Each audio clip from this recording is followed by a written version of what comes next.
Last night we did a small friendsgiving at my husband's parents' house who are out of town. It was mainly centered around his boyhood social circle, most of whom still have a family that live in the neighborhood.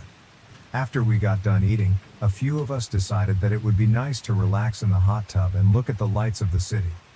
We had been there for maybe 5 minutes and my husband said, "Everyone ready?" His two friends gave a thumbs up and then in succession they each said done. My husband's friend Sakim said it was done last and they all started laughing and the other two said, "Okay, we'll buy the next round." It was an obvious inside joke so I asked what they meant and they started laughing and explained the hot tub pee game that they had been playing since they were like 5 years old. I wanted to throw up and asked if they seriously all just peed in the hot tub. My husband said yes and it's no big deal. I was disgusted so I got out, took an hour-long shower and went to sleep in his sister's old bedroom and decided I didn't want to talk to him until today. Today I feel like I've calmly approached him and tried to explain how dirty he made me feel. How unsanitary it was and how, while I appreciate that he has these long-running rituals with his friends, he needs to stop the ones that would make him laugh in middle school and for certain leave me out of them. All he keeps telling me is relax, you're making way too big a deal of this. I am sick of hearing him make excuses for this disgusting and childish behavior. How do I approach him to make him appreciate that I need him to never do this again? Top comment. Competitive_cuddling. Next time you're on your period, mark his forehead with your blood like Rafiki did Simba to assert dominance. Update post. I posted about this on Friday morning. We spent all day Friday fighting about how not only was it disrespectful but that he refused to even acknowledge my issues with literally being peed on. Around 10 p.m. I told him that if he said "you're making way too big a deal of this" one more time, I was going to file for divorce. He said it almost like he was daring me. TLDR, my mom and I are going to talk to an attorney today. My dad is a partner in his accounting firm and he thinks that since we are young and don't really have much, the divorce should be very quick and simple. My STB ex-husband has tried to call God knows how many times to apologize and saying he gets it now but it's way too late for that. It was too late for that when he and his friends did the initial act. I have more self-respect than that. Relevant comments. Commenter. Well, I think it had less to do with the peeing and more to do with dismissing how you felt about it. He kept saying it's not a big deal but he could have just been apologetic and understanding from the start. OP. When I approached him on Friday morning to calmly talk about this, if he would have said, "I'm sorry, that was very rude of us and I will never do this type of thing ever again no matter who I'm with," I could have easily gotten past this. Commenter. Good for you. I do not understand people saying this is an overreaction. The person who is supposed to always have your best interests closest to his heart demonstrated that he doesn't care about your consent. He doesn't care about your boundaries. He doesn't care about your feelings. Like, why stay married to someone who can't even meet the baseline for decency? The only way I would consider staying would be a promise from him to seek therapy individually and as a couple. And he would need to apologize to you in front of those friends. And explain to those friends that what they did was not okay and why. And end that dumb childish game for good. And take a course in boundaries and consent.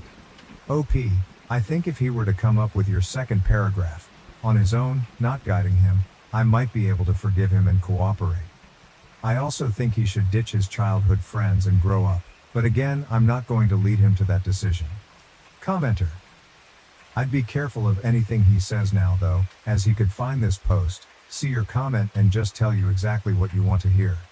OP, for sure, he's on Reddit all the time and even listens to Reddit posts on YouTube but I should have clarified the time for him to do that was Friday. Now I'm so over it. Commenter. Info. Have you texted your soon-to-be ex-in-laws to let them know they gotta clean their hot tub? OP. I sent my MIL an email but I don't think she read that part because she only responded with how heartbroken she is that I'm divorcing her son and she felt like she deserved an explanation. I did my part warning her about the dirty hot tub, but I don't owe her anything. Commenter. Not your fault she's not going to listen and continue to chill in bubbling stale pee. I mean that it is funny that she wants an explanation like a woman. Your son and his friends all peed in your hot tub while I was in it. Like if she's cool with that, she needs to reconsider her bar on hygiene. Ain't your circus and ain't your monkeys anymore. OP. To be fair, I didn't tell her about him peeing on me. I don't ever want to bring that up to anyone, unless it's needed in the divorce for me to get spousal maintenance. So unless he told her, which I really doubt, I don't know is the real reason. But like you said, it's not my thing anymore. He can tell her whatever he likes. Editor's note: spousal maintenance is the same thing as alimony.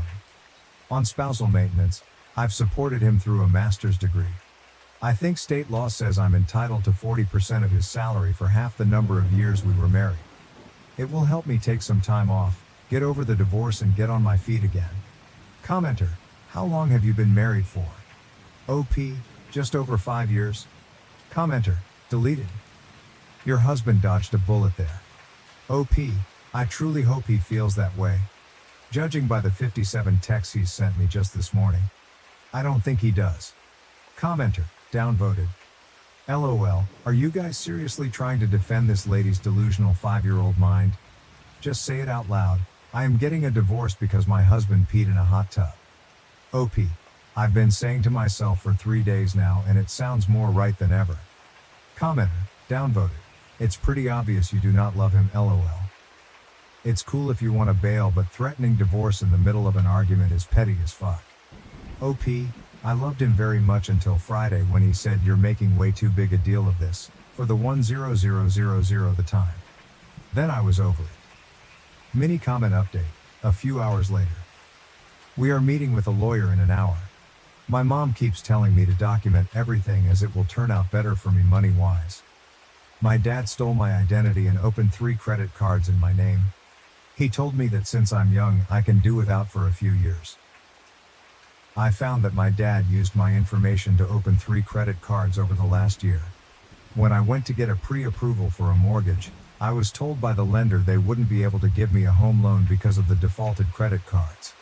They also said I probably wouldn't be able to get a loan from any lender because of it and gave me a sheet of paper explaining what I'd need to do in order to fix it. When I tried disputing the cards, one of which is already in collections, the disputes got closed out as the debts were verified. I told my divorced parents about it and their answers were pretty wildly different. My dad said that these things happen, and that I should be more careful in the future with my social security number. Seeing as I've always been careful, that made me pretty mad. My mom said she thinks my dad might have something to do with it since opening credit cards in her name had a part to play in their divorce. She told me he ran up about $50,000 in credit card debt on secret credit cards.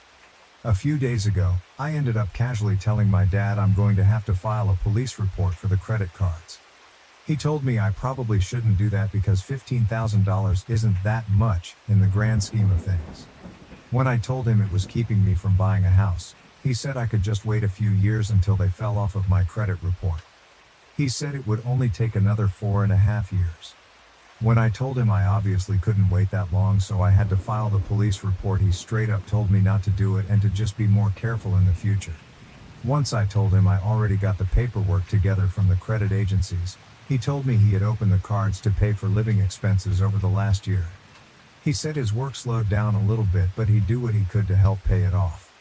He said it would ruin his life if he went to jail. I'm leaning towards going to the police anyway, but I didn't right that minute. I have everything in front of me today to go make the report. I guess I just want to make sure turning it over to the police is the right thing to do here. Especially if I'm wanting to buy a house this year. Top comments. Comment 1, report him for fraud. OP, that's what I'm leaning towards. I'm realizing if I want to buy a house, I can't have those accounts on my credit. Comment 2, if he wasn't your dad, you'd have reported him already, right? Well, think about this. Why didn't he give you the same respect and not ruin your credit because he's your father? Update 1. I spent about half of the day reading everyone's comments and it pretty much solidified what I was going to do. The process itself was pretty easy. I went to the police department and the person at the front desk had me wait about 10 minutes before an officer came out. We talked for about 15 minutes and he made copies of all of the paperwork I gave him. He told me the case would be assigned to a detective on Tuesday and gave me a pamphlet about how to contact the credit agencies. I was given a report number and was told I could use that now to start disputing the accounts. A detective is going to follow up with me in the next couple of weeks. I asked what would end up happening to my dad, and the officer said it looked pretty clear cut to him, but the charging decision is 100% with the state attorney's office. He said if they decide to pursue charges, he'll likely get a warrant put out for his arrest. He also said typically if this is his first felony, he's probably going to get some sort of pretrial diversion with court supervision or probation. He probably won't go to jail for years, but if he gets picked up on a warrant, he's going to spend at least a little bit of time behind bars. I've decided I'm okay with that because it's obvious to me he did this purposefully. He's never been arrested before, so hopefully this is a wake-up call for him. At the same time, he completely did this to himself. I'll update whenever I learn more. Top comments. Comment 1, play stupid games, win stupid prizes. Sincerely hope everything works out well for you. OP, I think it will. From what I understand, it might take a month or two for the cards to come off of my credit, but once they do, my credit score should shoot up. Comment 2, well done OP. I was so mad on your behalf reading the first post, it would take everything in me not to use his words against him. Jail time? It's just a few years. You've ruined my life. No. You did it by trying to ruin mine. I hope the marks come off your credit report like it's made of Teflon. Good luck on your home ownership journey. Update 2. There's been some good, a little bad, and a little real bad progress the past few days. The good, I used my report number and disputed every account. When I checked my credit last, which everyone should be doing regularly, the one with the lowest balance was already off of my account. The other cards and the collection account are still showing, but I have hope they'll be falling off in the next few weeks. I also received a call from someone at the prosecutor's office who had a couple of extra questions for me and asked if I would be willing to testify if they charged him. I said yes, and they said they would be making a decision on their charges before the end of the month. The bad, obviously, someone talked to my dad about this because the last time he talked, he scolded me for going to the police and hasn't talked to me since. One of my brothers was also pretty mad at me about it and hasn't talked to me in over a week. The rest of my siblings and my mom understood where I was coming from. The real bad, one of my other brothers, not the one who was pissed, found 2 open credit cards on his credit which weren't his. He checked his credit score for the first time in a couple of years and he said it was down about 150 points from where it used to be. He's now in the process of dealing with that. He doesn't have any positive proof, yet, that it was our dad. But the fingers are pointing in that direction. This still blows my mind that a dad could do this to his own children. I'm moving forward though. I still hope to be able to purchase a house before the end of the year. Additional information from OP. Also, I think all of my other siblings, there are 6 of us, are checking their credit too. Probably for the best. New update. This is going to be my final update, as it seems like this has gone viral and hit a few different big websites. I'm happy to say my credit has completely returned to normal. All of the disputed accounts are now gone. Obviously, I'm excited about this since it gives me a solid financial future. I also received a letter from the prosecutor's office 2 weeks ago and they said they are going forward with a charge of what is basically identity theft. I spoke with an assistant prosecutor and they explained they'd be putting out a warrant shortly, but that as a first-time offender, they'd probably offer a misdemeanor charge and a plea. My dad was arrested last Friday after a traffic stop. He got out of jail the next day and has a new court date in late August according to the public records website. He called me and told me I'm dead to him and to never contact him again. My brother, who found credit cards opened in his name, has made a police report as well, but apparently the addresses are different on the accounts. He was told it was unlikely it would be prosecuted, but he's working on getting them off of his credit. Additional information from OP. Just wanted to give everyone who commented in my other posts a shout out. You have all given me the courage to do this. I'm going to be deleting this throwaway because I really hope to put all of this behind me between the news articles and having no contact with my dad. Don't let things like this sneak up on you. It breaks my heart to do this to my dad, but he did this to himself. My wife and I recently encountered a significant issue with her parents because they used X39 patches on our daughter without our consent. I know how the title sounds, but please bear with me. Throwaway for obvious reasons. I, 24, and my wife, 24, recently had our daughter in July. She is the best thing to ever happen to my wife and I, and we couldn't be more thrilled to have our little bundle of joy.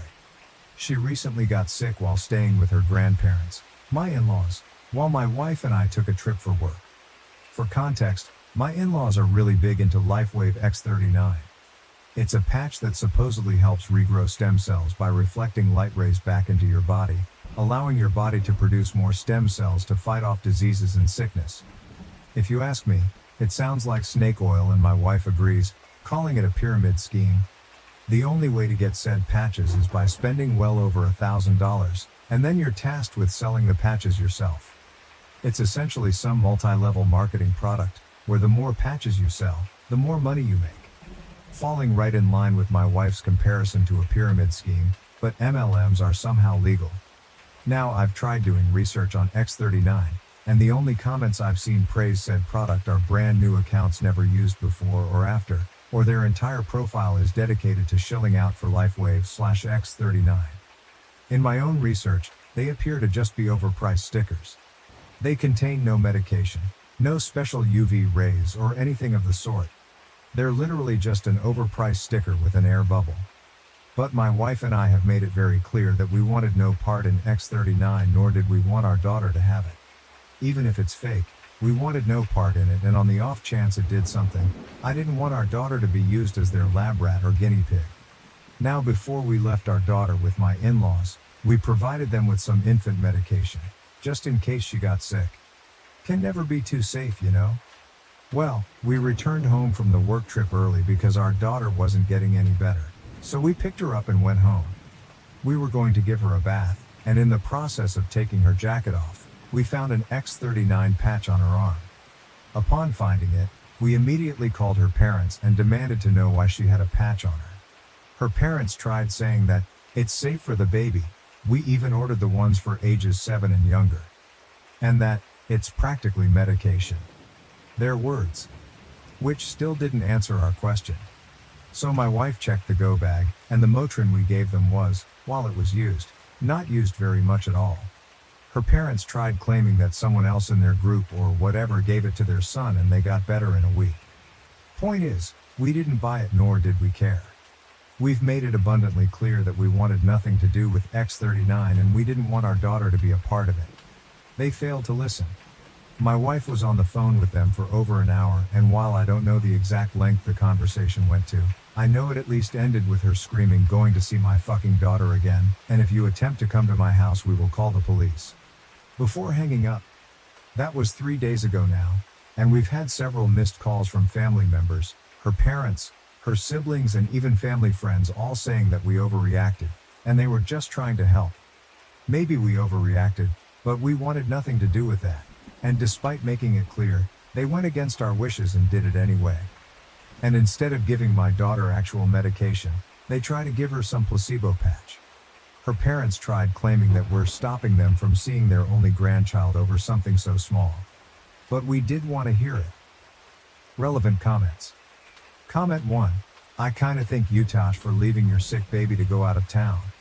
OP, we didn't leave a sick baby to go out of town. We left her with her grandparents while she was fine. We only packed Motrin because, as I stated in my post, you can never be too careful. She got sick while we were out of town, not before. Comment 2, you say that like it's snake oil, like it's just as bad as the X39. Was it Advil and cough syrup? Or just a generic bottle that you wrote infant medication on? You expect us to believe that you gave them medication just in case she got sick and then she immediately got sick? Come on, this sounds like total BS. OP, her grandparents don't exactly have children medication laying around. We packed her Motrin, which I quite literally stated later in the post had you read it, not some generic bottle, or snake oil, and just as bad. Nor do they have the ability to really go anywhere. They live a good 30-40 minutes outside of any nearby town. The drive to and from her parents is a grand whole hour drive from where we live. And my wife and I quite literally work with sick people all the time. No, I'm not a doctor, nor do we have medical expertise. So my wife and I contracting something is usually pretty high, so we pack Motrin or whatever the store brand is that we'll buy, every time we left her with her grandparents for more than a day.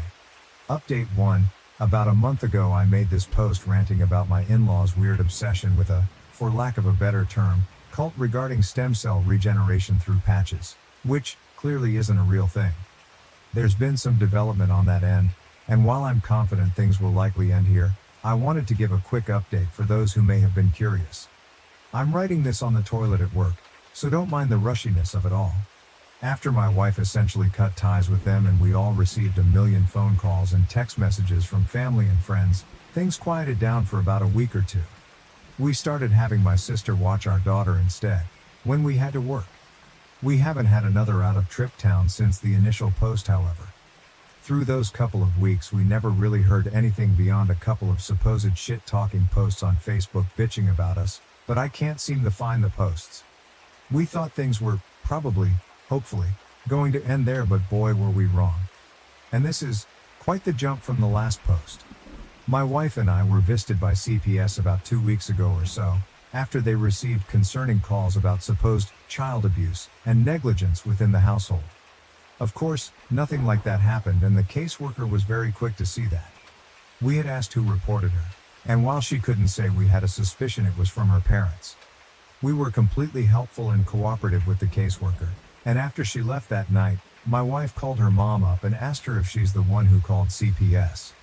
Surprisingly, her mother took full accountability, but, not so surprisingly, tried to spin it around in her favor, claiming that she did it for our own good because our daughter was sick and she wasn't getting any better, when she was there so clearly we were doing something awful as parents. Kids get sick, it happens, but they're also extreme anti-vaxxers. Not just COVID, I mean everything. From even something as trivial as the flu shot. Yet, they're willing to shill out thousands of dollars for some supposed stem cell regeneration sticker. The fucking hypocrisy and irony in their bullshit is unmatched. My wife didn't really know how to react to that, so she basically told her mom to go fuck herself, and she wants nothing to do with her again. I know I saw a few comments on the last post saying maybe we shouldn't have cut them out entirely, but now I'm starting to question why we didn't cut them out years ago, before our daughter was even a thought in our heads. About a week after the first audit, my mother-in-law showed up to our house on my day off while my wife was at work, and essentially demanded to see our daughter, forcing her way into our home by pushing past my arm. When I told her to get the hell out of my house, she had no business matching in here like that. She essentially told me that I'm unfit to be a parent because I'm depriving my daughter of help she desperately needed, because she's clearly a very sick child. My daughter is perfectly healthy right now, and in fact, has had no stuffy nose and no high temperature. Nothing. I told my MIL straight up that she was batshit insane. I went off on her about how she lied to us, went against our wishes, had the audacity to call and lie to CPS, and then show up at our house unannounced, uninvited, and march herself inside, as well as everything about her X39 LifeWave bullshit. We argued there for a while, before I finally got so fed up. I told her to leave my house before I called the police. She stormed out of the house, and in true Karen fashion, said, "This isn't over," before slamming my door. I immediately called my wife, who was of course irate. The following morning, we filed a restraining order at the courthouse from her mom and dad, because they're clearly not in their right mindset. The caseworker had to audit us a few more times as per their guidelines over the past 2 weeks, and yesterday was her last day, where she informed us that we're doing good and she's sorry for the trouble they caused. We kept her up to speed on the LifeWave shit, the showing up unannounced and the restraining order, and though she couldn't really take a side, she seemed apologetic. But my wife and I are pretty livid. We started looking at houses in another state to get as far away from her in-laws as possible. Our company has offices out there, so it's entirely possible we could just be transferred. So we're crossing our fingers that all goes well, the restraining order gets filed soon enough, and we'll get a place clear across the country so that this will hopefully be my last update. New update. Things aren't going to be as juicy in this post as the last two, but some new things have happened, so I'll just jump right in. After my in-laws called CPS on us for no discernible reasons other than we forbid them from seeing our daughter, things mostly quieted down. Some of you suggested that we should do more than just get a restraining order, so we bought some security cameras and had them installed all around our property, and our neighbors, who were pretty good friends of ours, was in the loop for the most part, and any time we had to go somewhere, Not only did we have video cameras recording every time someone entered our driveway displayed directly on our phones, our neighbors kept us updated too. She stopped coming around for the first few months since she called CPS on us, but just the month before last, as we were preparing to move, my in-laws somehow got word we planned on moving states and attempted to block our driveway as her dad tried blocking the front door. Not sure what their plan was there because we have a back door and an extra side door leading from the kitchen, but I digress. Her mom blocked the driveway, stopping our U-Haul or car from leaving the property, and wouldn't budge, even after we told them we would call the police. They told us they'd move if we told them where we were moving to, but my wife told them that wasn't happening and they had 10 minutes to leave or we'd be calling the police. My neighbor came over during the commotion, but my in-laws still wouldn't budge. My daughter is crying during all of this as my wife is trying to console her, as my neighbor and I are attempting to remove my father-in-law from the doorway, but he wouldn't move. Eventually my wife called the police, and I'm guessing another neighbor called them as well because they responded within mere minutes. My in-laws kept screaming that we were taking their rightful grandchild away, and that we'd all be damned to burn in hell for this, but honestly that just made me laugh. The police kept asking them to leave, but they wouldn't. Eventually they were arrested for refusing to leave, and the police were nice enough to call a tow truck for us to be able to back out of the driveway. Lo and behold, as the police were handcuffing my in-laws, they both had on those X39 patches, and even the police questioned them about it. But whatever, what's done is done. We were able to finally leave and on to new adventures. We've been settled in at our new house for the better part of over a month, and we're enjoying it greatly. No word from her in-laws, and they have no idea where we are. We have them blocked, but we'll eventually get messages from unknown numbers or Facebook accounts asking where we moved, but there's no way they're that foolish to believe we'll actually tell them. Luckily, neither my last state or this one have any grandparents' rights, so we're in the clear there. Thank you everyone. Hopefully this is my last update. Relevant comments. Comment 1, seriously look into a P.O. box and have all mail routed there. OP, hey there. We actually did get our mail routed to a P.O. box. Comment 2, why were they not arrested for violating a restraining order? OP, we informed the police they had a restraining order. I just don't think they cared. They were more concerned with getting them off our property as opposed to them violating the restraining order. I think one of their final charges after being arrested was violation of a restraining order, though the police just didn't seem to care at the time, which is unfortunate, to say the least. How do I tell my host mom about her son's weird behavior? I feel like she won't believe me, and I don't know what to do. Original post, July 1st, 2024. I never thought this would happen. I cannot sleep tonight because of how helpless I feel in this situation. I am an au pair. I started at 19, went to Australia, and took care of 2 little girls, and I loved it. After a year, I came back home and went to college. But I decided that I wanted to travel again because I'm interested in teaching English abroad one day. I met a really great family on an accredited website that I used last time for my au pair match. I met a German family. They really liked me and I really liked them and the area. I have always wanted to go to Germany, so after about 3 months of talking and making sure there was no other family I wanted to go with more, we went through with it. Now I'm in Germany, and I have been here for 2 months. They have 3 children, all boys, including a 1-year-old who is the cutest thing on earth, a 14-year-old who is friendly and sweet, and a 17-year-old who I do not really provide much care for.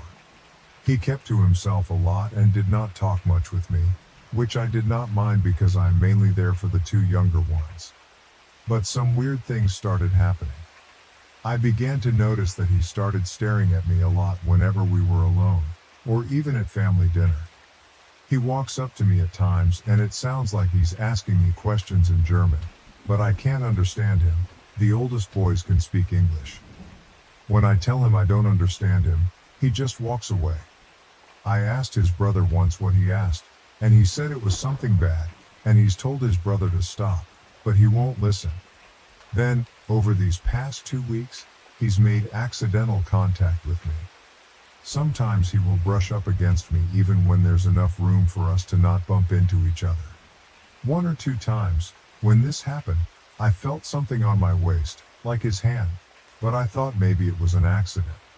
Now that they're out of school, we're alone at the house during the day while the parents work, and sometimes when I'm playing with the baby he will come and play with the baby too, but he will be very close to me, like to the point where I have no personal space. I have had to tell him a few times to give me space, and his younger brother has even said the same thing. Still, for some reason, I thought maybe he was just shy before and was starting to get comfortable with me. I did not want to jump to conclusions or label him as anything, so most of this I have let go. I really like hanging out with the baby and playing board games and other activities with the 14-year-old.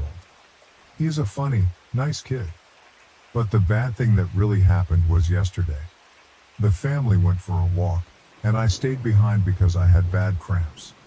The oldest boy also said he did not feel like walking, so he stayed behind.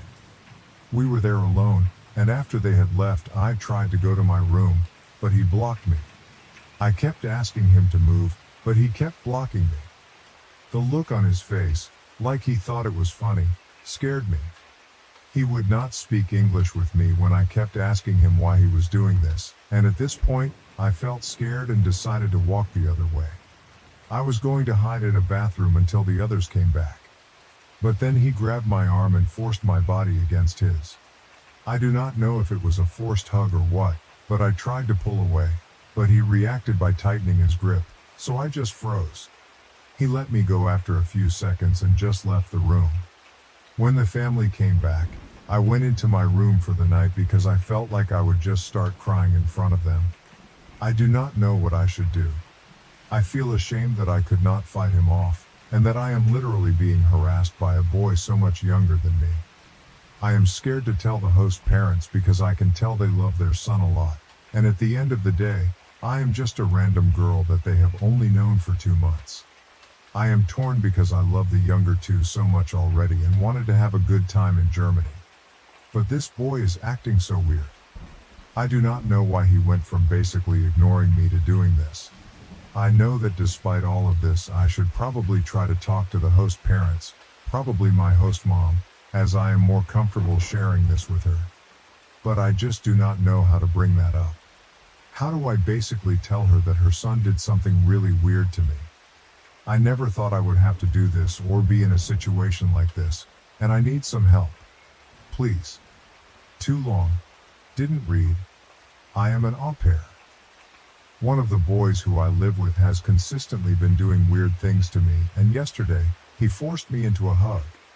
I know I probably need to tell the host parents, but I don't know what to even say. I feel so helpless and alone right now. Update, July 3rd, 2024. Hello, I posted not so long ago about a really bad situation.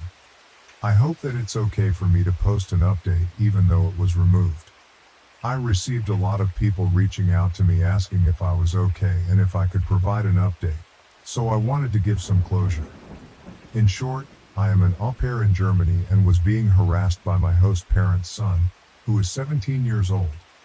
He basically assaulted me, and although it is still hard for me to come to full terms with that word, I now know that it was, in fact, what it was. Yesterday was my day off, and after reading through everyone's advice, I contacted my agency that morning.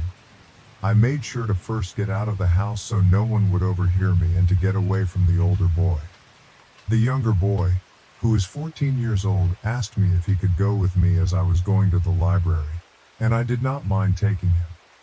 Although technically he could go by himself, I see older children walking around alone a lot in Germany, but he specifically kept asking to go with me, and like I said before, he is a really good kid to be around, so I did not mind. I was planning to go to a closed-off area and make my phone calls while he went around looking for books, but while we were walking to the library, I could tell he wanted to say something. After a while, I asked if there was anything wrong, and after a bit of a pause, he asked me nervously if I was okay and if anything had happened yesterday. He said he was wondering why he did not see me at all anymore after they came back home.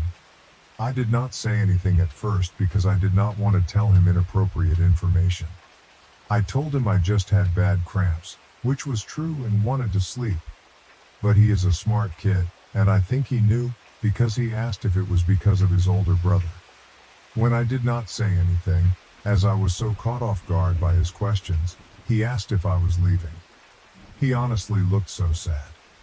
He said he was sorry and that he hoped I did not have a bad impression of Germany now. I almost cried because of how depressed he sounded.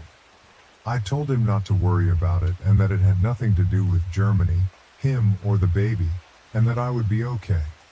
So I finally contacted my agency when we arrived at the library. I was so nervous that I was shaking when I made the call, but they were amazing and took everything I was saying seriously. I just told them that the oldest child was making me feel unsafe, and in vague terms what happened, without going into too much detail. They understood, thankfully, what I meant and told me that they would work on replacing me, if that's what I wanted. They also said they would reach out to the family to let them know of what was happening and of my concern with their son. I then called my mom. Being a mother, after I told her everything that had happened, she yelled at me a little.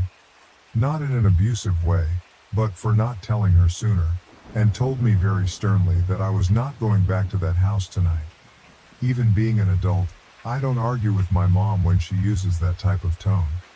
She sounded so frantic, and sent me money to stay at a hotel for a while until they found me a new placement, even though she really just wanted me to come home. I felt a lot better after talking to her. After a while, the younger boy came back over and told me, very plainly, I am going to tell Mom.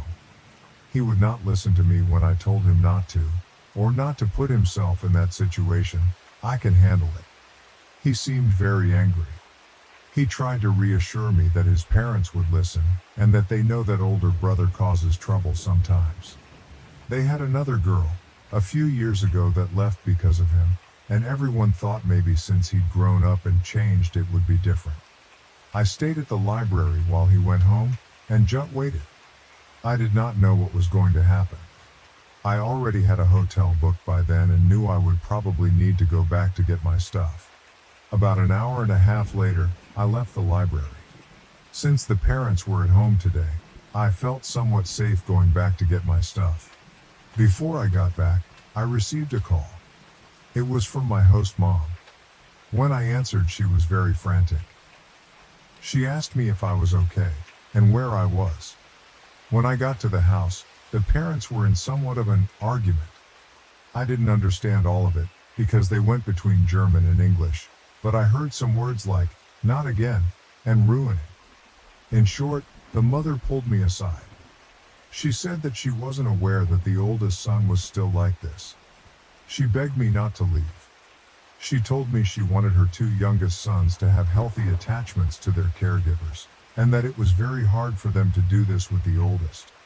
She was actually crying during all of this, and told me she doesn't know why he acts like that, but she did not raise him like that. And that while she loved her son, she was not going to tolerate that behavior anymore. She said that once he turns 18 next week, I had no idea his birthday was next week, he will have to go live with his uncle and cousin in the Netherlands, for the sake of everyone in the house. She told me the parents, discussed it a bit when the first incident happened, but since he seemed to act better, they dropped it at the time.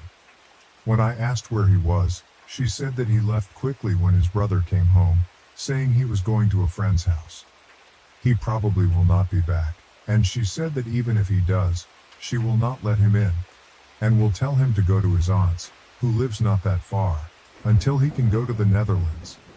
She actually looked very sincere and stern when she said this, and even though the father looked like he was in shock, he agreed with what she said. I did not know how to respond to them. It was not the reaction I was expecting, but I wanted to be honest. I told her that I was going to stay at a hotel for a while, and that she would probably hear from the agency. I told her that I loved the two younger boys, but I might not be back. She said she understood but would appreciate it if I at least thought about it for a day or two. Before I left, I hugged the baby and the 14-year-old goodbye. So that is what happened. I am safe in the hotel now. I didn't at all expect that reaction from them. I felt almost sick with worry when I wrote my first post. Of not being believed. But even though the oldest boy probably won't be back and will eventually be forced to leave, I still feel the effects of what happened lingering. I still feel vulnerable and overwhelmed when I even think about what happened. I feel so bad for the younger children. I'm not sure if I should go back or not. She told me to think about it. I will give it some time and see what my agency says first about other placements. I just wanted to thank everyone for helping me through something really difficult. But I am safe now in this hotel and am not going to rush back into any situation without thinking over my options and asking for my mom's opinion. Thank you once again. Too long, didn't read. I contacted my agency and mom.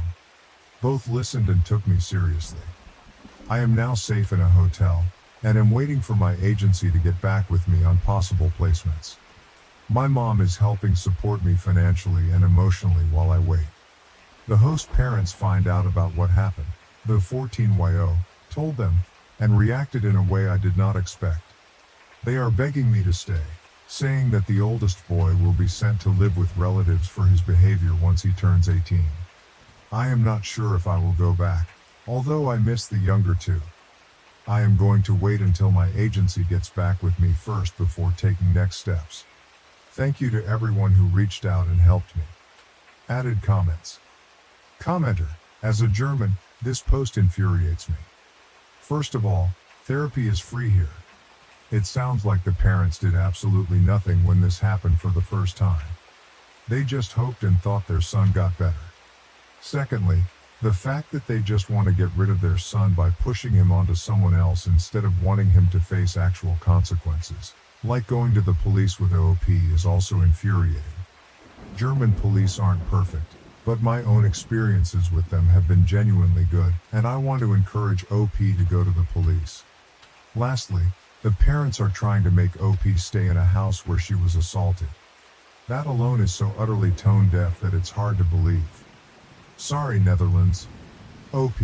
Yeah, I've officially made up my mind that I'm not going back there. It hurts because I do love the younger children so much. I hope they will be okay. The kids I watch become a part of me in a way. I still keep in contact with the family from Australia, and the younger ones here really seemed comfortable around me.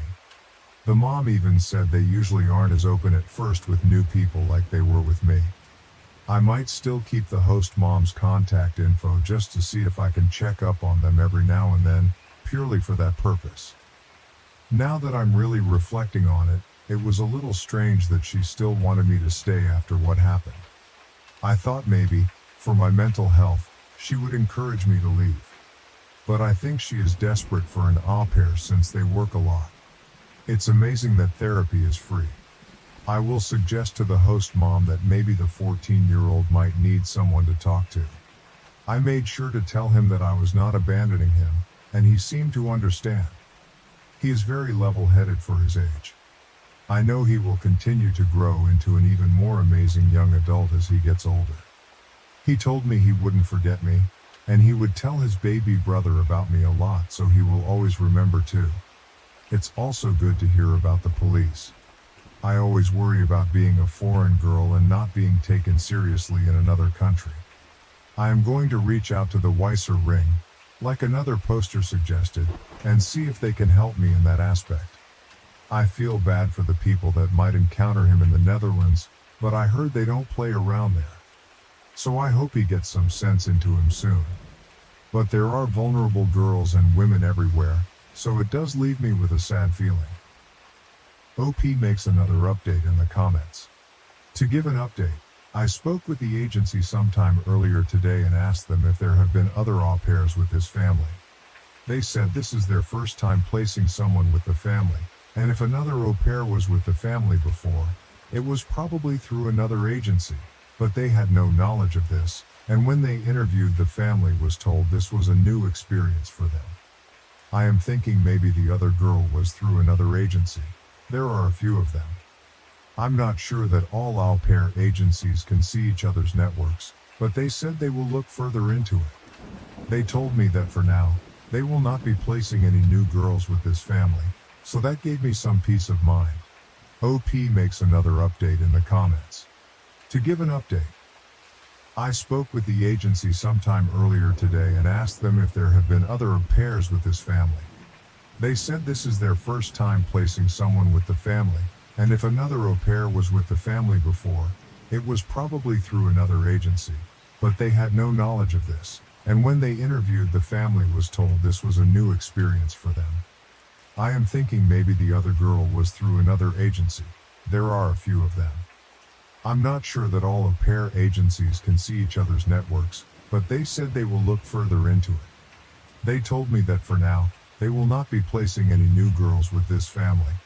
So that gave me some peace of mind. I found out I was pregnant with my fourth child not long after divorcing my husband. I'm conflicted about whether I should keep this baby.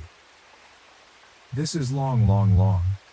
I'm sorry, I've sort of written a novel here. I wanted to post this in a relationship advice group, but the subject matter isn't allowed. My ex-husband and I were married for 10 years, although the last 2 were spent in variations of separation. We've been divorced for roughly a year. We have 3 kids, 10, 8, 5. I'm pregnant with our 4th baby. I don't know if we'll actually be parents to 4 kids or not. I'm so conflicted. We are so conflicted. There was no abuse or cheating in our marriage, although he did sleep with somebody else during our separation. There are a variety of other reasons why we ultimately got divorced. After the initial feelings of failure and heartache, and there was an immense amount of heartache on my end despite being the one who filed for divorce, we were able to get along pretty well. It becomes platonic so quickly, and it's like when we removed the romantic and married relationship from the equation, things got so much better. We split time with our kids 50-50. That's really hard for me because being a mom is such a huge part of my identity that I still sometimes struggle to know what to do with myself during his time with the kids. Ultimately, I'm happy that he's a loving, involved father, and I'm glad that they do spend half their time with him, even if I still sometimes cry over not being with them all the time. We still do things together as a family sometimes. We sit together at our kids' activities, things like that. He has a girlfriend now. She seems nice. He met her not long after our divorce was finalized. It hurt. I cried way too much over it. He waited over 6 months to introduce her to our kids, which I was thankful for. My kids like her. Our youngest child was unexpectedly admitted to the hospital not long ago. He had surgery. In the grand scheme of things, it was a pretty minor surgery and he's absolutely fine now, but this is my baby and he had to spend multiple nights in the hospital, so this was a big deal for me. My ex-husband was there the entire time, being a great dad, being a supportive partner to me as I worried over every little thing. We spent all those nights in the hospital together and I remembered why I married him. He was always able to be the strong, level-headed rock for me. He was this safe person who I knew would take care of everything and protect me. When we were in the hospital, he told me that I'm the most important woman in his life. When our son was discharged, my ex-husband came back to my house. My baby was home safe. Our other 2 children were excited to be home after staying with my husband's sister for several nights. We were all together at home like a family again. That night after our kids were in bed, we had sex. I hadn't been hoping for it or planning it. It was just like as soon as the kids were tucked away in their rooms, we were having this intensely passionate, needy, amazing sex that we shouldn't have been having. We went to sleep in my bed and at some point in the middle of the night we had sex again. The next morning we both decided our emotions with the whole situation with our son just got the better of us. We said we didn't regret sleeping together, but that's all it was, and we were just going to go back to our normal divorce lives. We wouldn't make it awkward, just move on. Then I found out I was pregnant. We didn't use a condom. I don't even have condoms in my house anymore. I'm not on birth control. I haven't been since we divorced. I haven't needed it since I haven't had the time or interest to start dating again. I really wanted to be single for a while. I know I was ovulating when we slept together, which was probably a contributing subconscious factor as to why it happened. My body sees him being a good dad to our kids and it wants another. My cycle is like clockwork and we've always conceived on the first try every time we've tried to get pregnant. Our first kid was not even a try. It was 2 weeks before your wedding you find out you're pregnant and spend your honeymoon with morning sickness surprise. So now I'm about 8 weeks pregnant. I've known for about a week. I just told him this past weekend. I didn't know if I would tell him at all. I realize now that I only told him in hopes that he'd tell me what to do and figure the situation out for me. Only he didn't. I know it makes no sense to have a baby with somebody I chose to divorce. I don't need a fourth child. Why can't I let go of this though? Update 1. I posted about a week ago. My ex-husband and I have been divorced for about a year. We have 3 kids, ranging from 10, 5 years old. We have gotten along great since the divorce, better than when we were married. It's almost like we're friends, can do things with our kids, and enjoy being around each other. About 2 months ago, our youngest unexpectedly ended up having surgery and spending several nights in the hospital. He's fine now. My ex-husband and I stayed together with our son the entire time he was in the hospital. When he was discharged, my ex-husband came back to my house, or former family home, at our son's request. He was just supposed to spend a few hours there, help our son get settled, then go home. However, I guess all of the emotions and being together as a family in our former shared home got the better of us, and we ended up having sex twice that night. Now I'm 9 weeks pregnant. I wasn't on birth control, was on it until after our divorce was finalized, but have been intentionally remaining single for a while and not involved with men in any way, so was giving my body a break from birth control. Initially we were undecided about what to do, but as of last weekend we made the decision together to have the baby. It feels sort of crazy to me. Definitely not a situation I ever imagined I'd find myself in. I already picture this baby looking just like our other kids. I guess that's why I struggled with the idea of not continuing with the pregnancy, which I know isn't really a valid reason to have a baby. This is probably the last baby I'll ever have. I'm 39, so even if I were to meet a man who I trusted enough to want to have a child with and a future with, I'll be well into my 40s by then. I plan to be very picky, but I'm not even at the point of wanting to find somebody new yet. We're not getting back together, for now. We get along great when we're not married and living in the same house. We feel it'd be irresponsible to all of our children to attempt to get back together right now because of this. Chances are higher that we'll be able to co-parent this baby successfully if we live separately. However, we are committed to working together to do what has to be done to take care of the baby when he or she gets here. Our kids are doing so great right now, and they seem very happy and secure with the current setup of our lives and homes, so we want to stick with this for now. I don't know if I really understand what I'm getting myself into. Our other kids were all born into a marriage and a 2-parent home. I know that sharing custody of a baby will be a lot different than the kids going back and forth between homes. I might be feeling too positive about it, but I think it could work out fine. The new baby will just see this as normal, right? Next thing to worry about will be having to explain this to everyone when we tell them. My family and friends will get over it, but I'm especially concerned with explaining it to our kids. I'm worried our oldest won't take the news well. She also knows what sex is and how babies are made. And for everyone concerned about his girlfriend, she's not his girlfriend anymore. Top-rated comment: these two are 100% getting back together within a year and then breaking up again in another. Update 2. Several people have asked me for an update on my situation. My ex-husband and I are having a baby. My other posts are on my profile. A recap is that we were married for 10 years, divorced for almost 1.5 years now, and have 3 kids together. We slept together twice during a stressful family time, and I ended up pregnant. We've since admitted we are both still in love with each other, but have not actually declared that we're back together, mainly for the same of our kids. I last posted toward the end of January. I'm 28 weeks pregnant. We're having a little girl. As far as the pregnancy goes, it's been like a textbook pregnancy, and so I feel pretty good, just more tired than I ever remember being during pregnancy before. My husband and I continue to live separately and share custody of our kids. We each have them 50% of the time. They're all aware that we're having a baby, and none of them seem to be deeply confused or emotionally damaged by their divorced parents having a baby together. We explained it in an age-appropriate way. Our oldest child was more grossed out that her parents had sex than anything else, since she now understands what sex is and how babies are made. We've been involved with her quite a bit, and she's excited now. I even took her to one of my appointments. She's excited to have a baby sister, and she understands that mom and dad love her and her siblings, that we love this new baby, and that we love each other as people and as parenting partners without actually being together as a married couple in one house. Meanwhile, my husband and I have started to attend couples counseling.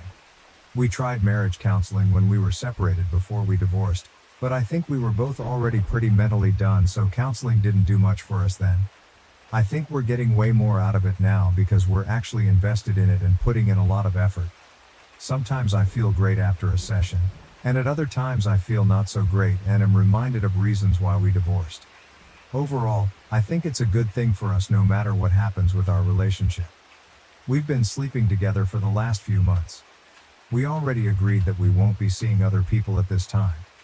I wouldn't be saying this while pregnant anyway, and it's not as if I'll even have time with 3 kids and a newborn. We agreed that we will not open ourselves to being with other people while we are working on our relationship and before that conversation is had between us. We are carrying on just as we have been since our divorce, as far as our kids are concerned. Dad doesn't spend the night at our house. We do things together as a family sometimes, but we were doing that even before anything was rekindled between us. We're not acting as a couple when we're together as a family. We're friendly with each other, but there is no holding hands, kissing, etc. Our main concern is our kids. We refuse to say we're back together. If we officially get back together, we really want to feel certain that it'd be for the long term, that we're ready to commit to that. We don't want to give our kids whiplash or do anything to make them insecure about our family. We would like to get to that point, but we aren't there yet. I think if my husband had his way, we'd be there. He's ready to say he's there now. He'd love to move back home. But he understands and agrees with my reasoning. I'd love for him to move back home too, based only on emotions. We both have things to work on, separately and together. I want to be a better spouse this time around. I thought I was being a really great wife and I was on the surface. I also know that right now I feel so in love and am hopped on hormones and pregnancy happiness. I always feel super happy, super positive, and super horny during pregnancy, and I know I have to be careful with trusting anything I feel during this time because it's like I'm on a 24/7 natural high. I think the biggest issue right now is that he's far more, let's throw caution to the wind, even though he agrees with all of my reasoning, and I want to be way more careful. Final update. I've made a few posts about my husband getting pregnant after we divorced. We were married for 10 years and had 3 kids before getting divorced. We got along so much better after we divorced and we have been really good co-parents during this time, but we were functioning strictly as friendly co-parents. We slept together around 1 year after our divorce was finalized and conceived a 4th baby, which we ultimately decided to keep.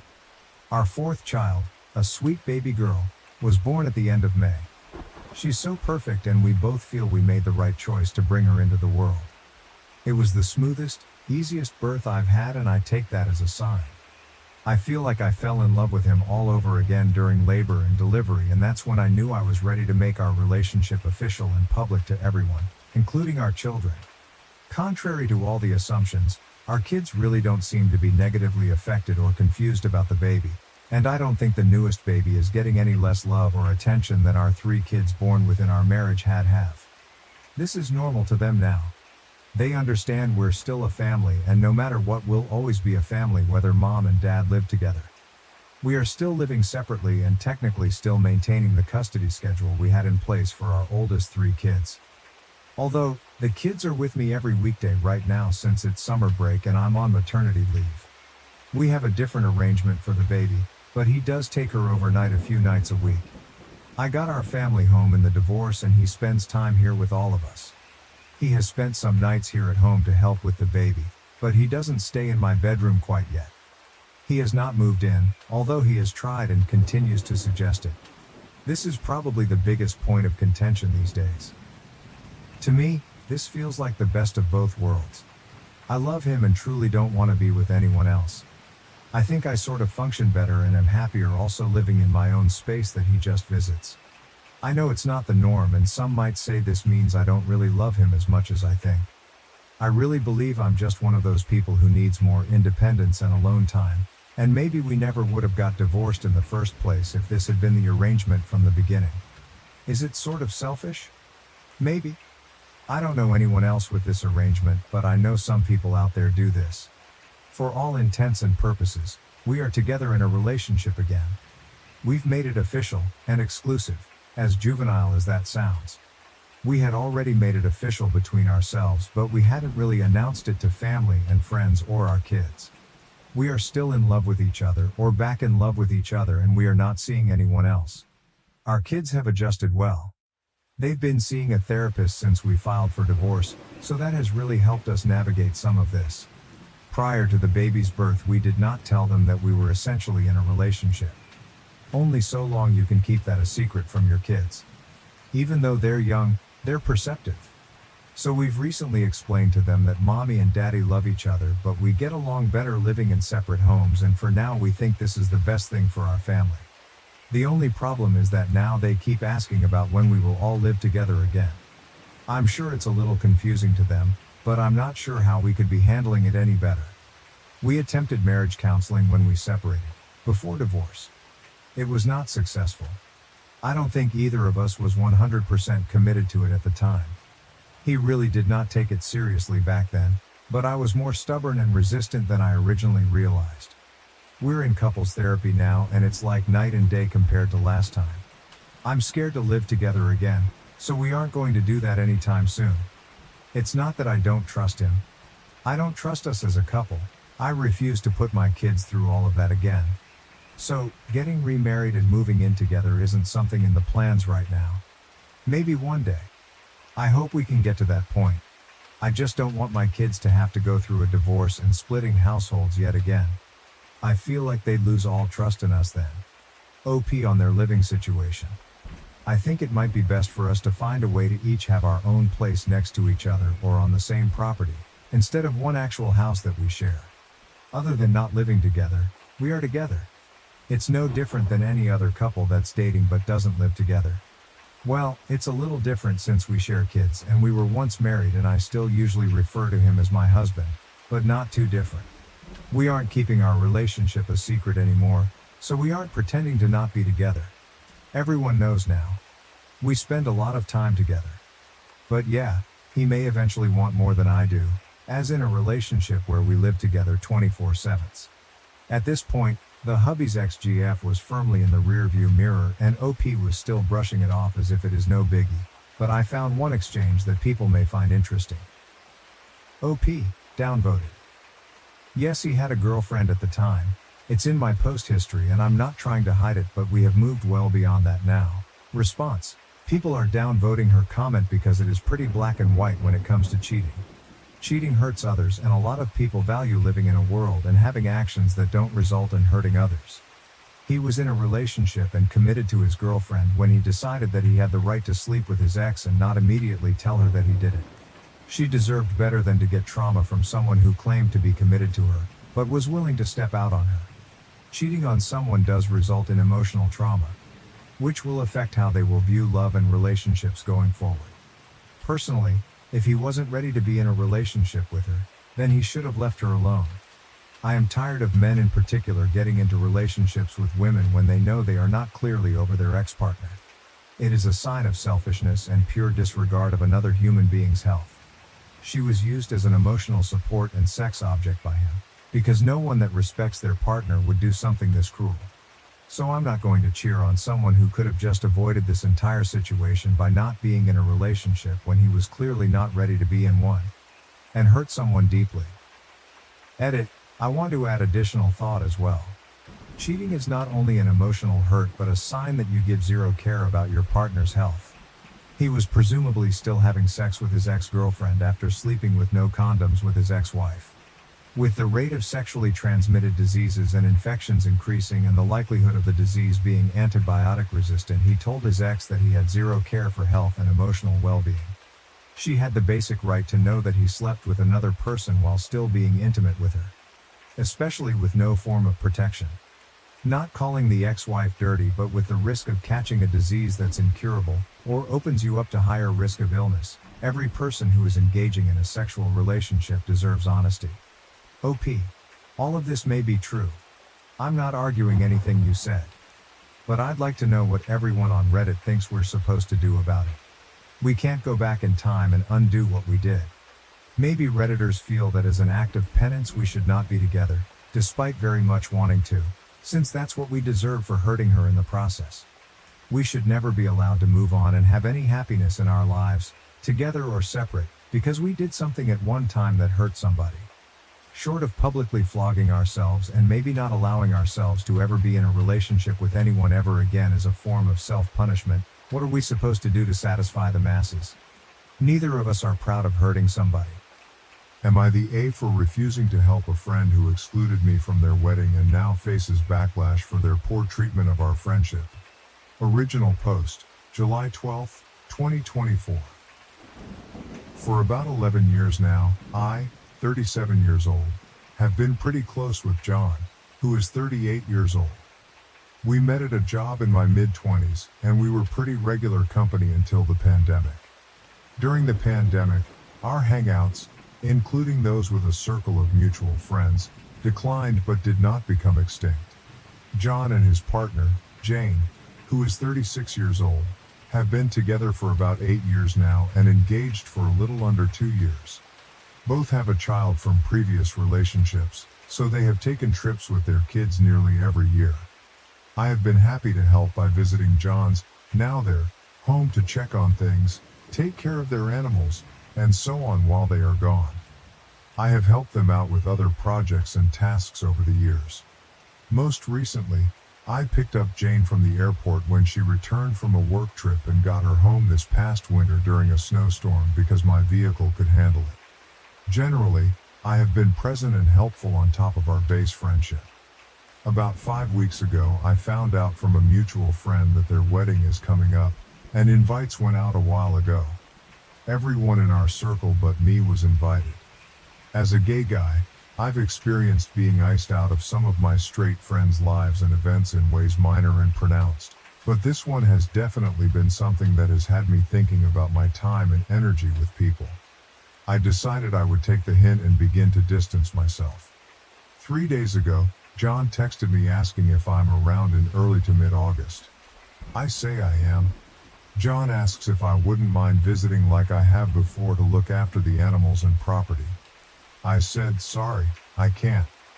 He calls to talk about it. We run through the same conversation, polite but a bit tense, so I finally say I just won't be visiting your home. After a moment of silence, I bring up that I'm disappointed that I appear to be the only person in our group of friends not invited to his wedding, and that I can't be helping like I have before if I'm just a background friend at this point. I wrap up the call positively and sincerely with me wishing them a good wedding and trip and that maybe we can grab drinks soon. Jane reaches out 2 days ago sending follow-up texts saying John is upset about what I said and with her because she made the final calls about friend invites, and that I'm taking this the wrong way, there is only so much capacity and that the others in our friend group have partners that took up space. She adds that she hopes I'll change my mind and help them out because it would put John's mind at ease. I'm not entitled to the company of others or invitations to anybody's events, but am I wrong for setting my own boundaries in response to theirs? I try not to frame my friendships as transactional, but they obviously want something out of me here despite their not inviting me and then avoiding even bringing it up with me until they needed help with covering their honeymoon. Verdict, not the asshole. Relevant comments. First, not the A. This sounds like a really one-sided friendship, and they are taking your friendship for granted. Why would you keep putting time and energy into them? OP. Like I said, we have been pretty close up until now, and I have happened to have the availability when they needed it often enough. We were close enough before that I did not mind or feel taken advantage of. John has helped me as well in the past, and I try not to hold other people's lives and familial commitments against them, but I was trying to paint a concise picture, given the character limit, of being, as I thought, close. This situation, as I mentioned, definitely changed my perspective given the other friends invited. However, I wanted to make sure I was not making their wedding about me. They approached me after excluding me. So far, people seem to agree, which I'm relieved about. Second, not the A. Jane reached out 2 days ago, sending follow-up texts saying John is upset about what I said and with her because she made the final calls about friend invites.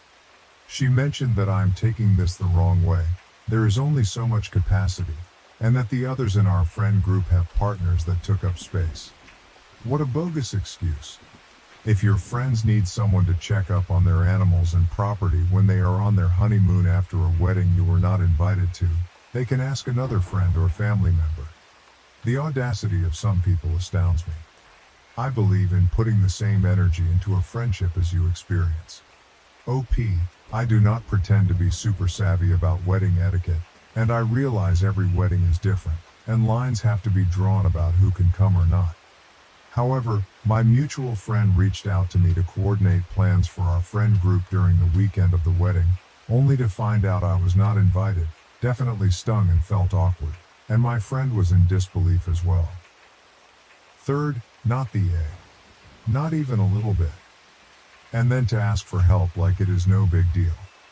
Shaking my head. What did your friend group have to say about it? OP, there was definitely some surprise. The only reason I found out was because one of them, who lives a bit further away, initially reached out trying to coordinate some plans and get-togethers around the weekend of the wedding, assuming I had been invited since John and I were close. I have let him follow up with the others, as I did not want to interject so close to the wedding and make it about me. Fourth, I think you have got some awkward times coming up. Please remember during them that this is not your fault. Despite what Jane said, you might still not know exactly what happened with you being on the guest list. John may be learning or realizing some big things right now, your friends may be considering some things, and you may be blamed for the results of this situation. Again, please remember that none of that is your fault. By your account, you have been incredibly gracious. By the way, I do not think I saw you mention it anywhere. What was John's reaction when you brought up the lack of a wedding invite? OP, I had to revise the original post and trim a lot of smaller details to get it to the character limit and capture the situation concisely. John did not say much. There was some silence after I cut through his line of questioning with the fact that I would not visit his home at all. I said my piece about not being able to help if I'm not invited with our other friends, and out of awkwardness, pivoted to the gracious wrap-up. Hope the wedding and trip are good, let's grab drinks soon. There was a pause and sort of collecting himself, then he said something like, thanks man, yeah, let's do that, before I decided to hang up. It was hard to peg down, but I picked up on some regret in his tone. Update. July 14th, 2024 I previously posted about being passed over for an invitation to a wedding while being asked to perform a favor for the couple who did not invite me. Yesterday afternoon, a few days after John made the initiating contact that led to this altercation, he reached out by text telling me the following. I want to take you up on that drink tomorrow if possible, and I want to apologize for my royal fuck-ups in person. I agreed to meet. After we kicked off with a round of shots, John's first line was that he failed me as a friend in this situation. With non-family invites, Jane apparently seemed very preoccupied with a philosophy of couples over singles at the wedding, and he had previously voiced that he felt it was exclusionary and silly. But I guess Jane prioritized couples on the first round of friend invites and told John that it will be easier to fit in others after receiving RSVPs. It means please respond. John backed out and said he felt that going along with her initial plan of inviting the rest of our circle, who are, God bless them, coupled up, and not me, and had faith the RSVP thing would materialize. She ended up using a bit of space to plug in some more family. John admitted he basically folded and felt ashamed enough that he could not find a way to tell me. He knew reaching out to me about that favor was a risk but took it anyway because he wanted someone he could trust, and my response was a materialization of everything he feared would happen. And in his words, deservedly so. He told me a wedding should be a gathering of your family and company who have been a part of your lives and who you want to be part of your lives, and I fit that bill to him by any measure. He, trying to accurately paraphrase, said I've done more than most of the people on the guest list for him and his family over their relationship, including helping make memories with trip coverages and helping build their back deck with him to share meals and host events over the last 6 years. He got visibly upset when he said, with the shot and the drinks we were sipping on kicking in, that he can't believe Jane even considered holding my single or dating status against me after I got her home safely during a snowstorm earlier this year, and that he did not more adamantly confront that bullshit reasoning the instant she voiced it. He is even more pissed for Jane reaching out to me in the manner she did after my original phone call with him. John acknowledged that it would come off as hollow at this point, but after several exchanges with Jane, he said there would be no more nonsense. He promised I would at least get a proper invite and a +1 if I wanted, and they would make it work if I even desired to attend at this point. He said he is not going to try to do panic damage control, but will be upfront with our circle. One has already dropped out of the wedding, and I guess another couple has said something else, according to his report. He plans to be honest about his faults because he and Jane deserve the blowback, and he needs to earn back trust if it is at all possible. He has also made it Jane's problem to find a friend who can come out for 9 days in a row to care for the home and pets. With a smirk, he mentioned she is having a hard time securing it and may likely have to hire help. I told John I really appreciated his owning up to this, and it was good to see the friend I knew shine through. I told him that I have always appreciated his and Jane's friendship, so it hurt when I was excluded and not even addressed. I felt we were close enough anyway, and I obviously do not mean to complicate his wedding. I have always thought he and Jane were great for each other, earnestly. I have supported them as best as I could, and I have been confused about what I have done or have not done to be iced out. I also admitted it is hard to trust Jane again if she has been weighing the validity of my presence based on my relationship status. I added, with some humor, that it is not like I have not been trying and they have met some of my previous long-term partners. He said he does not get it either, and she has at least one good friend who is single that she may have burned a bridge with as well over the wedding philosophy she had. I said the friendship is going to be changed and informed by this, at least very different for a while. I know that he and Jane had a disagreement leading to this, but I hope that the wedding goes on to be a good celebration. I informed him it feels best to take a pass on the invitation, but he said if there was a change of mind, up to the last minute, to let him know. This was kind of him, and he was not desperate or pushy about it. John said the fault is his for not stepping up on my behalf, that he is sorry, and while he feels, I would not expect otherwise, and I agree. He is very lucky to have her in his life and thinks their marriage is a positive development for them. He even told her this whole situation will have him questioning and second-guessing her judgment on social matters with his friends for the foreseeable future. By his reporting, but to their credit, this was quite a blow for her to hear from him, but one she accepted and apologized for after their arguments about the subject. Before we parted ways in the parking lot, we gave each other a bro hug, and John's voice broke a bit when he said he is sorry one last time, and I think mine did too when I forgave him. It was legitimately surprising and therapeutic to have John be so frank and accountable, but not unlike the friend I have known for most of my adult life. It was bittersweet, being all things considered a makeup but also a breakup of sorts to what was previously an unquestioned and assumed strong trust and camaraderie. Maybe we can get there again. It seems possible, and it would be nice. I am sitting here after weeks of big feelings, now stewing on a different shade of big boy feelings. Thanks for processing with me, Reddit. Additional information from OP. A lot of people had good things on the spectrum to share with me, and I have done my best to respond to people without getting too consumed and neglecting other things that need to be done. I was happy for John to talk with me. Maybe commenters are right and they see me as something different from what I thought we were as friends. And maybe I have got some work to do to assert myself and realize that I have been a doormat up to this point. I know I have some soul searching to do about myself and how I see myself with John and Jane, and maybe my other friendships as well. This relationship felt a lot closer and more authentic in a different time, but it is hard to paint a fuller picture of that after a situation like this. Things change. As tempting as it is to accept the invitation and be there for John, I think I trust my instinct to let this be, and if John meant what he said, and if Jane comes around, they will make the effort to follow up. I will be putting some distance between us for a while, and time will tell.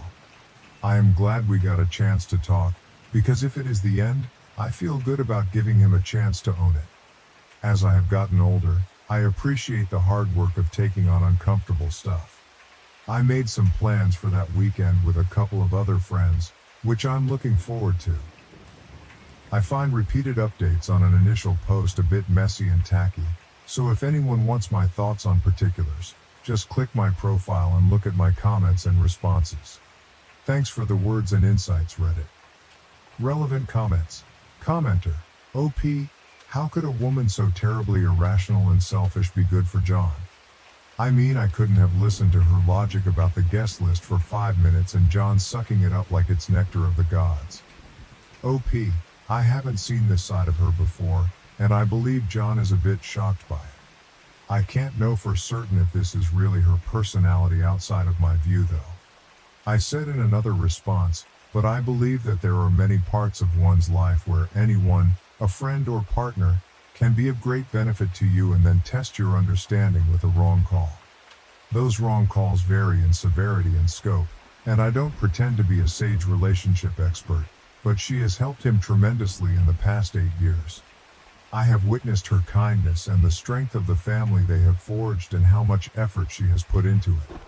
I am very surprised and hurt by the left turn she has taken in her wedding planning. I am giving her the benefit of time to come to her own steady senses to respond as she wishes.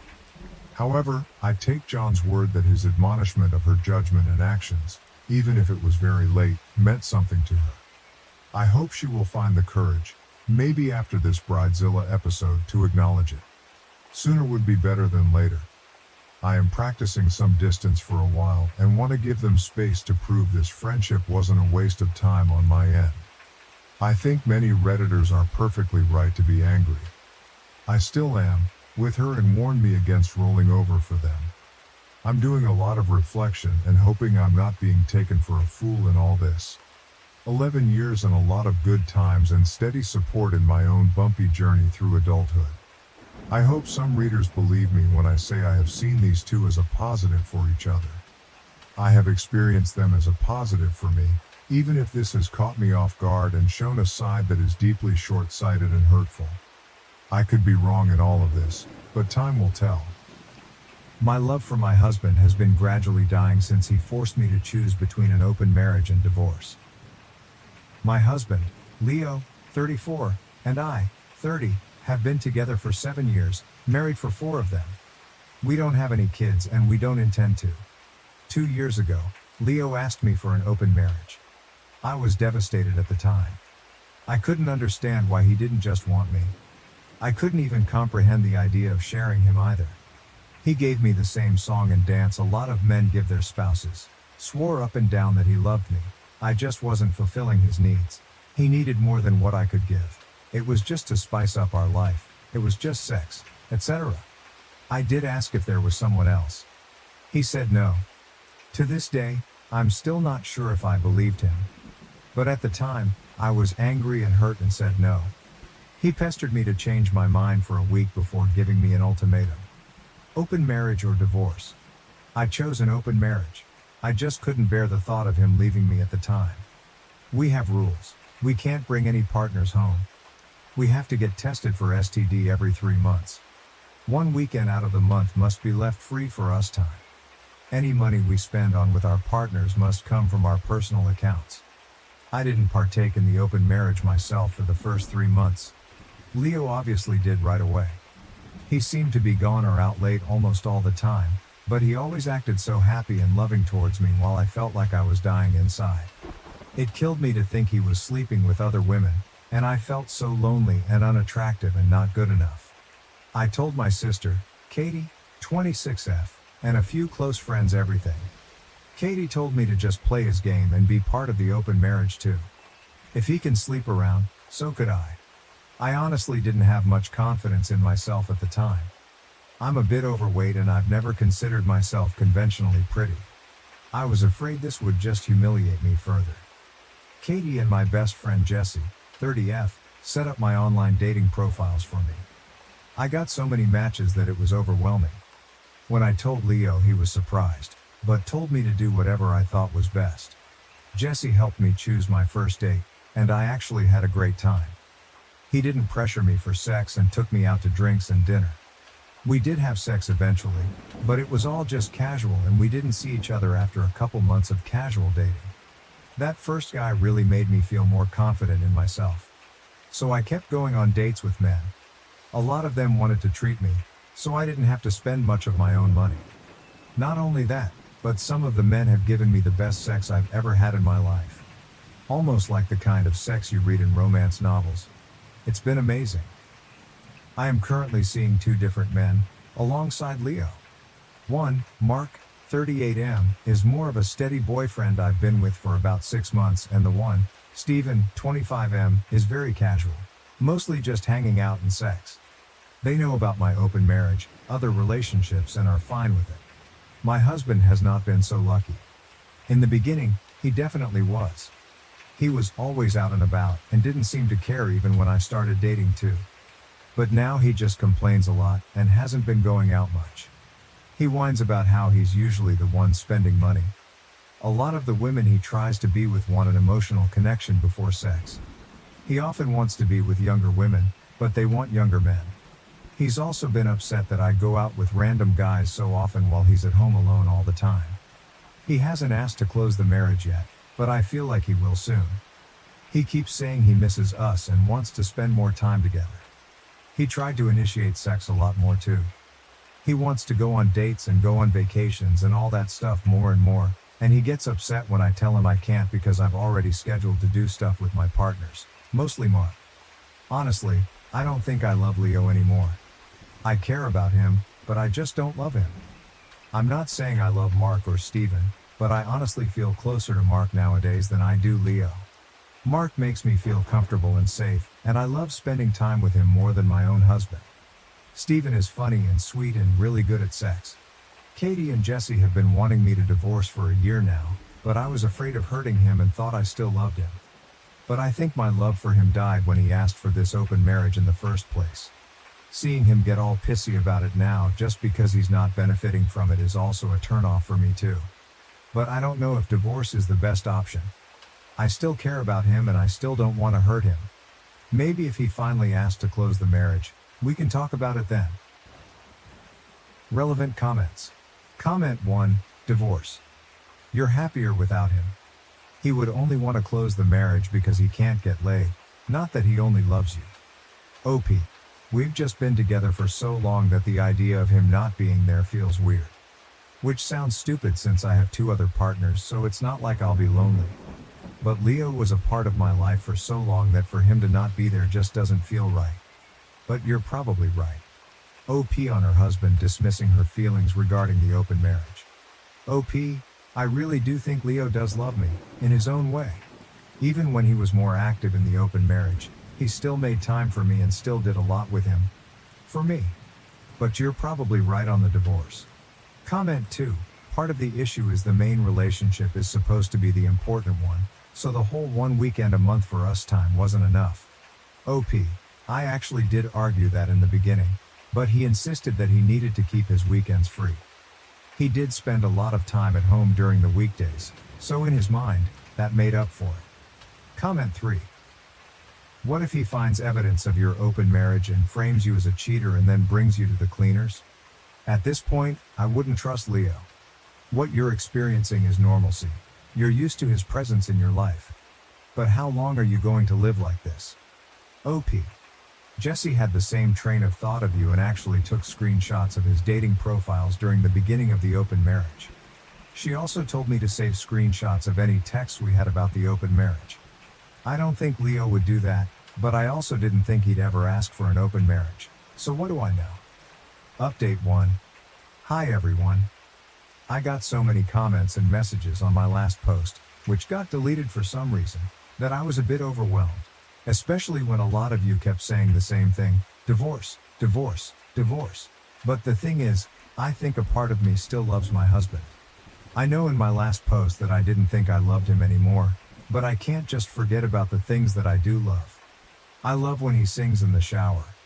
I love when he laughs so hard he snorts. I love when he kisses my forehead when I've had a bad day. I love when he holds my hand when he watched TV together. Leo has done a lot of shitty things, but he really isn't the big asshole people think. Maybe that was my fault. But even if I do still love him, I'm not in love with him anymore. I don't think I have been for a while. I care about him, a part of me does still love him, but you all were right. I should have just divorced him when he gave me that ultimatum in the first place. This past Saturday, we had the big talk. I initiated it, but he didn't seem too surprised. I just told him that I noticed he didn't seem to like me going out with Mark or Steven and asked if there was a problem. He said there was. But he didn't ask me to close the marriage. He just asked me if I still loved him. I said something like, not like I used to. He broke down crying, which made me cry. I guess he had known for a while that I wasn't in love anymore, but he had hoped he could win me back if he funneled all of his energy into me. I was honest and told him that during those first 3 months of our open marriage, I think my love for him died and I just couldn't get it back. I did tell him that I still cared about him and that I did love him, but it's not the same as it was. He asked if I loved Mark or Steven, and I said no. I like being with them and I care about them a lot, but I can't say I'm in love with either of them. I also finally asked him why he wanted the open marriage in the first place. A lot of you in the comments said he already had someone lined up, and you were right. He had someone at work he was interested in and she wanted him too. The open marriage was just to get permission. He honestly never expected me to also get my own partners because of how unconfident I was, but he didn't want to stop me either because he thought nothing would come of it. He didn't really like me seeing other men, but he knew it wouldn't have been fair to tell me no when I gave him permission first. I guess Mark and Steven made him insecure because I was spending so much time with them on a regular basis. The open marriage was just sex on the side for him. He only did hookups and they never lasted long. He genuinely always just loved me. But he thought I was falling in love with my partners and he was losing me and wanted to win me back. We cried a lot and talked a lot. We've decided to get a divorce. Since the house is in his name, I'm going to move out and live with Katie for a while. He told me I didn't have to and I could stay until the divorce was finalized, but I just can't. It's too hard to even look at him sometimes. I don't know how I feel, to be honest. I thought I would be relieved or sad, but I'm just tired. I wish I could have been like you all wanted me to be, clapping back or being sarcastic and snarky or rubbing it in his face, but I don't feel like I've won anything. I just feel lost. Relevant comments. Comment 1. I'm wondering if maybe the other woman ended it so now he was back to what he was comfortable with, his wife. He went and had his fun and when that died out, he was not left with a wife waiting for him at home. OP, he and his co-worker were only sleeping together for maybe a month. She fulfilled his kinks that I never liked indulging in. That's why he was with most of his partners, because I wasn't interested in his kinks. Comment 2, he stepped out of this marriage first and tried to have his cake and eat it too. The thing with open marriages is that you can never count on how emotions will change. Sex is a very intimate action and many people will develop emotional connections. Those connections come at a price. He placed a bet and he lost. At least he's man enough to acknowledge it and own up to it. There is no easy answer. OP, I wish you healing OP. Thank you. Leo just thought the open marriage would be a way for him to get all of his kinks he couldn't do with me, because I wasn't into it. He knew how unconfident I was, which wasn't because of him. A lot of people seem to think that he eroded my self-esteem, but he didn't. We can thank my mother for that, but that's a whole other can of worms. So he never expected me to partake in the open marriage either. Comment 3. So he never expected me to partake in the open marriage either. So basically while he asked for a mutually open marriage he expected it to be only his side open and then got hurt that reality didn't meet his expectations. OP. Leo admitted that he did only expect his side to be open. He was never going to stop me from opening my side, but like I said, he didn't think I would. TBH, I don't think I would have either if it wasn't for Jesse and Katie pushing me and making profiles for me. I'm divorcing my husband due to his autism impacting our life. How can I end things respectfully while considering his feelings and needs? When I first met my husband, who is now 30 years old, I knew he had autism. We met at university and it never seemed to be a problem at the time. He was what you would describe as quirky, but we fell in love and eventually got married. For a while, everything seemed to be going well despite his autism. Over time, however, he developed some sensory issues, which meant that I had to take on the majority of the housework. I didn't really mind initially because I was pursuing my MA while he went to work. However, as time passed, his autism became more noticeable and began to affect our daily lives in more significant ways. At first, I couldn't have my girlfriends over without giving him a week's notice, and eventually, it became completely off the table. I accepted that he didn't like other people entering our space, so we had our hangouts at my friends' places instead. Then I had to start doing chores on his schedule so he could be mentally prepared for the noise of the vacuum. These were all small adjustments, but they began to add up. A few weeks ago, it hit me that I wanted out of this marriage. I recently finished my PhD and got a job offer in a different state. It is a fantastic offer, and I want to take it. I started looking at places to live, but many of them were already out of the question because they wouldn't accommodate my husband's many rules and sensory needs. As I was searching for new places, I realized that I want to get a divorce. I want to move and be able to vacuum when I want and have friends over whenever I choose. I want to eat out without having to check that the restaurant doesn't play loud music, and I want to eventually meet someone who is capable of doing half of the housework. My decision has been made, but now I face the difficult task of telling my husband that I am leaving. I want to do it respectfully, but at the same time, I feel like he deserves to know why I'm making this decision. I think I am leaving him because he has autism, and I fear that this truth will break him and at the same time make me feel like a horrible person. It is a delicate situation, and I'm not sure how to approach it. I care about him deeply and do not want to hurt him, but I also need to think about my own happiness and well-being. I hope to find a way to explain my feelings honestly without causing him unnecessary pain. Relevant comments. Comment 1.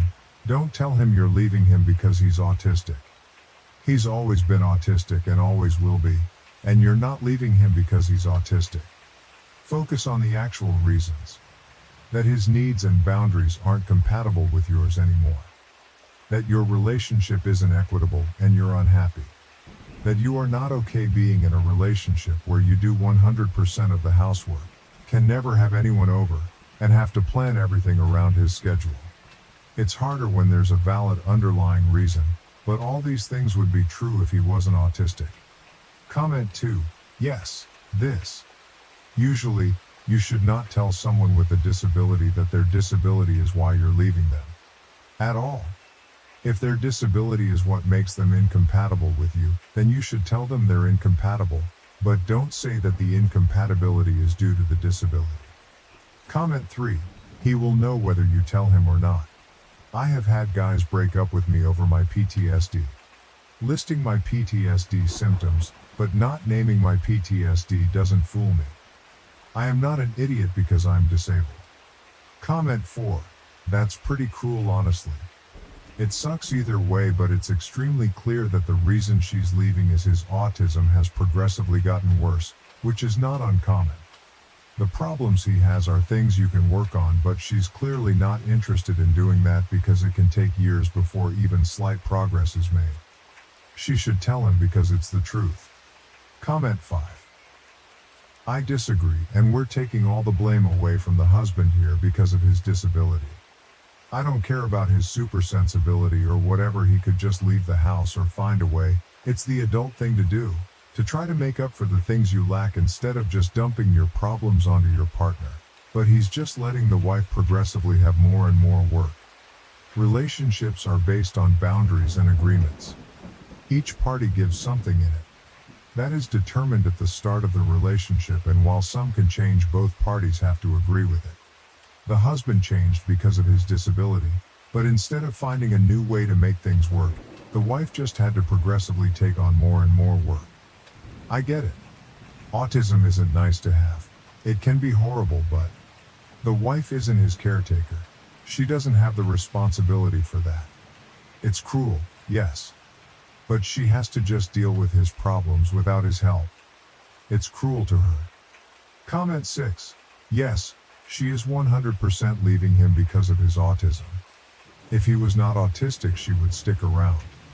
He's not just an asshole. He has a disability she can no longer deal with. Downvote me all you want, but she should definitely be honest with him, especially since he has autism. He likely won't understand otherwise. Comment 7. Nope, she's leaving him because he doesn't help her and she feels isolated from the rest of the world. The only reason this behavior is in any way excusable is because he has a neurodivergent. If anything, one could argue she only stayed with him because he has autism, because without that explanation for the behavior, we'd all be calling him a man-child and probably worse things. He is not a man-child. He's neurodivergent, but he still isn't behaving like a partner. Comment 8. She's not leaving him because he has autism. She's leaving him because she can no longer live with some of the specific things caused by his autism. There's a huge difference. People with autism have their own individual struggles and concerns, and the levels of intensity vary vastly as well. If he were struggling with things that weren't causing such a disruption in her day-to-day life, she may not leave him. That's an important distinction. Comment 9. You're not leaving him because he's autistic. You're leaving him because he is unwilling to compromise. Take it from a married autistic man, marriage is still just as much a give and take as it is for neurotypicals. That being said, he may not realize the impact he is having on you. If he isn't, then it may be a good idea to, either through a series of conversations or therapy, express what you're feeling in a direct manner with specific examples, assuming you haven't done this already. Comment 10. You could tell him that you wanted a partner that equally helps with the house, but it's slowly become your sole responsibility. Marriages are about compromises, but it seems that you've been the one who has to do all the compromises to keep him happy, which has led to your resentment of him. Instead of him managing and taking responsibility for his new sensory issues, he's dealt with it by avoiding it. You're not divorcing him because of his autism, but because of always putting his needs first. You've come to realize that the two of you aren't compatible anymore and can't both have your needs met while keeping the other happy. Highlight comment. Can I also say that these are manageable things? I have ASD and extremely painful sensory processing, like your husband. But I still find ways of managing my house and life. For example, I don't like the vacuum, but I'll use a broom or set my little robot vacuum to do things when I'm not around. The same goes for the washing machine and dryer. I just set them for a time when I'm not around. I also have ear defenders, like concert plugs and noise-canceling headphones, that help me get through chaotic environments. I'll tend to pack away and do the dishes myself because I know I won't clang them, which would normally set off a migraine. I use gloves for nasty textures and have a predictable routine that helps with flexibility around unpredictable things. Also, when having your girlfriends over, does he not have a quiet space in his own home where he can go off and recharge? That's really necessary in general for sensory management. It would feel like chronic torture otherwise. It's not the ASD that's the reason. It's his approach to managing it and the way he's shifting the responsibility onto you. Has he ever gone to therapy or seen an occupational therapist for help on how to navigate adult life? Medication and therapy for both the physical and emotional pain changed my life. Maybe they can help him too? It is kind of disappointing that your reasoning behind this is because he has autism, and you don't want to make an effort to understand your partner's lifelong struggles or try to approach a workable solution. These are things that can be changed, somewhat easily too compared to other issues, and help him for the better. There are so many workable solutions that it is kind of frustrating. What I'd be more upset about is that he isn't trying to contribute to the maintenance of the house and relationship, which is not an autism thing. It's just male entitlement. Just don't blame him for something he can't change. He cannot change that he is autistic. He can change the way he manages it and be fair in supporting you.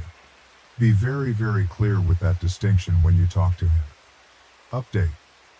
It's been 3 days since I posted about wanting to leave my husband because his autism has made it impossible for me to live a normal life. Some of you suggested that he may be using his autism to get out of doing housework, and I'm afraid you were not wrong. Yesterday, I sat him down and explained that the situation had reached a point where I am no longer happy, and I haven't been for a while.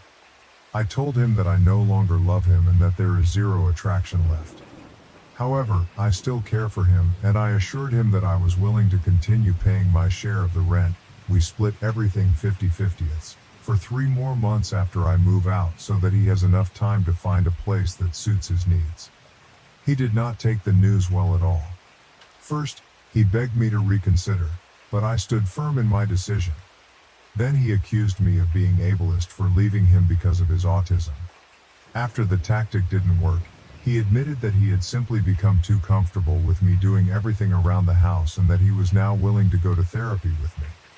Despite his willingness to make changes, I told him that my decision was final. I have already accepted the job offer and will be contacting a divorce lawyer next week.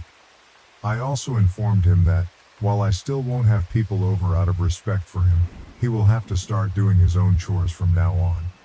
Just a side note to everyone who assumed that he financed me. University is free here, and you get paid to do your PhD. I teach classes and do field work, so I have been financially independent throughout our relationship. Anyway, that's all for now. I'm excited for the future and am looking forward to being able to have friends over again without any restrictions. Thank you all for your support and advice during this difficult time. Relevant comments. One commenter shared, "My girlfriend and I both have chronic conditions, and she is autistic.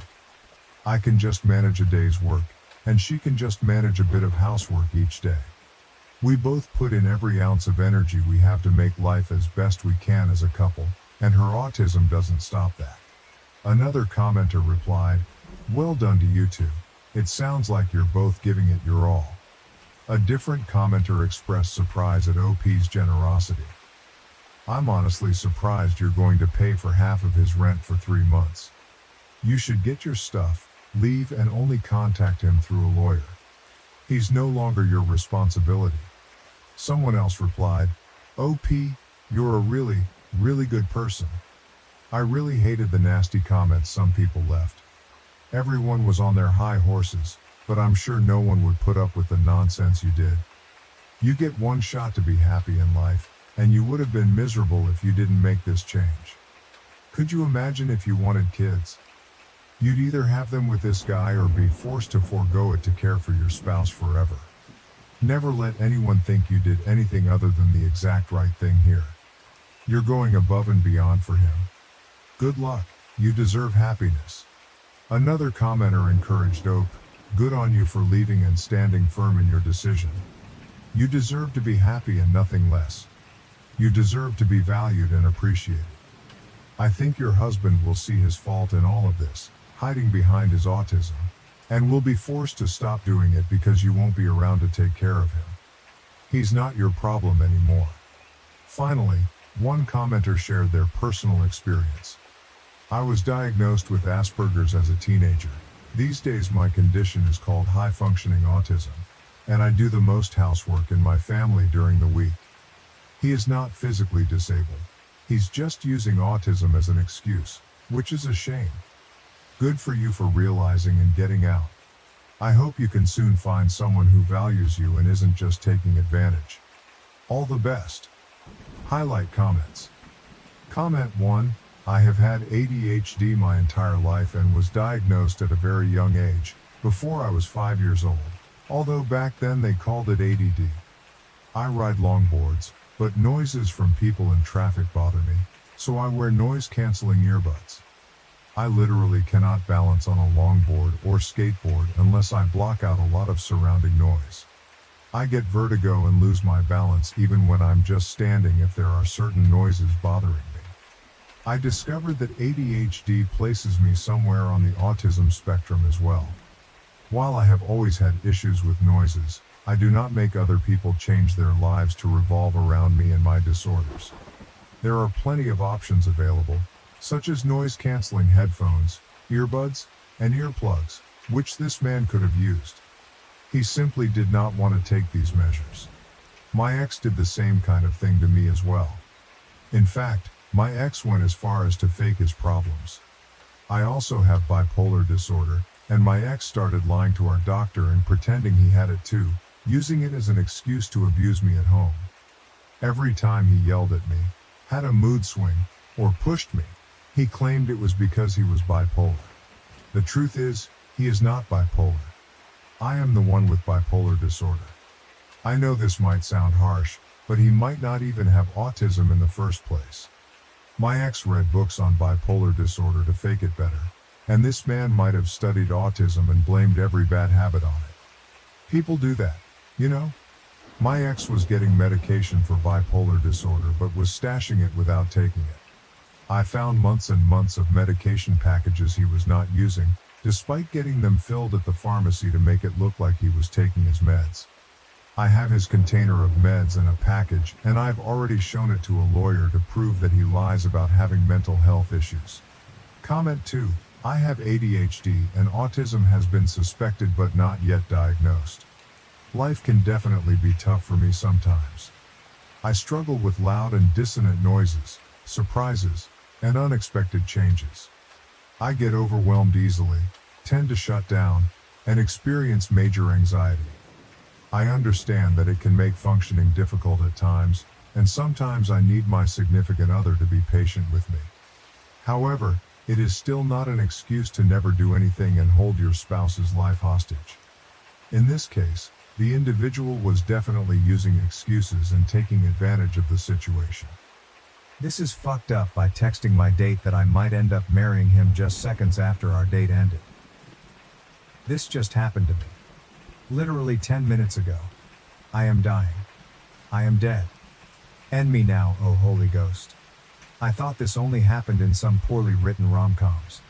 The kind where life hardly imitates the real one. I want to bury myself and never come to see the light again. Why me? Oh, why me? 10 painfully long minutes ago, I, exalted by the wonderful date I went with this handsomely gorgeous man who also happened to be a friend of mine for the last 3 years, against my apartment door that I had just closed on his beautiful face, I typed these words that will fiercely haunt me now. Bitch, I think I'm going to end up marrying this guy.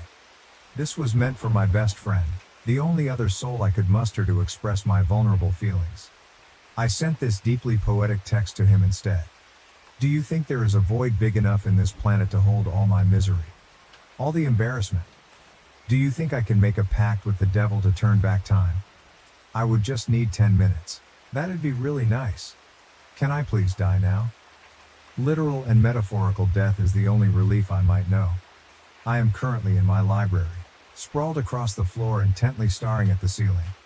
Man, I think I'll be here forever. TLDR, I mistakenly texted my date that I might end up marrying him as we just ended our date. Realized too late the text meant for my best friend was sent to him instead. Bitch, I owe you an update. Good news, there's so much staring at the ceiling one can do before pure boredom kicks in and the realization that the desire to scream fuck fuck fuck at the top of your lungs will most likely not last for an eternity. Bad news, you guys did me dirty by blasting my still fresh embarrassment on the front page and apparently on a famous Portuguese radio show this morning. Cool. So, on to the meaty love update. Once I realized the text blunder, I quickly texted him that it was not meant for him, with a crying emoji for good measure. Sweet man that he is, he responded immediately to let me know that he doesn't read texts not meant for him. I subsequently asked for permission to die. He said. Please don't. This morning, he texted me about some travel plans we have down the line. Bless this handsome man. The gods are cruel, but not that cruel. This is where I should clarify that the original post was obviously a tad hyperbolic, just like that text. Go figure. I slept well last night, and I also laughed. At myself, the blunder, just the ridiculous timing. What also got imprinted on me was that exact moment I wrote and sent that text. The moment he leaned and kissed me goodnight, I looking at him as I closed my apartment door, locking it and at once turning around and heavily sighing and smiling, keys still in hand. 2 weeks ago he had proposed going on a walk at the park. I had an inkling somehow that after knowing each other for 3 years, he was going to finally, perhaps, become vulnerable and share a few things. I had been in a serious relationship when we met, and what I know now to be out of respect and my ironclad boundaries, he never made any advances. But I was single now. And at the park, sitting there, together, he looked at me and said he had feelings for me. Long time, 3-year-long feelings. And right there at Prospect Park, on a clear night, under some 35 visible stars, we counted, he kissed me. Last night, it was my turn to be vulnerable, even if accidentally. For once, I think I understand Ted. He was always the guy I wanted to throw my shoe at whenever his ridiculous face showed up on the screen, which was a lot. As for the library, I'm not Jane Austen, but I'm a New Yorker, and the luxury of ample space is not something I recognize. My dream as a child refugee, growing up in deep poverty, was to have a dedicated place for all the books I could buy when I would grow up and have money. Here's a pic of my library nook that I built through vintage thrifting, DIY projects and patience. The library. This is it, folks, the update. I might prefer this life over any rom-com. Relevant comments. The pic of the library is gone, but OP explains it in a comment, you guys. It's not a literal library. It's a corner of my apartment I've turned into a library nook. Also, for what it's worth, this is an embarrassing story that just literally happened to me, but believe me, as a refugee who has suffered through deep poverty from early childhood, I'm well aware of all of the hardships existing out there. Now, let me go back to staring at the ceiling. Comment 1, you just ruined my mental picture of you in a dramatic swoon across a plush tapestry on the floor of a dusty Victorian library, cheeks flushed and with the back of your hand across your forehead, muttering things like, "Woe is me," and "Verily, I am vexed." Comment 2, make it into a joke. Bring up that's what they say in those rom-coms, and honestly just make it a laughable experience for both. Example, bitch, I think I'm going to end up marrying this guy. Says every girl on a rom-com. Make it into a quote. I don't know how to explain it, but I'm the type of person to turn my fuck up into a joke. OP, I'm probably going to greet him with a chirpy, "Hi husband," next time I see him. Comment 3, you can only refer to him as bitch from here on out. Update, 3 years after I mistakenly pressed send, texting this gorgeous specimen of a guy I would marry him seconds after ending our first date, keys still in hand as I struggled to both text and lock the door, and subsequently sprawled across my library wishing for the floor to engulf me, I did end up marrying the man. Damn, what in the world life. Thought I'd let you guys know since you did help me with your funny comments and shared shameful moments to eventually get myself up that fateful evening, dust myself off, and not commit cringe seppuku. It's been 3 years of pure joy, and he's still as dreamy and kind, you guys. And it was kids, that's how I met your father after all. See you in the next chapter. TLDR, bitch, I married the man. Sending that text by mistake 3 years ago telling him I'd marry him right after our first date was just the truth. I was kicked out at 16 and struggled for years. Now I have a house, and my sister and her junkie husband have invaded and demanded to live with me. When I was 16, my parents and twin sister kicked me out. I lived in a tent and struggled for years. Now I have a house, and they showed up uninvited with my sister's family, demanding to move in. My sister was the one who convinced our parents to throw me out at 16, claiming there was no space for me. I spent 12 years fighting to secure my own place, and now they want me to let my sister move in because she's pregnant with her 4th child. As a 28-year-old man, I've endured my parents' toxicity since childhood.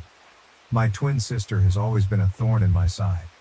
People say twins support each other, but in my case, my twin drags me down whenever she can. Childhood bullying wasn't enough. She has reappeared in my life, wanting to move into my house with her family, despite being the one who threw me out at 16. Her narcissism, fueled by our parents' poor parenting, is relentless. They always wanted a daughter and made it clear they would have terminated the pregnancy if it had been just me. I owe my existence to my sister. My sister never missed a chance to flaunt her entitlement. Growing up unwanted in my household was tough. Everything revolved around her. Despite being the same age, I wasn't allowed to touch her toys. She often got new clothes while I only received clothes on Christmas and our birthday. If we didn't share a birthday, they wouldn't have bothered celebrating it. In fact, if I didn't share my birthday with my sister, I wouldn't exist. I got the bare minimum, not out of love, but to save their faces from judgmental relatives. The only positive aspect of my childhood was my grandfather, the only person who saw through their BS. Sadly, he passed away when I was 13. That was the worst day of my life because I had no one to have my back. We lived in a cramped house in the suburbs. My sister and I shared a room, but it felt more like I had a bed and a tiny closet under her room. The entire space was filled with her clothes, toys, and posters. Complaining was not an option, as my parents believed they were doing enough for me. My sister didn't like me being in her room, so I was only allowed in at night to sleep. Even when I was sick, I had to lie on the couch because, as a girl, she needed privacy. I couldn't wait to turn 18 and move out. It seemed my family was even more eager to get rid of me. When we were 16, my sister got pregnant by a 19-year-old loser. His parents had kicked him out after he failed the 8th grade 3 times. My parents got them married, and my dad found him a job as a cleaner at his factory. My father, who works as a mechanic at an automobile manufacturing company, brought him home. Naturally, I had to move out of my room to make space for him. Our house had only 2 rooms and a tiny living area. When I asked if I could sleep on the couch, my father refused, saying he uses it when my mom's snoring becomes unbearable in winter. I was told to find a place for myself. To make matters worse, my loser brother-in-law would say, "Dude, it's not tough to find a place for yourself." My parents threw me out when I was 15, and yet I managed to pull my life together. Now I have a family. Trust me, it gets better out there. I sighed. Yeah, if being a junkie and impregnating a minor means putting your life together, then sure. Most of my relatives lived far away, and my parents threatened me not to show up at any of their places to avoid exposing their toxicity. I asked a few friends if I could crash on their couches, but no luck. Why would their parents allow me in their house when my own parents kicked me out? One classmate living in a garage let me stay for a few months until his parents found out and kicked me out. I slept on a bench on the sidewalk for a few days until the cops rounded me up and brought me home. My parents claimed I had run away.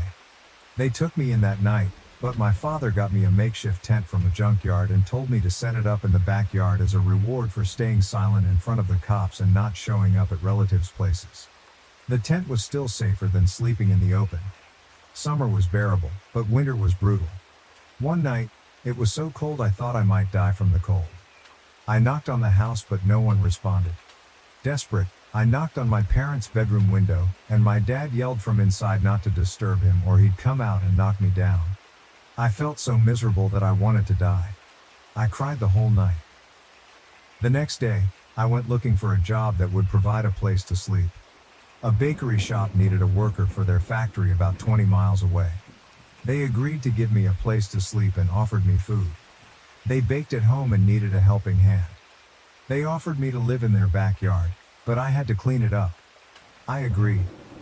The place was pretty messed up with flour and sugar everywhere, not to mention the rodents living off it. But I was at my lowest point and took the job. I packed my stuff and left.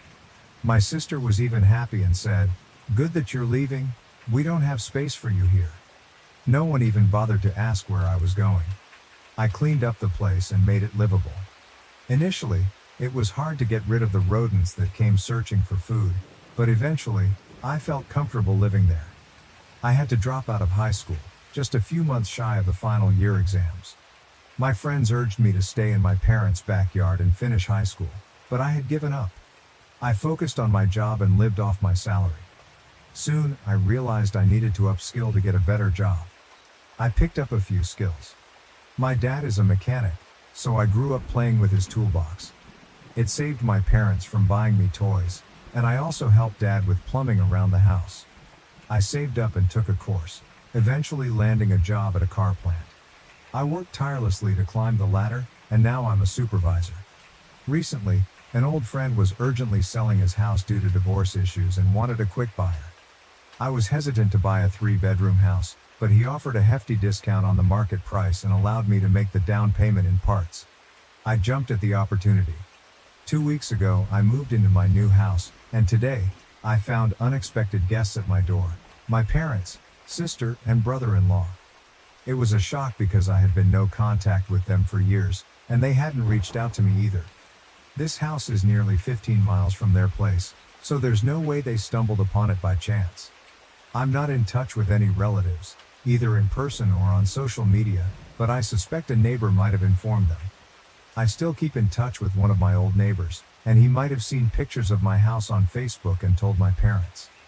I have no idea how they figured out the exact address, but my dad knew where I worked, so maybe he got it from there. As soon as I opened the door, they barged into my house. Mom and Dad congratulated me and said they were proud of me. I smiled and offered them a chair. I'm still in the process of furnishing the place, so I only have a bed, a few chairs, and a table. My parents sat down and started asking about the house deal.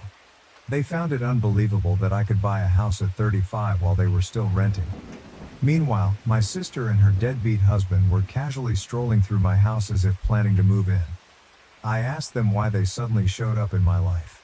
They said, "Nothing, just checking on you." Funny, huh? They checked up on me when I needed them the least. They started updating me about their lives. Dad has hypertension.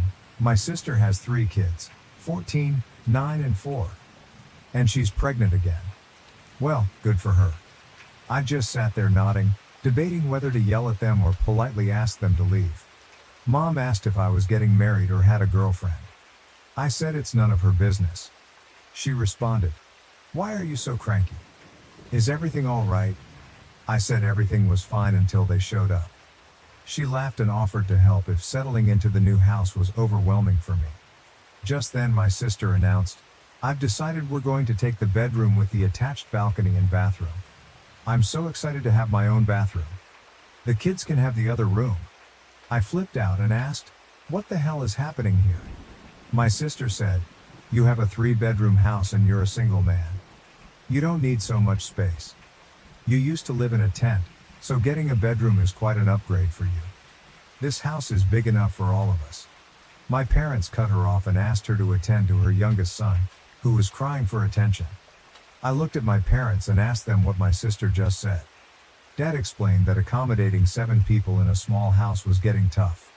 My sister's eldest son, 14, was sleeping on the couch, the middle one was with my parents, and the youngest with my sister.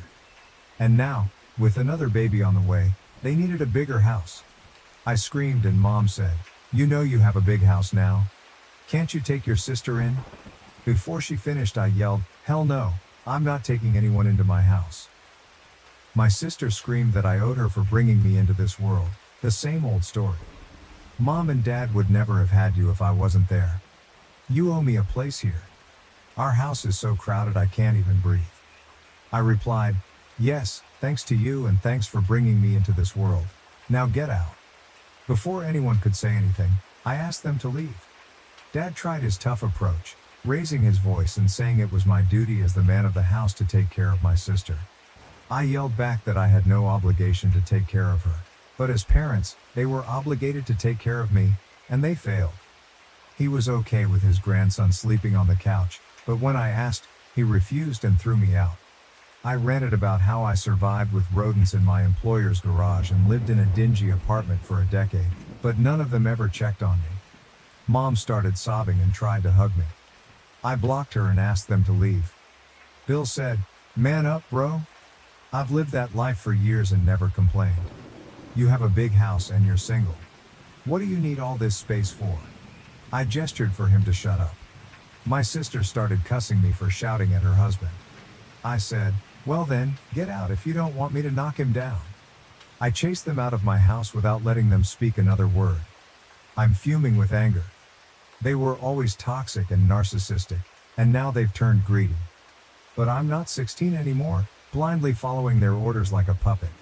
If they keep pestering me, I won't hesitate to call the cops on them. Update: my sister and her junkie husband broke into my house. Some of you asked if my sister offered to pay rent. The answer is a big no. She hasn't, and she can't afford rent. She and her junkie husband are freeloaders and child-making machines. They've been leeching off my parents for 12 years, and now they want to do the same to me. It's not like my parents are happy about it. I saw the frustration in their eyes during their last visit. But instead of throwing her out, they're trying to offload those lazy bumps onto me. A week after our first encounter, my mom showed up at my house again. This time she didn't beat around the bush and told me I should let my sister move in with me. I said no way. She repeated the same stuff about how difficult it was to accommodate so many people in a small house, blah blah. Still, it was a no from me. Then she tried to threaten me. I should have seen it coming. She said, "See honey, you live alone in this big house and you're gone for 12 hours a day. What if someone breaks in? If a family lives here, it would be safer for you. Plus, you'll get help with cleaning, dishes and laundry." I said, "For the last time, no, and go away. I don't want any of you at my house." A few days later, one of my neighbors told me he saw a pregnant woman with a man and a young boy loitering around my property. They were peeping in through the windows, wandering around the backyard, and it seemed like they were trying to sneak in. He's an old man who sits on his front porch all afternoon. When they noticed he was watching them, they went away. He informed me as a goodwill gesture. I thanked him, gave him my number, and asked him to call me if he ever saw them again. My house wasn't equipped with cameras yet. I had intended to install them over the weekend. Who knew they would break in before then? Just 2 days later, I got a call from my elderly neighbor saying he suspected someone had broken into my house. I rushed home in a panic. He was right. My sister and Bill had broken in through the back window. She said, "We didn't have any other options. You were being a jerk and not allowing us. Now we live here, and you suck it up." I was in shock. How far she went to flaunt her entitlement. Bill came out of the room they had turned into their bedroom and said, "It was pretty smooth, huh?" Without thinking twice, I charged at Bill. My sister stepped in between, and I dragged her aside. I punched him in the face. Their 14-year-old son attacked me with a bottle, and my head started bleeding. The blow wasn't severe, and I was on the verge of blackout, but my rage kept me conscious. They all panicked at the sight of blood. My sister called my parents and told them what happened. Bill and his son started cleaning up the mess. My neighbor called the cops. My sister and Bill started apologizing and begged me to spare their son from being arrested. I said, "All of you are going down with him." The cops arrived and took my statement. My sister denied all allegations of breaking in and assaulting me. She claimed they were visiting my house, her son played a prank on me, and I accidentally slipped and hurt my head. She said I was mad at them and falsely framing them. What a liar. Meanwhile, my parents arrived and forced me to drop the charges. They all ganged up to make me look like a liar, claiming I was using the cops to settle a grudge against my sister. Thank God my neighbor stepped in and gave his statement, and based on that, the cops arrested them. They had to spend the night behind bars because my parents couldn't afford bail. The next day, they were presented for trial. I went to the hospital to get my wounds dressed. The doctor scanned it for internal injuries. I had to take a couple of days off to nurse my wounds. I pressed assault charges against them and also claimed compensation for my losses, and the court agreed that they should bear it. Meanwhile, my parents tried everything to make me drop the charges, but I threatened to sue them for planning the assault. Her son, being a minor, was dealt with according to juvenile law. He got a week in a juvenile facility, and his parents had to pay for restitution, lost wages, and medical bills. My sister and Bill were heavily fined but pleaded to trade part of it for community service. It's been a week since then, and it's been silent. I hope they've learned their lesson and stay away from me. Update 2. It looks like my parents aren't off my back yet. Yesterday, they showed up at my house again. I slammed the door in their face. They stood outside for almost an hour, requesting me to hear them out. Finally, I had to let them in. I wish I could just yell from the window and threaten them like Dad did to me 12 years ago. Anyway, I asked them why they were at my door again. They both started sobbing and said they needed my help. I said if this had anything to do with my sister, then count me out. They said it was about them. Dad said, "You see, I'm growing old and fragile. I cannot work as before. Our house hasn't been repaired in many years. Everything is falling apart." I cut him off and said, "Come to the point." He and Mom wanted to move in with me. As a responsible son, I should take them in. I should have if they were responsible parents, but they were not. I asked what would happen to their house and if they were going to terminate the lease. They said they were going to give that house to my sister. I was like, Oh cool, you guys have taken an alternate route to exploit me. Earlier you tried to dump my sister on me, that plan failed. Now you want to pile on for one last time. My house is not up for grabs, not for anyone. They said my sister was offering to pay me rent for living in my house, which I could use to pay the mortgage. I said, I don't need her rent. She doesn't need to worry about my mortgage. She should look out for herself instead. Mom started crying that it was becoming very difficult for my sister to make ends meet. She doesn't even get proper sleep because her children sleep in the same room. I said, it's not my problem if she is mindlessly expanding her family without financial planning. They said, what can we say? You're not agreeing to anything. You don't want to take in your sister, and you won't agree to take us in either. You should at least let us move in with you. The house is too big for one person. I replied, I don't plan to remain single forever. They tried to emotionally manipulate me, insisting that I should take care of my aging parents. I screamed, karma is real. Remember how you threw me out of the house? This is what you get in return. I opened the door for them, and they left with bitter faces. I don't care what they call me, but I'm not going to be a doormat and give in to their demands. My husband admitted to cheating with his best friend. I'm not mad, and I don't know why. What should I do? I, 35, have been married to my husband for a bit under 10 years now. We have no children. Yesterday night, after dinner, my husband, Jay, broke down and admitted he's been sleeping with his childhood best friend, Pete, for quite a while now, longer than I want to say. It was the first time I have seen him cry in more than 2 years over something serious. Jay is the kind that cries over dogs dying in shows but is stony silent at tragedy. However, I'm not mad. I'm not even sure I care. I do love my husband more than anything in the world and I don't want to leave him. I can't move on, I can't stay like this and I don't want to. But Jay has said he won't stop seeing Pete, no matter what I choose. He's sorry for doing this to me and he has said he loves me. And I'm his wife and heart, but Pete means the same to him. Basically, he can't choose. He loves us both. It falls to me to choose and I don't know what to do. Honestly, the bit that hurts the most is the fact that Pete is a good friend of mine, but he couldn't face me himself and instead let Jay break down in front of me. Sorry this turned into a rant, any advice would help. If anyone's gone through something similar. TLDR, husband cheated with a friend, wants me to choose between staying with him and him continuing to see as a fair partner in divorce. I can't choose without advice. I want to stay with him. I honestly don't feel anything about this affair, honestly. Edit. It's come up a bit so. My husband has been openly bisexual since before I even met him. Peter is bi or pan.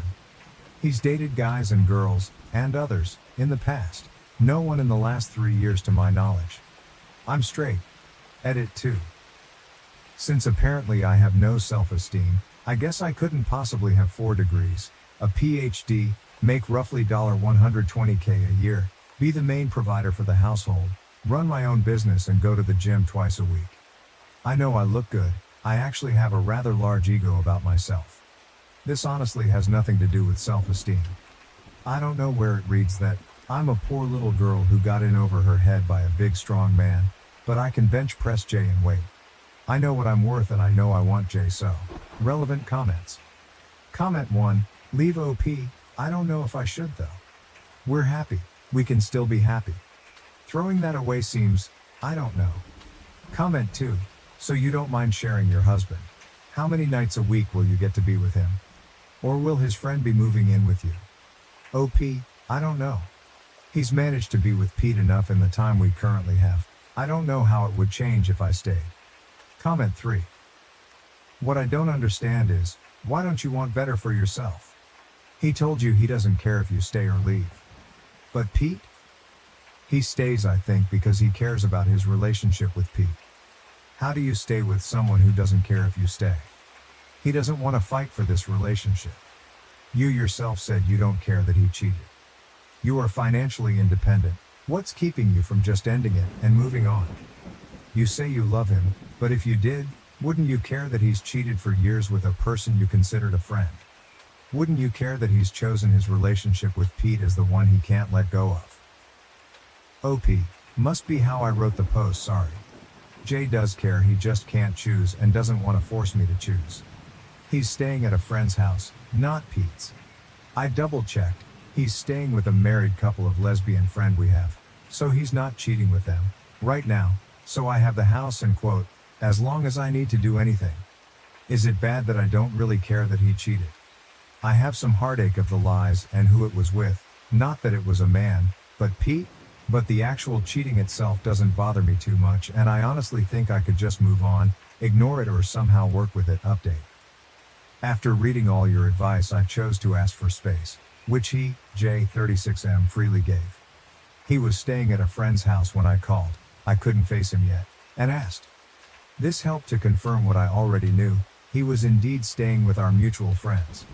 A married lesbian, both 36F couple, so no, he didn't run to Pete, 36M as some of you thought. I was leaning towards separation after reading your advice. Well, a few days after I requested space, I decided to ask for separation officially. To cut a long ice cream and tear-filled 3 weeks short, I caved and called it. I did not beg for him back or anything like that. I asked him out for a walk and we had a long talk. It was a fair while ago so I can't word for word type what was said, but it boiled down to this. 1. I still love him no matter what. 2. He still loves me no matter what. 3. He loves Pete no matter what. 4. He does not value either of us above the other. When he spoke about me leaving but him not leaving Pete, he was giving me an out more than anything else. Jay would be destroyed if I chose to leave, but he didn't want me to stay if I truly didn't want to, which is why he didn't beg for me to stay. After this talk, we stayed separate for a few more days. About 7 weeks ago, Jay moved back home and Pete came over for dinner. That talk was longer, harder and contained more personal details that I do not want to share here. But the points were as follows. Jay and Pete have not been together as long as I feared. It's about 28 months, not since they were teens. Pete truly didn't want me to get hurt and he was the one pushing Jay to be honest with me. Pete is gay, but he dated girls in the past. Neither of us are attracted to each other and we are not together. We are all going to individual and couples and group therapy.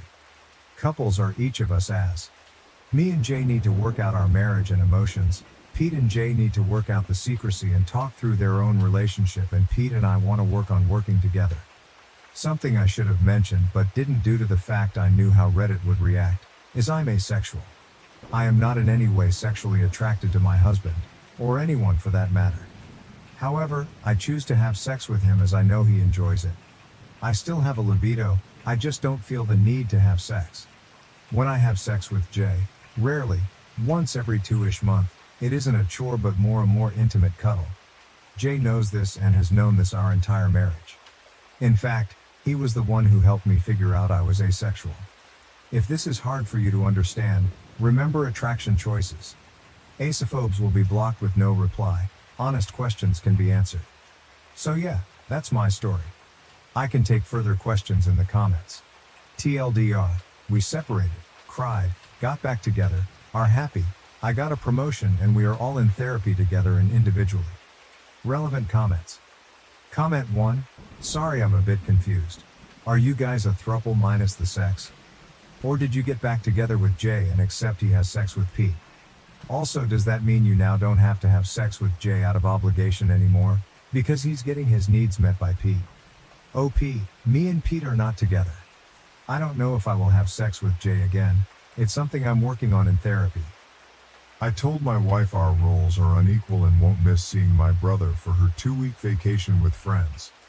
How do I make her understand? June 14, 2024. Too long, didn't read it bottom. Hi, I'll try to keep this short. Both in our 30s and have been together for 17 years. I, male in my 30s, am the sole provider for my family of 6, partner, 4 kids, and 2 high-energy dogs. I work 5 days a week and sometimes on weekends if we need a little more cash. My partner is a stay-at-home mom and hasn't worked since our eldest was born, by her own choice. I wake up at 5 a.m. and take the dogs out, prepare kids' lunches and snacks, ensure all school essentials such as bags are at the front door, then head to work at a physically demanding job. The kids are picked up for daycare or school at 7 a.m. Due to after-school activities and clubs, they're not home until 6 p.m. I come home at 7 p.m. and make dinner most nights. I help with homework, do bath time for the little ones, do the dishes, take the dogs out for a longer walk, put the little ones to bed, and clean the house if it's a mess. I pay for everything: mortgage, bills, insurance, groceries, clothes, toys, technology, after-school activities, dates, and a woman to deep clean the house once a month. My partner wants to go on a 2-week vacation with her friends, which will overlap with the weekend away I had planned with my brother, whom I rarely get to see as we live so far away. She wants me to cancel my trip as she's tired and needs a break. We got into an argument over it, in which unkind things were said on both sides, but I'm unwilling to budge on this. How do I get through to her that I need some rest? Too long. Didn't read. I pay for everything, do housework, childcare, etc. While my wife is a stay-at-home mom. She wants to go on a 2-week vacation with her friends, which means I won't be able to go on a weekend trip with my brother that was planned well in advance. We argued, and she told me I need to help out more, and I basically said what's in the title. How do I get through to her? Edit or additional info. Hello all, sorry I haven't replied to many comments, but I have read most of them. I've seen a couple of questions I'd like to answer and figured that making a post would be better than replying to individual comments. My children are between 16 and 6 years old. My wife doesn't take anyone to their clubs or activities. The younger children's school finishes at 3 p.m., and their clubs are in the school. The older kids' school finishes at 3:30 p.m. They stay in a club until 4:30 p.m. and then go to a youth group with their cousins until they come home. My eldest makes their way to and from school on their own, while my youngest is picked up and dropped off. The kids are able to eat breakfast at home but often enjoy eating with their friends before school starts at 8 a.m. My wife doesn't walk the dogs because she doesn't like to, and frankly, they don't like her. I enjoy my time walking the dogs because it allows me some time to think. We have a large yard with dog houses, toys, and some agility equipment for them to use while I'm gone. They also get mental stimulation through Kongs and puzzle toys which have been prepared and stored in the freezer. What does my wife do all day? Honestly, she's not isolated. She often tells me of things she's done with her friends, sister and mother. She goes to the gym and enjoys hobbies such as embroidery, knitting and some jewelry design. She changes what she likes to do, saying it keeps things fresh. Housework-wise, she does the laundry. I fold and distribute it later, gives the dogs water, and prepares their meals and enrichment.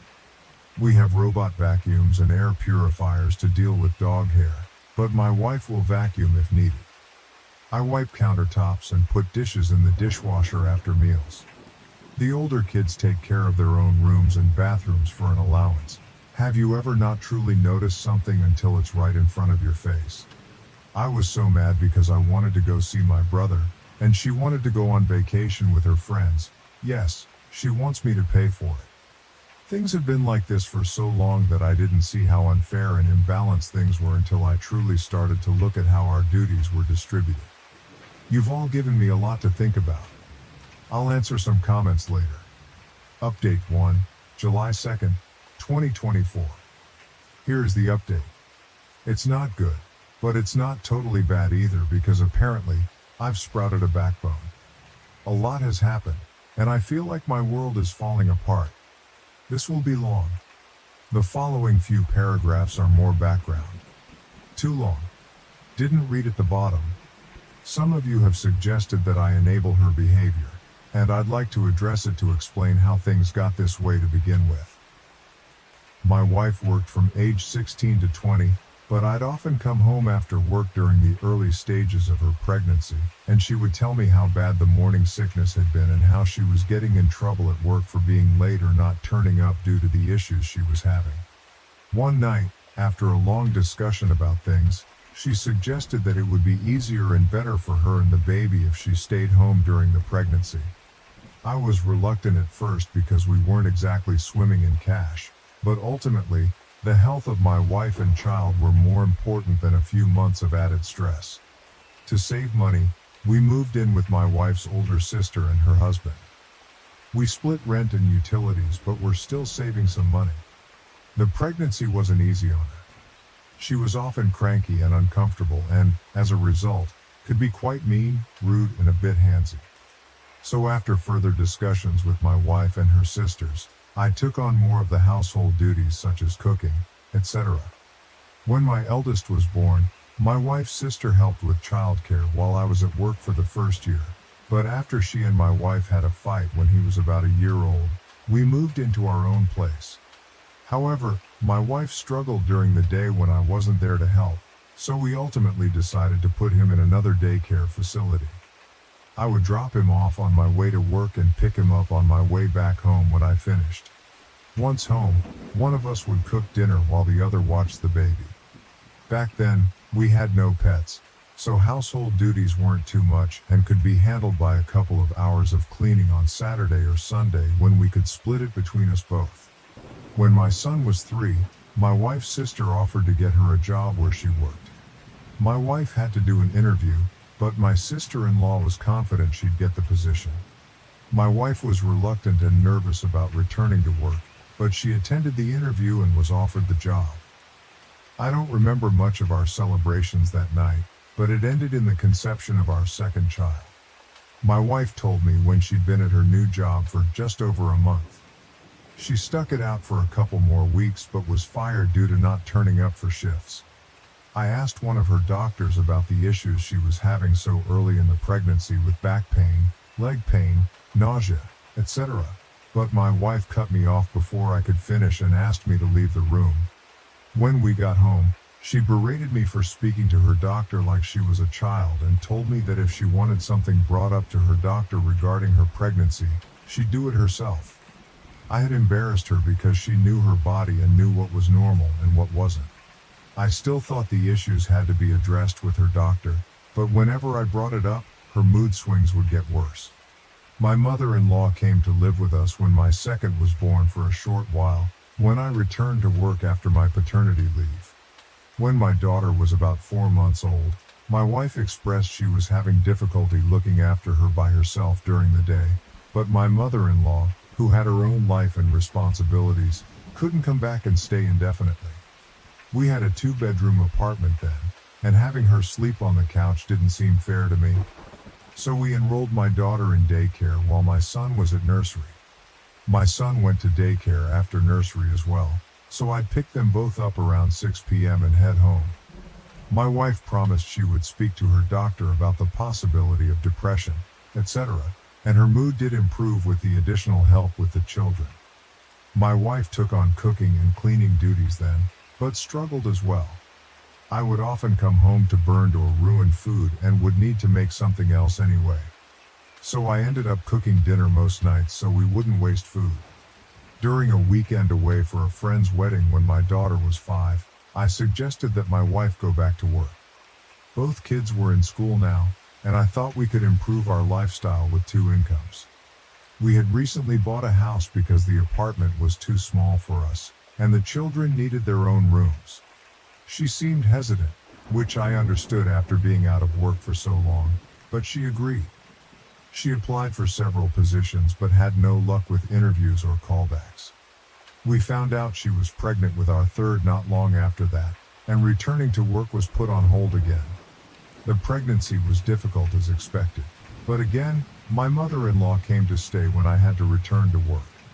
She stayed for a while but had to return to her own home eventually. Before she left, my wife told me that she feared she would struggle with our second daughter just as she had with the first. I tried to reassure her, but she seemed to become insanely depressed the second her mother left. I would return home with the 8- and 5-year-old to a screaming baby and nothing done around the house. Her mood and actions affected the entire house. So reluctantly, I put our second daughter in daycare as well, but I told my wife she had to talk to her doctor and that we'd no longer be having any more children. She was mad, and we had a huge fight about it. But I got a vasectomy, and she accepted it. We've always used protection. My wife is on birth control, and I always use condoms, but given that it had already failed twice for us, when my first was conceived after my 21st birthday, I was so drunk I don't think I wore one, our second after celebrating her new job, and our third at our friend's wedding. I didn't want it to happen again. But obviously the universe had other plans for us, and our third daughter was born 2 years after our second when we were celebrating a promotion I'd gotten at work. Obviously, this is a brief summary of events, and there have been several other moments through the years when I've suggested she go back to work. But I thought I'd try to provide further background for those curious about how we got to where we are. Someone asked if my wife has had a break recently. She has never taken 2 weeks away before, but she goes away a couple of times every year for weekend trips with family and friends. The longest she has been gone is a week. Regarding the dogs and why they don't like her, she doesn't like them. She thinks the mental stimulation I provide through Kong toys, games, puzzles, etc., is unnecessary but freaks out if their energy levels are too high. One is a German Shepherd, which I was gifted for my birthday, and the other is a German Shepherd Malinois mix my wife brought home because she thought our GSD needed a friend. Yes, they have been to training and were originally in doggy daycare for the first couple of years. Now, on to the update, I suppose. Update 2, July 2nd, 2024. So as one of you suggested, I took a day off work. I genuinely wasn't feeling too good either, but I intended to speak to my wife about the situation while the children were at school. The kids all left for school by 7-ish, and my wife came downstairs at 11:45 and seemed very shocked to see me. She asked what I was doing at home, and I explained I took a sick day as I wasn't feeling well. The first words out of her mouth were, "But we need the money, you don't look that bad." I made a face, and she quickly asked what was wrong and if she could get me anything. I asked for water, and we sat on the couch, but soon her phone rang, and she went into the kitchen to talk. She came back a while later and asked if I wanted to get something to eat, and I said we could make something from the kitchen. She said she wanted to go out, and I suggested ordering takeout since I wasn't in the mood to go out. The dogs had been sitting by the chest freezer waiting for their lunchtime enrichment for 10 minutes now, and I asked if she was going to feed them. She flopped onto the couch and asked me to get it. I said no. She asked again, and I said no, again. She glared at me but eventually got up and fed them. She asked me to take her out again several times, and I kept saying no. I was starting to get a migraine, which I told her. But she kept asking, suggesting we could go shopping. She could get her nails done and we could enjoy the day together. I refused, saying we had something to talk about. She agreed but then went upstairs. She came back down 40 minutes later, dressed up, and said if I wasn't going to take her out, she'd go herself. I tried to get her to sit down so we could talk, but she blew me a kiss at the door and rushed outside without even locking it. While she was out, I took some of your advice and canceled the cleaning lady we have. I apologized to her, as I really did like her, but she was very understanding, and I think we parted on good terms. She returned home at 8 p.m. and immediately asked where dinner was. I told her the kids and I had already eaten. She asked where her dinner was, and I told her she'd have to make something for herself. She said she'd just order something, and I told her no. This gave her pause, and she looked at me like I'd just told her she had to starve. She said she couldn't cook, and I told her I know she's perfectly capable of making something. We have plenty of food. It's not like she has to be Gordon Ramsay to stick a tin of soup or something on the stove. She left again and returned 30 minutes later with McDonald's for herself, which set the younger kids off. Yes, they'd already eaten, but she walked in the door finishing her burger and drink with an empty bag and McFlurry tub. Our youngest asked why she didn't bring her any ice cream, and my wife said, "Daddy said I wasn't allowed to." I did not say this, and it took more strength than I'd like to admit not to yell at her in front of our daughter. When the kids were in bed, I asked her to sit and talk about the situation regarding our trips. She asked if I'd rescheduled with my brother, and I firmly told her no and that I wouldn't be. I tried to have a conversation. I explained I felt our duties were incredibly uneven and that I'd like for her to take on more responsibilities with the children and the house. She argued that she does enough, and I asked her to make a list. She put laundry, fed the dogs, made doctor's appointments, and grocery shopping. And I brought out my own list with everything I've told you guys so far and added that I created the dogs' meals. She simply has to give it to them. I fold and distribute laundry, take kids to doctor's appointments, and that the groceries are ordered through an app on her phone, delivered to the house, and I put them away. She got up then, and I asked what she was doing. She said she was going upstairs. I didn't argue, not wanting it to escalate into an argument and wake the kids up. She was visibly shaking with anger. A while later, I went upstairs as well. She was on the phone with someone, and when I entered the room, she demanded I leave and go sleep on the couch. I refused and climbed into bed. She hung up the phone and demanded again that I sleep on the couch, and again, I refused. She grabbed me and physically tried to drag me out. That resulted in a fight, and I ended up sleeping on the couch because she was going to wake the kids up again. The following days were much the same. I have stopped folding and putting away her laundry. I do it for myself and the younger kids, and my two oldest take their piles and put them away themselves. I still cook for the kids but have told my wife that she has to make her own meals. Petty, I know. I think my eldest heard us arguing because he asked if he could take the dogs out for a couple of walks with his friend during the week. He has, and he says he's enjoying it, but I think he and my wife had an argument the other day because he's been very distant with her, and things just feel off. He's asked me about 3 times if I love him. Of course, I've told him there is nothing he could ever do to make me not.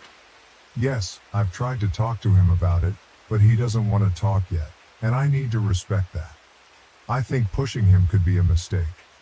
Thursday night, my wife asked if we could have a drink as I had to leave on Friday to see my brother. I had one, but honestly, it went right to my head and I just wanted to sleep. She kept trying to initiate sex, but I wasn't in the mood. I woke up Friday morning and my wife was gone. So was her suitcase. I've texted and called, but there's been no answer other than a text telling me we'd talk about it when she's back.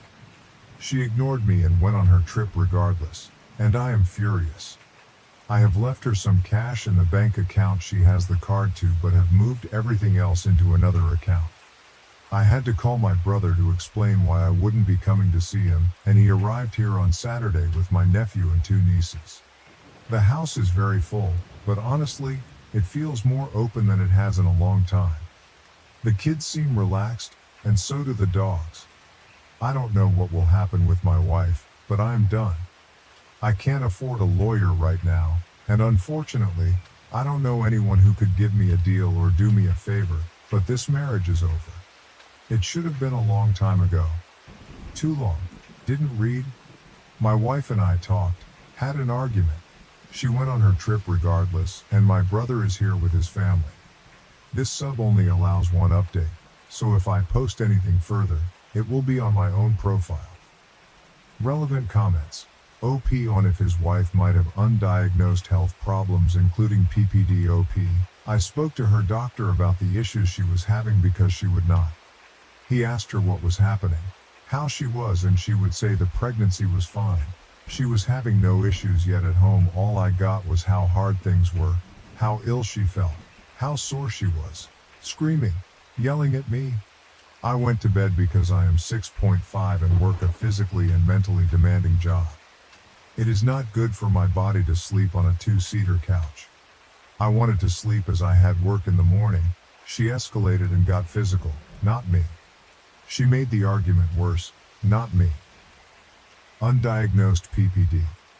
She has been to her doctor who had diagnosed her with nothing. She told me so herself, and as for me knocking her up, it takes 2 people to create a child. We do not live in America, and my wife is pro-choice. If she wants to terminate, she has the ability to do so. I told her after our second was born that I didn't think having more kids was a good idea, and she insisted I said the same thing after our third and after my vasectomy, and she lost her mind. Let her go on vacation and feel like herself for the first time in forever. Did she not feel like herself when she went on multiple weekends away last year with her friends? Does she not feel like herself when she's hanging with the girls for lunch dates throughout the month? Do you know the last time I saw my brother in person? Before the pandemic. He is here to support me. If you want my wife to go on vacation so I can't, then it's perfectly reasonable that my brother can come to the home I pay for when I need him. Are you my wife? Update 3, July 2nd, 2024. Same day, 6 hours later. Slight update. I'm not going to add this to the post as it's already long enough. Please excuse any spelling mistakes as I'm so tired. Thank you all, but I'm not in America. I know a lot of you have suggested I message her telling her I'm going to divorce her, etc. But I think I'm going to play it cool, act like I've accepted her decision so she's not on guard. I know she's said something to my son, but he won't tell me what it is, and I feel like if I push him to, he might not ever. But my nephew and him are hanging out a lot. They're close despite not seeing each other much, so I'm hoping he might confide in him and maybe open up. I'm not just letting this go. We will talk, but I don't want to push him too much. I am not a lightweight. I can drink, but I have been exhausted, and I mean very exhausted, for some time now, and I think that maybe that's why I passed out after having one drink, but I would be lying to myself and to you if I said I wasn't suspicious. I am suspicious a lot now. I swear, I'm not an idiot, but I really feel like one now. Some of you have suggested that I get the kids' DNA tested, especially my youngest, and while I know that this is likely something I'll have to do, it breaks my heart to think that they're not mine. My girls all look the same, just older versions of each other, so if I have to DNA test the youngest, I have to do them all. I never wanted kids. This is why I've always used condoms. I'm not the biggest fan of them, but I love my own. I love these kids. Regardless of the DNA test. They are mine. But I fear if it comes back that they're not, it could damage our relationship. My brother has read my posts and spent the last days telling me everything he hates about my wife. Obviously not in front of the kids. He's pretty funny, and I feel like I haven't been able to laugh like this in a long time. He says he's going to make a Reddit account. Lord knows what he'll say. Writing this update has opened my eyes further. I see how the timing of wanting her to go back to work leans up with each pregnancy, but when these things are years apart, and you're concentrating on supporting the family and work, your brain sometimes pushes these thoughts away until something triggers them again, and boom, you're slapped in the face with the realization that your entire relationship is potentially built on a mountain of lies. She has her phone and iPad with her, so I can't check any of that. But I'm going to be going through her stuff. Is it in envisioning privacy? Likely. Do I care right now? No. I feel like I've wasted the majority of my life. The good years, and that feels horrible to say when I have 4 kids. I promise I don't mean that they're a waste. As I said in the post, this marriage is over. I am done. My kids deserve better, but I won't be alone when I confront her. As I said, she can get handsy, and no, I have never retaliated, and I don't want to be put into a position where I need to. I thank you all for your comments, your insight, your kindness. I know I haven't replied to many comments at all, but don't really have time to do so when there are so many, but I am trying to respond to DMs as that seems like the easier thing to do. I want to ask my sister-in-law what actually happened with my wife and that job. But I don't want her to know I'm suspicious. My sister-in-law is a kind woman, but she is my wife's sister, so her loyalties lay with her, I suppose, and I don't want to alert my soon-to-be ex.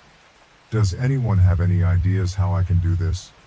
Seems odd to bring up a job my wife had for a very brief time years ago. I wish you all the best. Relevant comments. OP on the accusations of not respecting his wife's needs and wants. OP, how do I not respect her needs and wants? I pay for everything and do the majority of the childcare, pet care, and housework. I have not gone on vacation in years because I was providing for my family.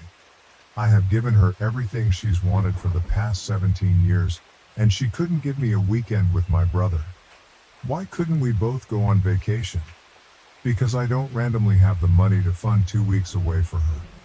I can't just up and leave my 16-year-old to look after 3 younger kids and 2 high-energy dogs. I couldn't take them with me because that would mean multiple plane tickets and accommodations, food, etc., for them, as well as dog sitting or boarding for the dogs. Am I the asshole for feeling suspicious after finding condoms in my boyfriend's toiletry bag? This morning, I was helping my 25 boyfriend, 23, get ready for work. He asked me to grab his toothbrush and toothpaste out of his toiletry bag. He has one of those electric toothbrushes with the detachable head, and I couldn't find the head. So I opened up another pocket to look for it. I found condoms, a lot of them. He was given this toiletry bag for Christmas before he left on a 3-month trip to visit family in Europe. He acted surprised, like he didn't know they were in there, and took them out immediately. He acted like he didn't know that pocket existed. I'd give him the benefit of the doubt, but at some point these condoms were packed in his bag over the past 6 months. We've been together for 2 years. The worst part is they're latex condoms. I'm allergic to latex. We only use non-latex condoms, in addition to my birth control. AIO for feeling suspicious about this. I feel like I'm going crazy. Update: I've seen the comments and I'm kind of freaking out. I'm messaging my therapist right now to figure out the best path forward. I was there at Christmas when he was given the bag. It was at his best friend's family house, so part of me is hoping that his best friend put them in there not knowing I'm allergic to latex. We haven't been intimate as much lately. Maybe once in the past 2 months. I've been really scared that he's not attracted to me anymore, because that's what most people say on here is the reason for someone's sex drive changing so drastically. He asked to move in with me when he came back from his trip and I said yes, so now I feel really trapped, like what if he's been cheating this whole time he's been living with me? He shares his location, but that doesn't really mean anything. I'm here all the time. I've seen the stories of how people cheat even when sharing their location. I wish I hadn't seen anything, and I don't know anything he could say to make me feel more secure. Someone said I shouldn't have asked so I could snoop and find out for sure, but I don't want to have to snoop through my partner's belongings to find proof of them cheating on me. A relationship without trust is dead. We're supposed to talk later and I'll update afterwards. Everyone is so sure he's cheating, and I really hope he's not, because I don't think I'll be able to handle it if he is. I'm already struggling with my mental health as is. Additional information from OP on why she was in therapy. OP: I'm in therapy because I have CPTSD. I am a survivor of attempted murder at the hands of my biological father, sexual assault and abuse. I am in therapy because my diagnosis is something I will have to live with for the remainder of my life, because I have experienced severe trauma, and because I have no intention of letting it ruin my life and relationships with those I love. I'm also not the one turning down sex. I'm the one that's been attempting to initiate. I messaged my therapist because I have a tendency to push people away to protect myself as a result of my history with abuse. My therapist warned me at the start of this current relationship about self-sabotage and reading too much into things. I texted her because I was unsure of whether or not I'm overreacting, because sometimes, like any other human, I need advice. I came on here while I was waiting for her to respond. I don't expect people on Reddit to be informed on the details of my life and relationship to be able to have the full picture. Thank you for the diagnosis, assumptions, and empathy. Update 1. I definitely was not expecting to see over 1,000 comments on my post. This update is long to address everyone's concerns in the previous post. Thank you to the people who sent me kind messages to check on me. I'm not sure what the people who sent me messages trying to fuck me were expecting aside from getting blocked. That being said, I did have a conversation with my boyfriend last night. I was always planning on having an in-depth conversation about what I had found, but there was nothing I could do about it while he was at work. I texted my therapist because I could tell I was starting to spiral, and posted on here while I was waiting for her response, which I think was a mistake, if I'm being honest. Although the majority of the comments were supportive, it's impossible for y'all to have as full of a picture as my therapist does, and I should have just waited for her to respond to me instead of coming on here. The massive amount of comments was very overwhelming, However, I do think that posting did help me feel more secure in thinking it was suspicious and enabled me to be more assertive when we talked. I appreciate all the comments telling me I was not overreacting. He never said I was, but his nonchalant response certainly made me feel that way. I appreciate the thought-out comments encouraging me to have a conversation with him and giving me genuine advice for it. The second conversation went better. I didn't accuse him of anything. I pretty much just said that finding non-latex condoms in addition to the lack of intimacy I'd been receiving was making me feel confused and upset. I asked him where the condoms came from. His older brother gave them to him while he was in Europe. To prevent confusion, I'm going to use fake names from here on out. My boyfriend is Theo.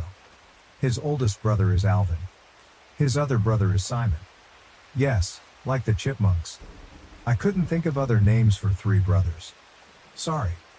Theo hadn't met his mother's side of the family, including his mother, grandmother, aunt and older siblings, until his trip. The entire purpose was to get to know his family. He spent half with his aunt, grandma, brothers, and cousin in Spain. The other half of the trip he spent with his mother in the middle of nowhere in Portugal helping her open a kiosk. It was not a sightseeing trip. He didn't get to see any big monuments or go to major cities.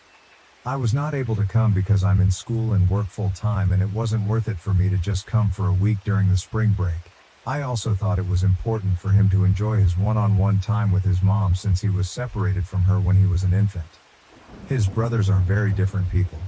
Simon seems well adjusted with a long-term girlfriend.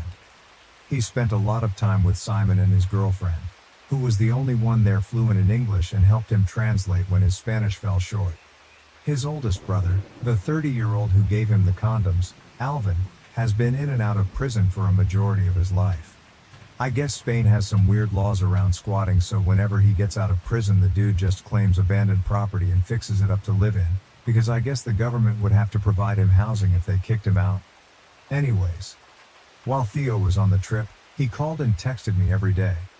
He told me about Alvin obnoxiously catcalling girls when they'd all walk down the street and how Alvin had tried to get both him and Simon to go to an orgy with him despite both of them having girlfriends.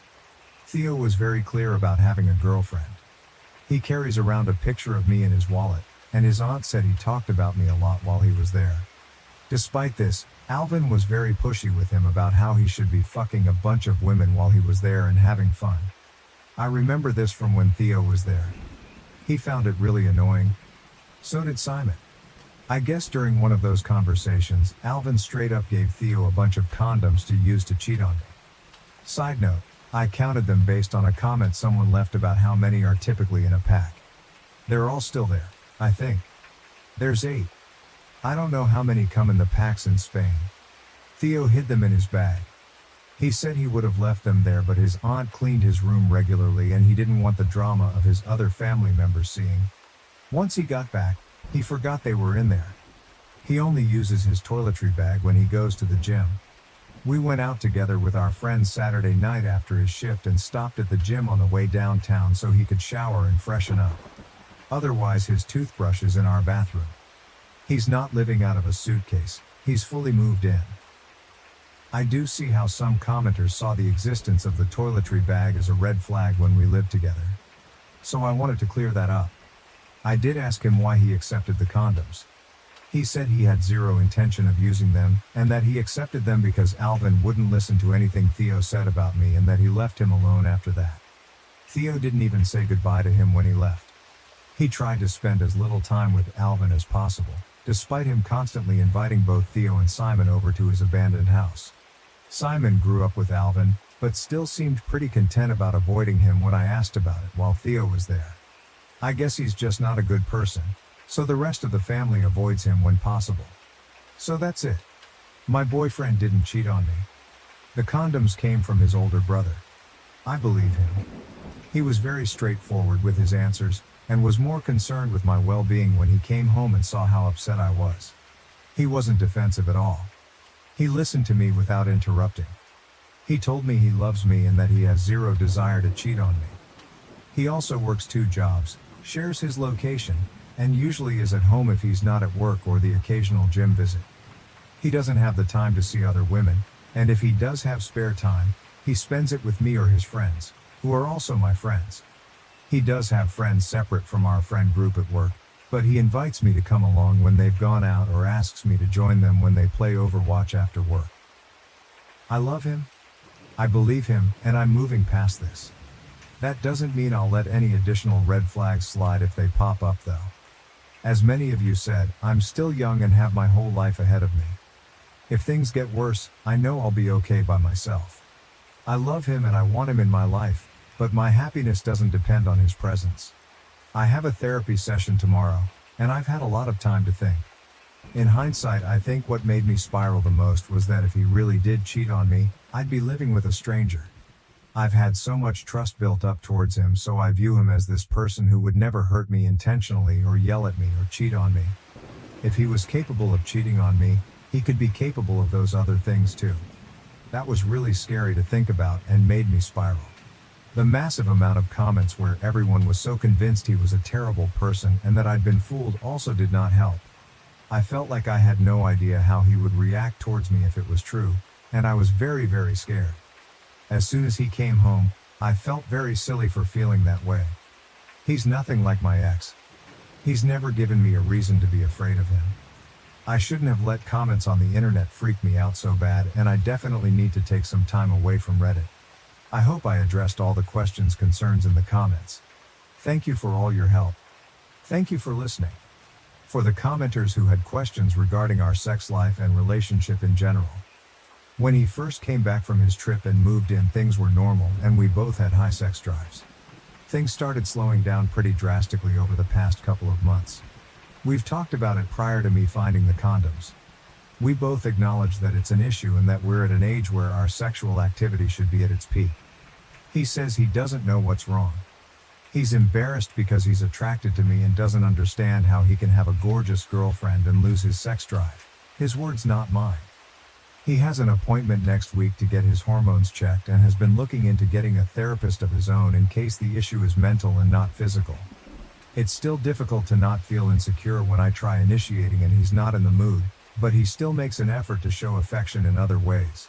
Our current level of intimacy isn't ideal, but I don't think it's a lost cause as long as we're working towards a solution together. We have date nights every week.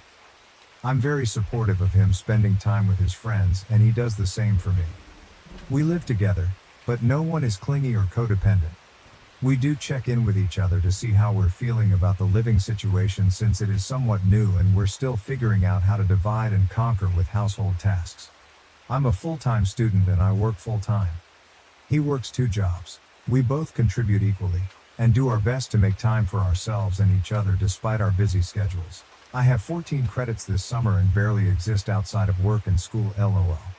For the commenters who had some things to say about me having a therapist or mental health issues, I try my best to ensure that I am my main support system.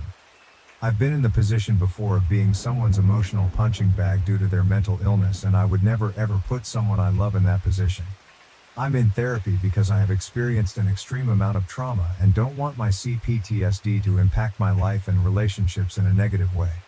I grew up with a mom with severe anxiety, and most likely undiagnosed PTSD, related to the trauma both of us experienced at the hands of my biological father. She doesn't believe in therapy. I had to call 911 several times as a small child because of her panic attacks. I love my mom, and our relationship has come a long way.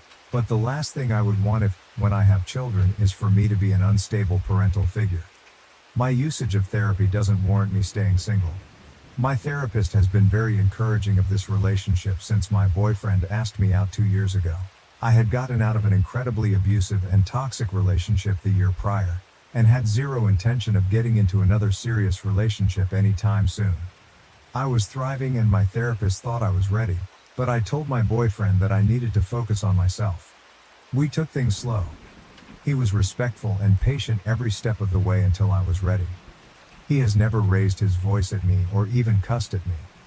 He is a very caring partner. I think his love language is based on quality time and acts of service. He's not great with words, but he tries. He can be a bit emotionally distant at times and not know exactly what to say when I'm upset. But that doesn't prevent him from being there and giving me a hug when I need it. We've been going through a rough patch with our intimacy, and when I was off my meds I felt like he, and everyone else in my life, viewed me as a burden despite him telling me he'd be there for me and for me to just ask for whatever I needed. He's told me many times that he's still attracted to me and that it has nothing to do with me, but when I was feeling low I kind of let my past trauma impact how I felt about myself. Being repeatedly sexually assaulted kind of made me feel like my worth is based on my sexuality. So having a boyfriend who isn't all over me anymore made me feel like there was something wrong with me. Like if I'm trying to initiate and am available and the person who loves me doesn't want it, but someone else was willing to violently take it from me when I didn't want it, what does that say about me? I know that's not rational and I've talked a lot about it in therapy, but it is something that I struggle with sometimes. I posted on here during a low time with my depression because I needed to vent and didn't want to burden anyone I knew with my irrational negativity. Depression is weird, especially after years of therapy. When I'm at my lowest, the intrusive thoughts are overwhelming, but deep down I know they're irrational and that they'll eventually pass, even if it doesn't feel like it on the surface level. I know some of the things I said then were concerning, but I really wasn't in any danger. There's a lot of things I want to accomplish in my life and I know I'm capable of them even if it does feel hopeless sometimes. I know I have people in my life who love me. I just have a hard time reaching out for help when I need it and need to be better at letting people be there for me. My mom raised me to be really self-sufficient and she's also got a lot on her plate with my dad being sick, so I don't want to bother her and make her spiral more than she already is. I've been set back a lot with my education because of all the stuff I've been going through, but I know I have a bright future and that I should be proud of myself for making it this far. I am back on medication and am increasing the frequency of my therapy appointments from once a month to every other week. I was doing well before I went off my meds, so I'm doing my best to get back on track. Sorry for rambling. I know I don't owe anyone an explanation of my mental health here, but I know some people were worried. I'm okay. I'm going to be okay, with or without my boyfriend. My mental illness does not prevent me from being a loving and supportive friend and partner. Using therapy doesn't make me a weak person incapable of standing up for myself and making decisions. Update 2. I'm low-key regretting posting an update at all. I don't know why the opinions of strangers bother me, but it's kind of annoying that so many people didn't read the entire thing and just said I wrote all that to convince myself. I wrote that a full 24 hours after I had my conversation with him and debated posting anything at all because I figured people would be convinced he cheated regardless of anything I had to say. It's detailed because so many people had different things to say about different parts of my original post. I thought if I just posted his brother gave him the condoms, people would say that was a vague answer. Of course it feels like a complex story to someone who never heard about his trip, but the only thing I didn't already know was that his brother had given him condoms. His trip was a shit show. He was on the phone with me every single day telling me about it and fell asleep on the phone with me 99% of the time. He wasn't going out at night, he wasn't partying.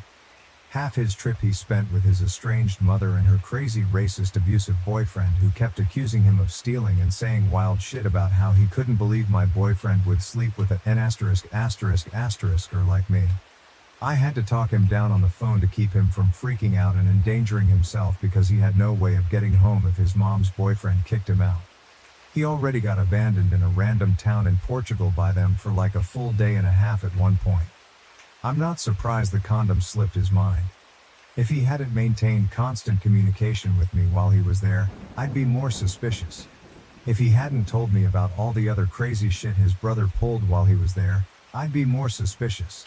If he had gotten defensive at all, I'd be suspicious. He didn't lie to me. He didn't know they were there. The bag has 1,000,000 pockets and he only really uses one of them. The pocket seemed empty from the outside. He forgot he stashed them there. People seem so sure that I'm this naive, spineless person when I'm not. If you'd read what I said about my mental health, you would know I already have a tendency to be hyper-vigilant about red flags and be avoidant to protect myself. I don't like being vulnerable. I don't like depending on other people. I mentioned my boyfriend never yelling or cursing because I've quite literally never witnessed him get angry. The most upset I've seen him was when he was trying to defend me while he was in Europe. He's probably the most calm, stoic person I've ever met. I love that about him. I love him. I trust him.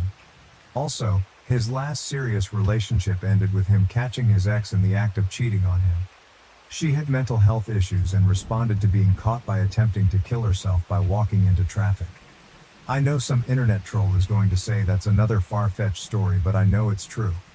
His best friend's mom, who is basically also his mom, pulled me aside when she met me and told me that she was glad he found someone that makes him so happy after everything he went through with her. I don't think he would cheat on me after going through something like that. He's a really good person. He's fully capable of being a support system for me. I just was afraid to let him because I didn't want him to feel like he had to worry about me or take care of me the way he did with her. That's not healthy though. I'm trying to be better at trusting people when they say that they want to be there for me, and that includes him. We met at school. He sat behind me in class so he couldn't even really see me. When I asked him later what most attracted him to me, he said that I was well-spoken. My appearance was just a bonus. I don't want to sound conceited, but there is rarely a time when I'm in public and I'm not approached by someone who wants to catcall me, compliment me, or ask me out. I was almost kidnapped twice as a teenager. I hate being approached. I hate being asked out. I turned down every other person that approached me at school trying to hook up or ask me out. But when he did it, he was so nervous and respectful and he felt different somehow, and so I said yes. On our very first date, he took me to an art museum. We went to an amusement park after that.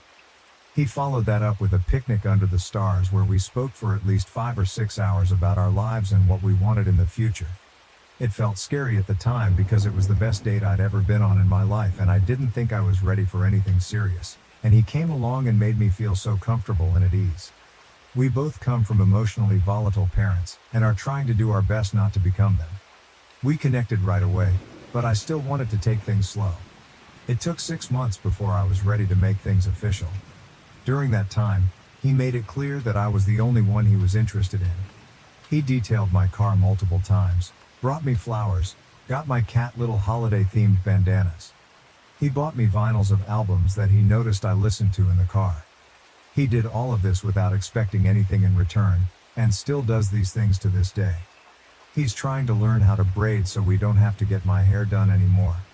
When he moved in, he organized my whole closet without me asking because he remembered me complaining about it and wanted to take something off my plate. He saw I've been wanting a Gustav Westman mirror for a while and built me one. With his hands. Took me to Home Depot and let me pick out the color I wanted for it and everything. He treats me like a queen. The only rough patch in our relationship has been over the past couple of months when our intimacy decreased, but I have faith things will get better. Finding those condoms freaked me out, but I'm over it now. It's been resolved. If you can't see the value he adds to my life, that's your problem. I'm happy. I'm not responding to any more comments about it. I appreciate everyone that was supportive and recognized the effort I've put into my emotional regulation. I'm going to take a break from Reddit and enjoy the life I have. After discovering my husband's autism and kitty food preference, I faced deceit and marital stress, leading to my decision to divorce. Well, it's been a lot longer than the 1-week update I promised. I could make excuses, but I won't. For those of you who don't want to read my original post, I asked for help with my husband's food preference issues, and through talking with many people on here and, ultimately, his mother, it was revealed that he was diagnosed with autism as a child. Some of the comments on my original post were not so kind. I got a lot of accusations that still hurt me. Some just make me angry, particularly the person who commented simply, "Please don't bully him. He's my goddamn husband. Not a schoolyard friend, not a sibling, not a child. Infantilizing him doesn't help his case at all." Moving on. I was very upset as he had never mentioned anything to me. We've discussed all sorts of medical issues together, but his diagnosis never came up. I want to stress this. This isn't a matter of me not wanting to be married to an autistic man. This is a matter of my husband keeping something important from me and causing me a great deal of stress that could have been avoided if I was aware of his diagnosis. For example, I continuously pushed him to try new foods or attend concerts or visit loud amusement parks. I knew he wasn't particularly thrilled about any of those things, but they are all very normal couple activities that I wanted us to experience together. Had I been aware of his autism, I would have had a better understanding of how negatively these things affected him. and made more of an effort to integrate things he liked with things I liked, maybe a smaller local band, or a craft fair instead of an amusement park. Anyways, that's the backstory. Read below for the update. Update. I confronted him about my conversation with his mother the night before our counseling appointment. I made sure to bring it up casually so I didn't become angry again. He tried to brush me off at first, saying he didn't know what I was talking about. After talking for a bit, he eventually confessed that he not only knew of the diagnosis but deliberately kept it from me. He said I was his dream and he didn't want to do anything to ruin our perfect relationship. I explained how him keeping this from me hurt me. I explained how I could have been there to support him instead of feeling like he needed to hide. He said he wasn't ashamed of it at all. He explained that it's just not something that affects him anymore. I, again, explained how it affects me, but he didn't seem to care. I didn't show him the post I made, but I used some of the advice from you all to try to explain why his autism really does in fact still affect his life. We went to bed upset. The next day he acted like nothing happened. We ate breakfast, he had chicken nuggets, and went about our day. I kept expecting him to bring it up, but he never did. I didn't have the nerve to bring it up again until later at the marriage counselor's office. I spoke to the counselor so as not to seem accusing and explained that this was an issue that bothered me. My husband actually laughed and said he assumed I'd gotten over it by now. When I explained that no, I really hadn't, he got angry with me and stormed out. The counselor tried to mediate, but it wasn't much use as my husband went to wait in the car. I was worried he'd leave without me, so I cut the meeting short. Our ride home was quiet. It wasn't until we got home that I said I was worried he was keeping other things from me too. He said he'd been reading online about how women can't understand autism and therefore he didn't think it was important to tell me about it. I said that was the weakest excuse I'd ever heard. He then said that I'd leave him if I knew. I said if I left him it'd be because he's a liar. Apparently he told all of our mutual friends that he'd just been diagnosed with autism and I was considering leaving him because of it. Now many of our friends won't talk to me and act very cold when we run into each other in public. I don't know what else he's told them, but I think he told someone I cheated on him as a fake account has been commenting horrible things about me and my supposed sexual habits on all of my Instagram posts. I keep reporting them, but then it seems like another just pops up in its place. I haven't decided if divorce is the right path. I know he's been browsing incel and other bitter male-centric websites. One of his friends is a self-described incel, so I'm even more convinced that this isn't the man I married. I'm mostly just confused. I've been avoiding him at home and it feels like more of a roommate situation at this point. He doesn't really leave his den until it's time for work, and then he's back in the den until bed. It seems like everything is messed up, just from me wanting to help. I don't even know what to expect at this point, much less how to move on from here. Edit, there are so many more comments than I anticipated. I'm trying to at least read through most of them, although I think I'm past my emotional ability to reply. I'm really shocked at how overwhelmingly supportive people are. Thank you. I'm going to be discussing divorce with a lawyer. I don't know how to bring it up with him, but I'm past the point of caring. You're all right. I dread coming home to him in the evenings. I dread if he will miraculously want to talk. This isn't healthy for either of us. At the very least, some time apart would be good. That's all for now. I don't think I'll update past this as I'm already uncomfortable with how quickly this blew up. But I will be living elsewhere by the end of the month. How we are preparing and coping with the potential impact of the U.S. presidential election on LGBTQ rights and personal safety. We all know that the Trump versus Biden election brings much uncertainty regarding transgender and other LGBTQ rights. I have been deeply concerned about the potential implications for my female-to-male partner if Trump wins. Additionally, I am worried about our safety as a queer couple. My partner has decided to wait to start hormone therapy until after the election is over. He says he will not begin testosterone and publicly transition if Trump wins. I support his decision wholeheartedly. However, I feel a great deal of dread for him if Trump wins, as I believe that starting hormone therapy would help him significantly. I offer reassurance that whether he starts hormones or not, he is still a man in my eyes. I also try to support him emotionally as much as possible. How are you helping your transgender partner cope? Transgender individuals, if you do not mind sharing, is there anything that helps with the stress and tension? Thank you. Relevant comments. Firstly, my husband has been on hormone replacement therapy for several years now. If things go south, we will go north if we can, to Canada. It scares me to think of leaving my family, but I will go anywhere and do anything to keep my husband safe. OP, that is what I feel like we will have to do if it gets that bad. However, we both have little disposable income to move. I wonder if we could get in with a network that helps LGBTQ people move. Additionally, I do not listen to any of it. I follow an LGBTQ newsletter for my state specifically, which keeps me up to speed on court challenges and the like, and other than that, I do not listen to news or current events in my house. I already know everything is bad. I already know we are in a lose-lose situation. I am already assuming the worst regardless of who wins and planning accordingly. There is little difference in my mind between an enemy that actively wants you dead and an ally of convenience that will lull you in with false assurances and then leave you flapping in the wind when conditions deteriorate far enough. No amount of new information is going to alter my disposition or make me feel any better. It will only make me feel worse. At this point, the evangelical fear campaign is just as much of a political weapon as the laws themselves. If they cannot kill us legally, they will try to kill us with shadows on the wall.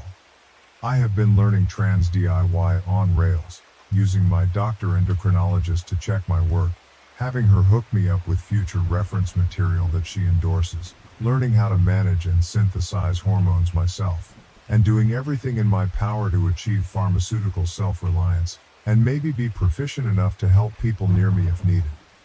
At a certain point, if you're sufficiently isolated, you kind of have to selectively lean into the whole "don't tread on me" mindset.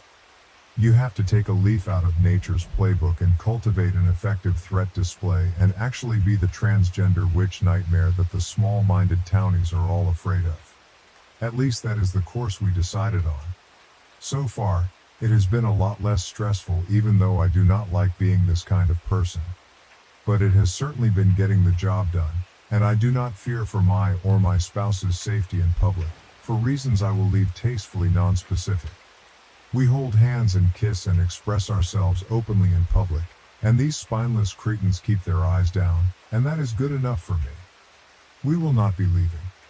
We are the hyenas on the hill, and they will certainly have their work cut out for them if they come waltzing up the driveway to disturb the den. OP, this is a refreshing take. I flip between stay and fight and go far away. I am thinking my partner and I need to take a concealed carry class soon and get a gun. We have been talking about it for years, and this might be the final straw. You never know. In reply to the second comment, in my opinion, guns are more dangerous to us than helpful. I understand the rationale behind people who want to arm themselves or concealed carry, but I know too many people who have died by suicide that way to want to encourage gun ownership among trans people generally. OP, that is a good point. Suicide in relation to owning a gun is something my partner and I have talked about almost every time we discuss getting a gun. Safety procedures will certainly need to be in place. I appreciate your point of view. Furthermore, I am not going to lie. We are scared for you guys living in the US. We live in the EU, so we are safe for now, but the far right, and to be honest, some anti-woke normal liberal parties, the European far-right liberal parties are like the US Republicans, and the conservatives are even worse, take after the US when it comes to attitudes towards identity politics. So we are also scared that this might spread to the EU, especially if Trump wins. OP, that is an interesting take. I have not considered how far-right stuff is in the EU. To a lot of Americans, it seems like a liberal utopia. In reply to the third comment, a lot of Americans are ignorant of the realities in Europe. Progressive states in the US are some of the best places in the entire world to be trans, and many parts of the EU have laws that are hostile. OP, I appreciate the insight. I will read more about that to educate myself. Additionally, Eastern Europe especially is rapidly descending into authoritarianism. The Mediterranean countries have an unsettlingly prominent amount of hard-right influence because of the sheer prevalence of xenophobia and people refusing to accommodate crisis migrants. Even the liberal bastions, like urban Germany and Scandinavia, can be very selective in who benefits from their more pro-social tendencies and who gets to be scapegoats. The Acela corridor and the Bay Area probably truly are among the safest places in the world to be LGBTQ. Both of them are uniquely fault-tolerant in this regard because they represent such overwhelmingly powerful majorities of the economic engine of the country. They will likely become mutually supportive rogue states and let the interior of the country suffocate if some kind of absolute fascist nightmare scenario were to happen here. But that is also because the bar in the rest of the world is so incredibly low. In reply to the fourth comment, we live in Denmark, and I can second this selectiveness. Because our healthcare is taxpayer-financed, the agency controlling medicine and the agency controlling other treatments are very conservative with what treatments they allow in general, but especially with niche areas as they are not allotted much money. For example, my girlfriend did not bank her semen for having biological children because of her mental state when she started hormones. If we were to ever try for that, there is no treatment allowed to help her regain fertility. As she would have to stop hormones, her contact with the hospital for hormones would stop and they would discharge her. When she would want to start hormones again, she would have to be re-referred and start waiting all over again. The waiting time for getting your hormones is currently 2 years. Do not even get me started on what surgeries they allow and the waiting time on those. I believe the waiting time for transfem bottom surgery from when you sign up for surgery, if you meet the requirements, till you're on the table is about 10 years. Additionally, I live in one of the bluest states in the country, which is something I'm incredibly glad about.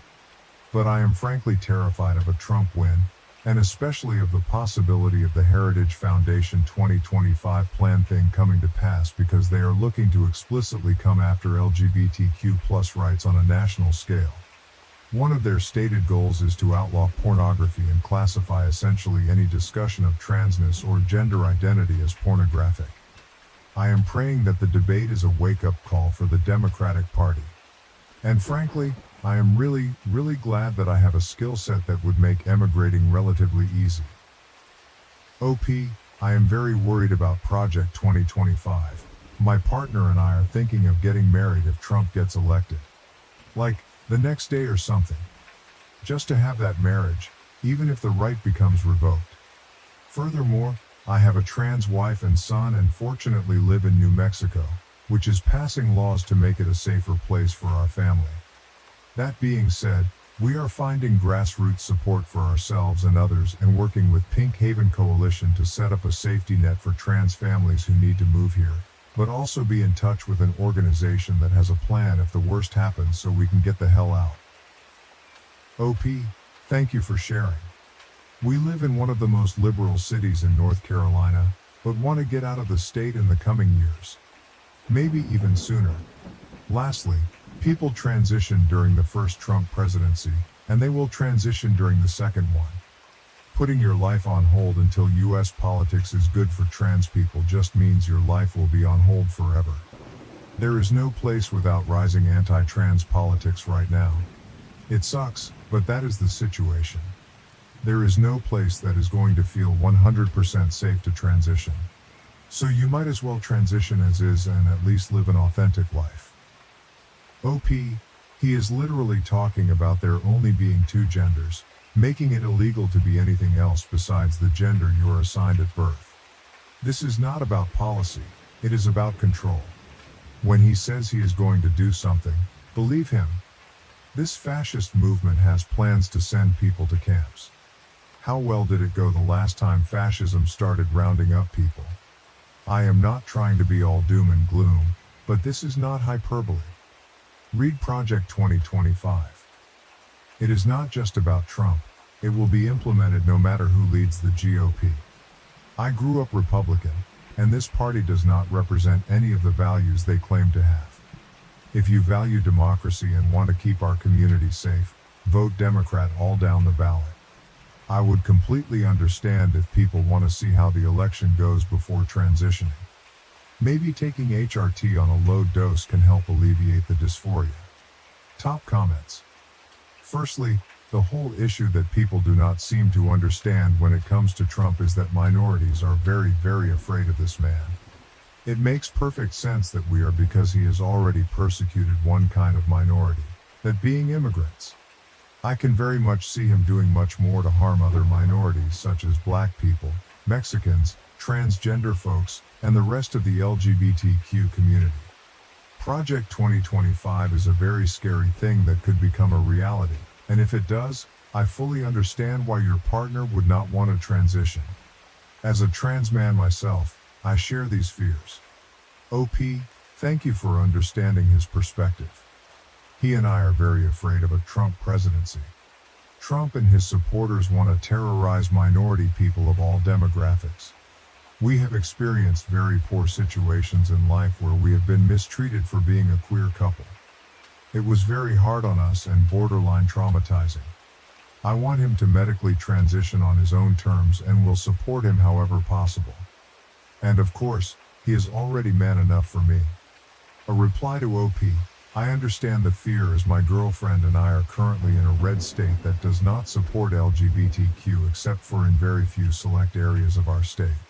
I try my absolute hardest every time we go out in public to pass as much as physically possible, because the last thing I want to happen is for me or her to get hurt or worse just because we love one another.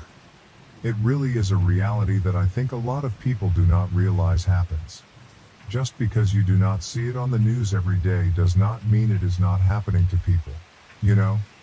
Additionally, we live in a very blue area. But since day one I have asked my wife to carry a concealed weapon for protection. Secondly, we both work great jobs from home, so relocating would not be an issue financially.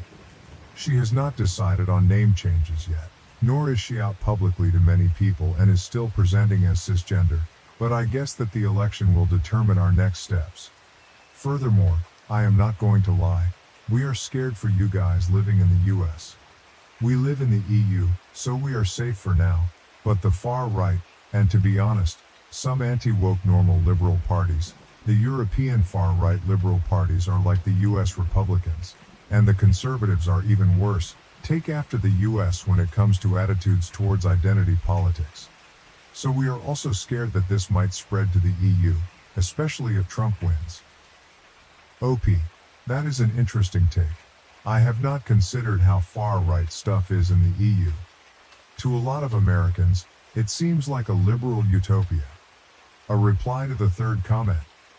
A lot of Americans are ignorant of the realities in Europe.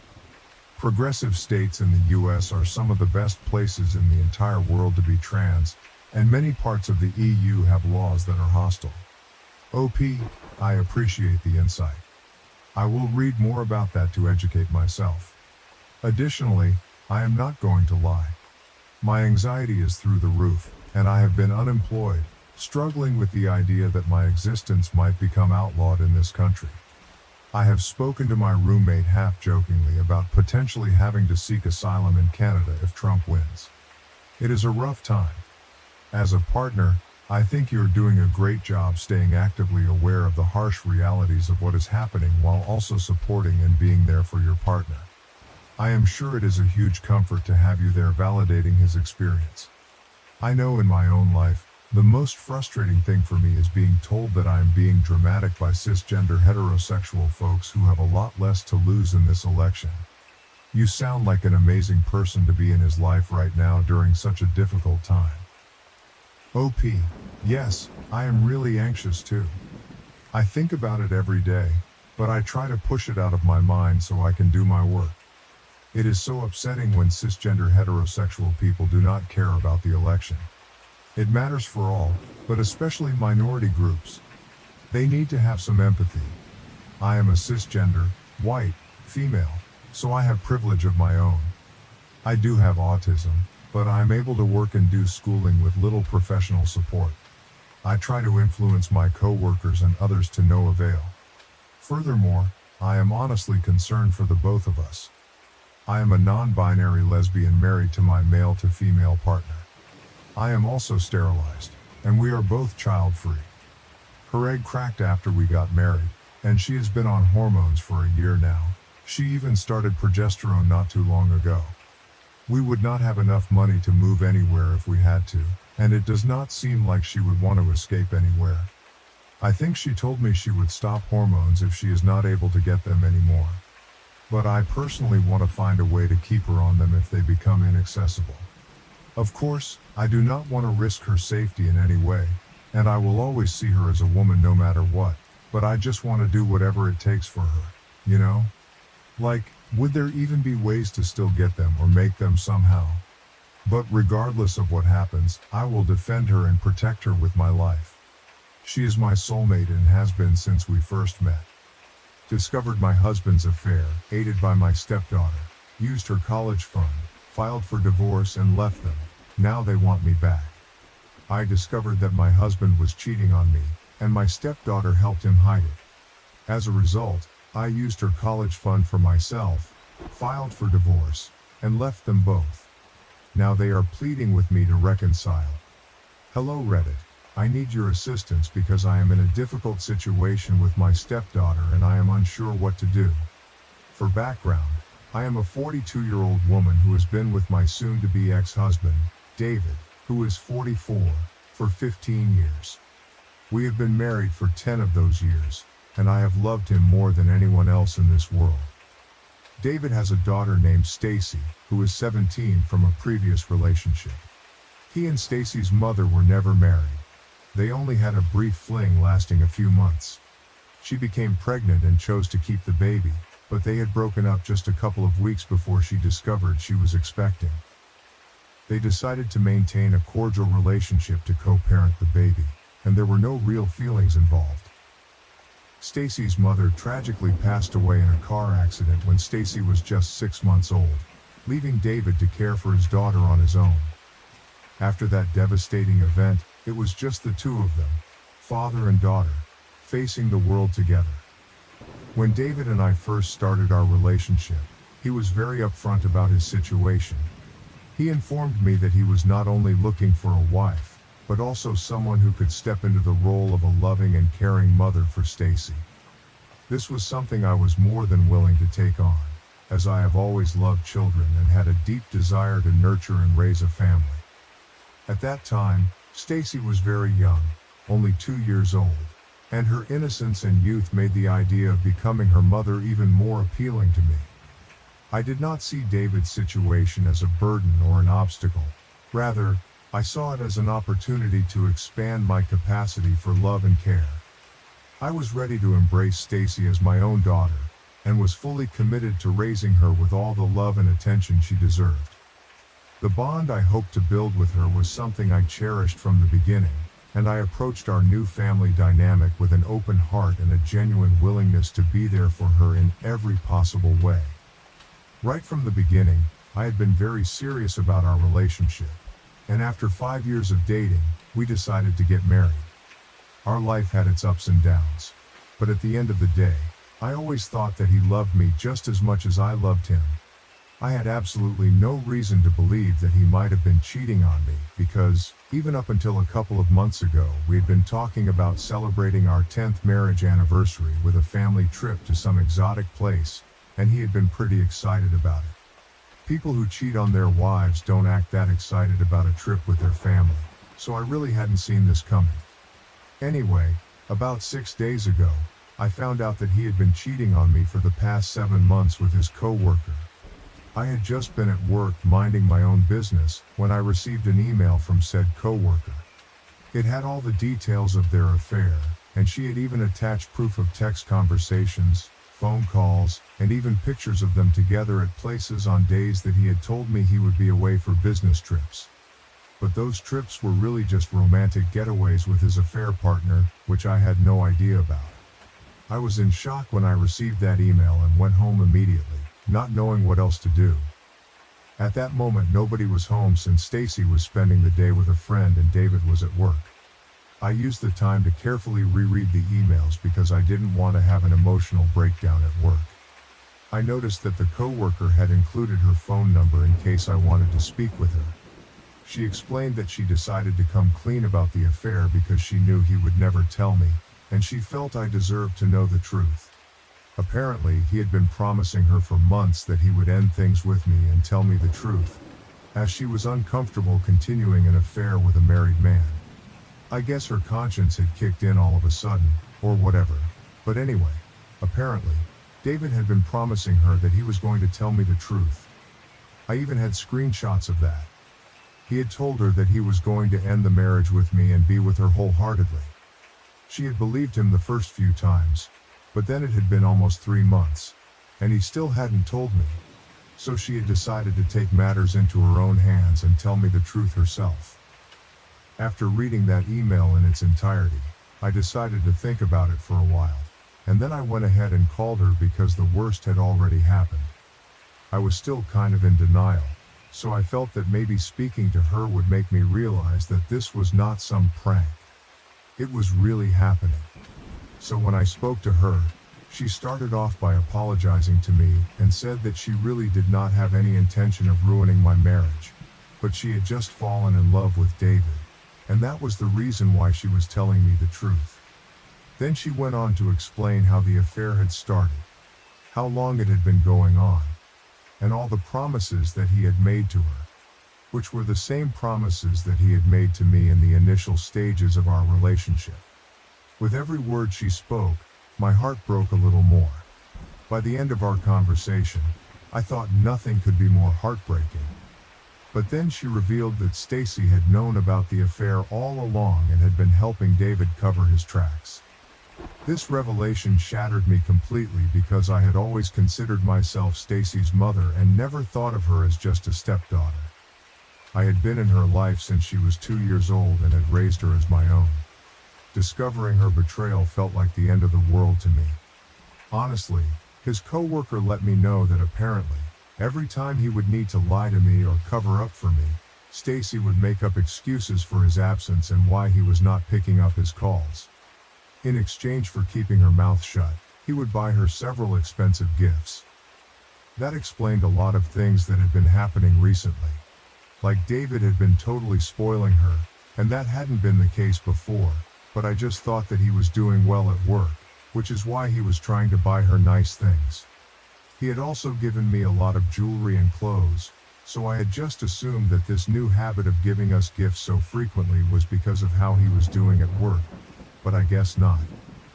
Anyway, getting to know that Stacy had also been a part of this, and had even met her father's affair partner several times and had kept it a secret from me all along, broke me even more than knowing that David had been cheating on me. So after that phone call, I decided to pack up my things and move out of that house because I just did not want to stay there anymore and wait for the two of them to come back home. I felt betrayed, and I just couldn't even stop crying. I did not want to give David the satisfaction of seeing me like that, so I packed up a couple of things and then drove to a hotel out of town and turned my phone off because I honestly did not want to be contacted by anybody. That day, I was extremely upset and ended up drinking myself to sleep in the hotel room. The next morning I had to turn my phone back on to call in sick to work, and I found that I had about 1,000 unread texts and missed calls from David and Stacy. I didn't feel like responding to any of them. However, I did notice a text from a guy at the car dealership I had been talking to about buying a new car. I had been holding off on purchasing it to save more money since it was quite expensive. Additionally, I had been saving for our anniversary trip and Stacy's upcoming 17th birthday, as I had been considering gifting her a new car instead of buying one for myself. Anyway, when I saw that text, I remembered how I had planned to give Stacy a car for her birthday, and it filled me with overwhelming rage. In a moment of anger, I decided to focus solely on my own happiness without considering anyone else. The guy from the car dealership had texted to ask if I was still interested in the car I had selected. On an impulse, I decided to go down to the dealership immediately and purchased a shiny new luxury car for myself. I did not have any plans of buying that car since it was way out of my budget, but I did not need to worry because for the past 10 years, ever since I married David, I had been saving up and setting aside a college fund for my stepdaughter. I had decided to give Stacy access to that account as a surprise whenever she announced which college she was going to be attending, and I had been pretty excited about it. But now that I knew what had been going on for the past couple of months, I had no interest in surprising anybody apart from myself. So I used money from that account to buy myself a luxury car, and then I decided to drive it down to our house and finally confront my husband and my stepdaughter. When I arrived, they tried to hug me and express their worry from the entire night, but I didn't give them a chance. I immediately announced that David's coworker had contacted me, and I now knew the full truth of what had been going on behind my back. I expressed my deep disappointment in both of them. They both looked shocked, and David at least had the sense to remain silent because he knew the truth had been exposed. Then Stacy attempted to speak to me, saying she was just trying to look out for her father and was confused, not knowing what to do. She began to cry, explaining that she was very confused because she loved us both equally and wanted us to be happy. However, I did not believe her at all because I felt she was old enough to know the right thing to do, and she chose to do the wrong thing on purpose. Besides, I was certain that the gifts she received from her father helped her stay quiet about the entire situation. I didn't believe a word she said, and I told her as much. I was extremely angry and upset, so I even announced that I was leaving David. I think he should have seen it coming because I don't think anyone in my position would have decided to stay after finding out something like this. I then told Stacy that I was more disappointed in her than in David. Husbands cheat all the time, and it's not the first or last time that this will happen to a woman. But I had always expected her to have my back because even though we were not related by blood, I had never thought of her as my stepdaughter and had loved her just like my blood. Probably even more. It was her lies and betrayal that had hurt me even more than what her father had done. So I had decided that the college fund that I had been setting aside for her all these past years was not something that she was worthy of anymore, and I would be leaving both of them behind now. It was difficult for me to say that, and I nearly choked up because they had been my family for the past 15 years. But after telling her this, I decided to walk out without even giving them a chance to explain and went back to the hotel. They kept calling me, but I did not stop, and they even followed me out. I'm pretty sure they saw the new car I got and drove away as quickly as I could. After that, I had wanted to block them, but I just couldn't do it, because emotionally, I'm still struggling to process whatever is going on with me. For the past 5 days, they have been trying really desperately to get back in touch with me and keep texting me almost every hour and trying to call me, but I just don't know what to say to them. So I just read all their messages and let it be. For the first couple of days, David tried to persuade me to forgive him, but when he realized it was futile, he shifted to apologizing, acknowledging that I deserved better, and asked me to reconsider my actions towards Stacy. He argued that she was just a child and should not have to suffer for his mistakes. Stacy also sent similar messages, admitting her wrongdoing and expressing her desire for a second chance, stating she always considered me her mother, and was deeply sorry. I had been ignoring all of these messages until yesterday when I received a text from David, saying he was tired of apologizing without any response and needed to know if I intended to return to the family. That really pissed me off because it was he who had messed up, and now he had no right to take that tone with me. So I texted him back immediately and said that I had already spoken to a lawyer and filed for divorce, which was not true. I was still trying to process everything and hadn't had the chance to speak to a lawyer yet. But he didn't need to know that. Then he did not reply for about an hour, and when he finally did, he sent me a long message about how I was not just being selfish, but I was also the villain, apparently, for choosing to act this way. He said that he was fine with me filing for divorce and choosing to leave him, but the fact that I was also choosing to leave Stacy behind just showed how selfish I was. He told me that apparently, Stacy had been devastated ever since I had left, and the fact that I had even said that I was going to get the college fund that I had been setting aside for her had really hit her hard because he had also known about this college fund, and that was the reason why he had not bothered to save up enough money. I do recall mentioning the college fund to him several times. He knew that I had been saving it to surprise Stacy, but I did not know that he did not have any money set aside for her college tuition. Anyway, he told me that since I had said I was not going to give her access to the money, they had realized that they were in big trouble because he did not have any set aside, and she had been thinking about going to college out of state, which would have been even more expensive. She knows that she's going to get accepted into her college, but now there's a big question mark about whether she's going to be able to go to the college of her choice or not because of the financial constraints. He thinks that I am the bad guy for rubbing this in her face and saying that I won't let her have access to her college fund even though I had been saving that money with the intention of giving it to her eventually. The fact that I'm using this one little mistake against her to be selfish because he had seen my new car just doesn't make any sense to him, and he thinks that I should really reconsider this. Now I feel very conflicted about what to do. The way he's putting it, I don't feel comfortable being the person who snatches things away from kids just to teach them a lesson, or to punish them, because I've never been that person. I don't want to be that parent. But at the same time, Stacy is not exactly a child, and she knew what she was doing was wrong. I don't know. I feel like she's disappointed me, so what I'm doing is not exactly all that wrong. I'm just very confused. Meth-addicted sister stole my identity and opened 4 credit cards in my name. What are my options for getting my credit score back up? Like the title says, my sister, who is addicted to meth, opened several credit cards in my name and maxed them all out quickly. They were mainly used at grocery stores and Target Walmart. I discovered this when I was served a court summons last week at my apartment. Upon checking my credit report, because I suspected a mistake, I found several unrecognized accounts and a collection account. The total debt was just over $15,000, all accrued around August to September of last year. The accounts were registered at my sister's address, which is an attached apartment at my parents' house. I immediately informed my parents about the situation, and they promised to talk to my sister. A few days later, they mentioned they were considering rehab for her as she had confessed to her meth addiction.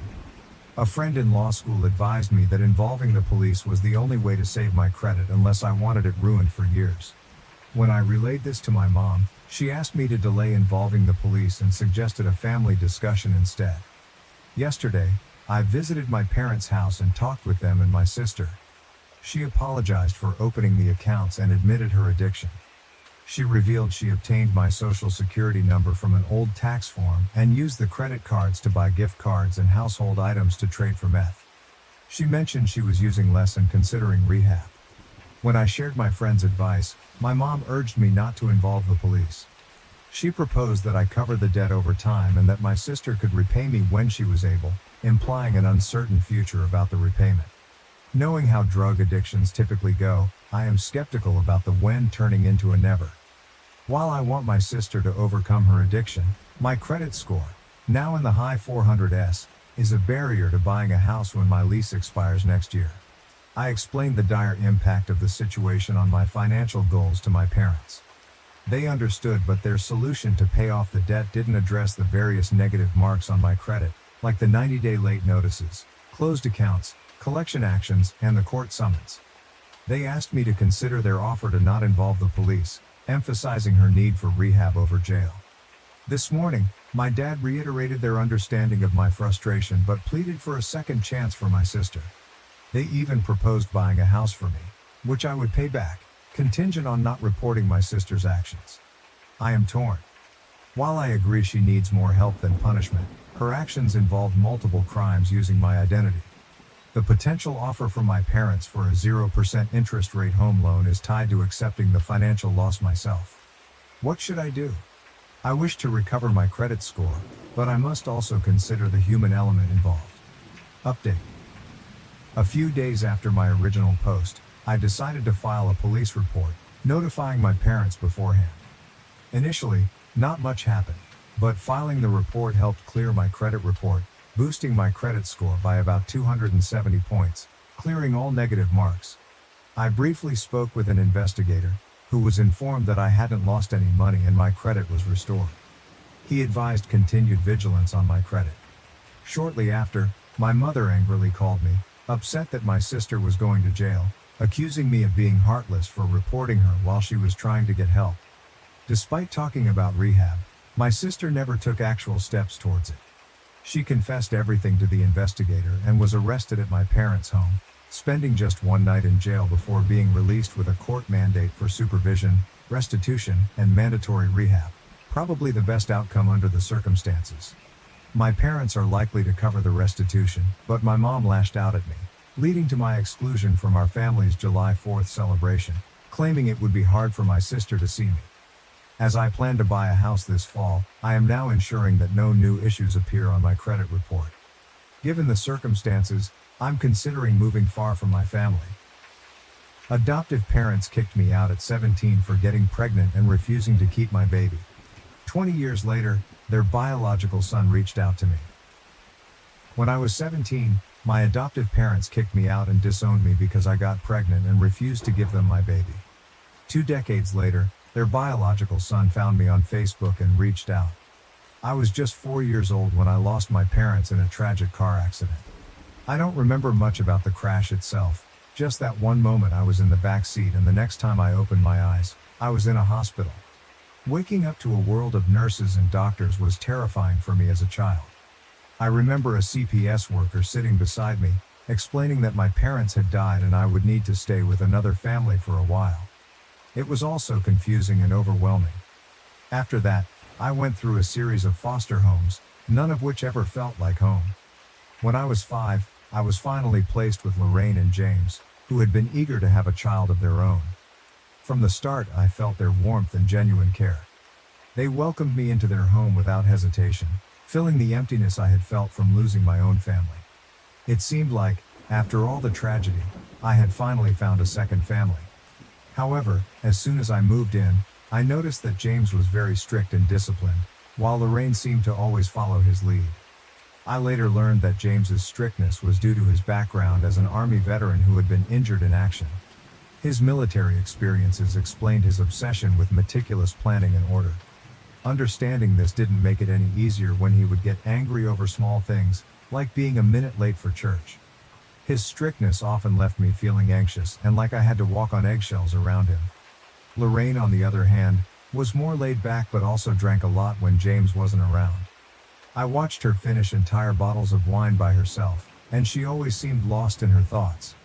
She rarely asked about my school or homework, and aside from drinking, her main activities were cooking and cleaning because James was very particular about that. At first, things were smooth and I didn't witness many conflicts between them, but as I grew older, I began to see James's true nature. He was abusive. For James, my academic performance was everything. He constantly pressured me to improve, and if anyone outperformed me, he would get enraged. Even the slightest dip in my grades would result in him hitting me and calling me stupid. He frequently threatened to send me back to the orphanage if my marks didn't meet his expectations. As a child, I didn't realize this threat was empty, and it terrified me each time he mentioned it. I worked tirelessly to avoid being sent back. I also observed Lorraine and James having arguments, which would end with James dragging her into their bedroom. She would emerge with bruises on her hands and face. At first, I didn't understand what was happening, but it soon became clear that he was physically abusing her. To keep me from witnessing his violence, he would isolate Lorraine. I couldn't understand why Lorraine never called the police.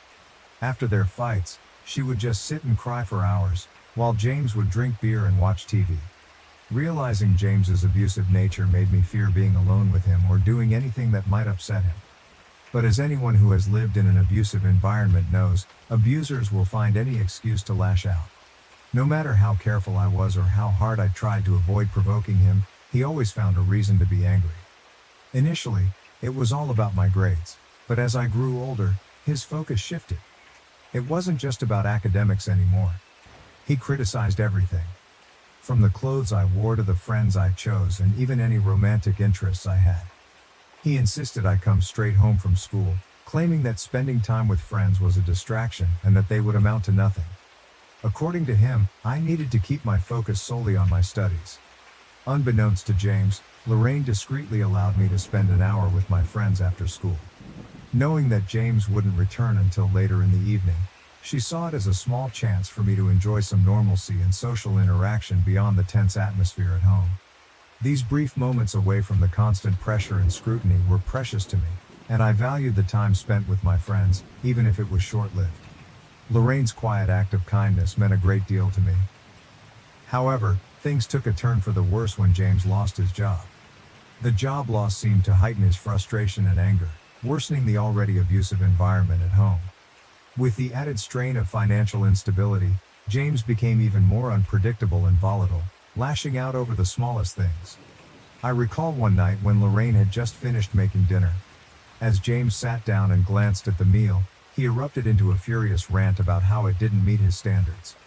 He began yelling and slamming the table, berating her and threatening to throw her out if she couldn't cook properly.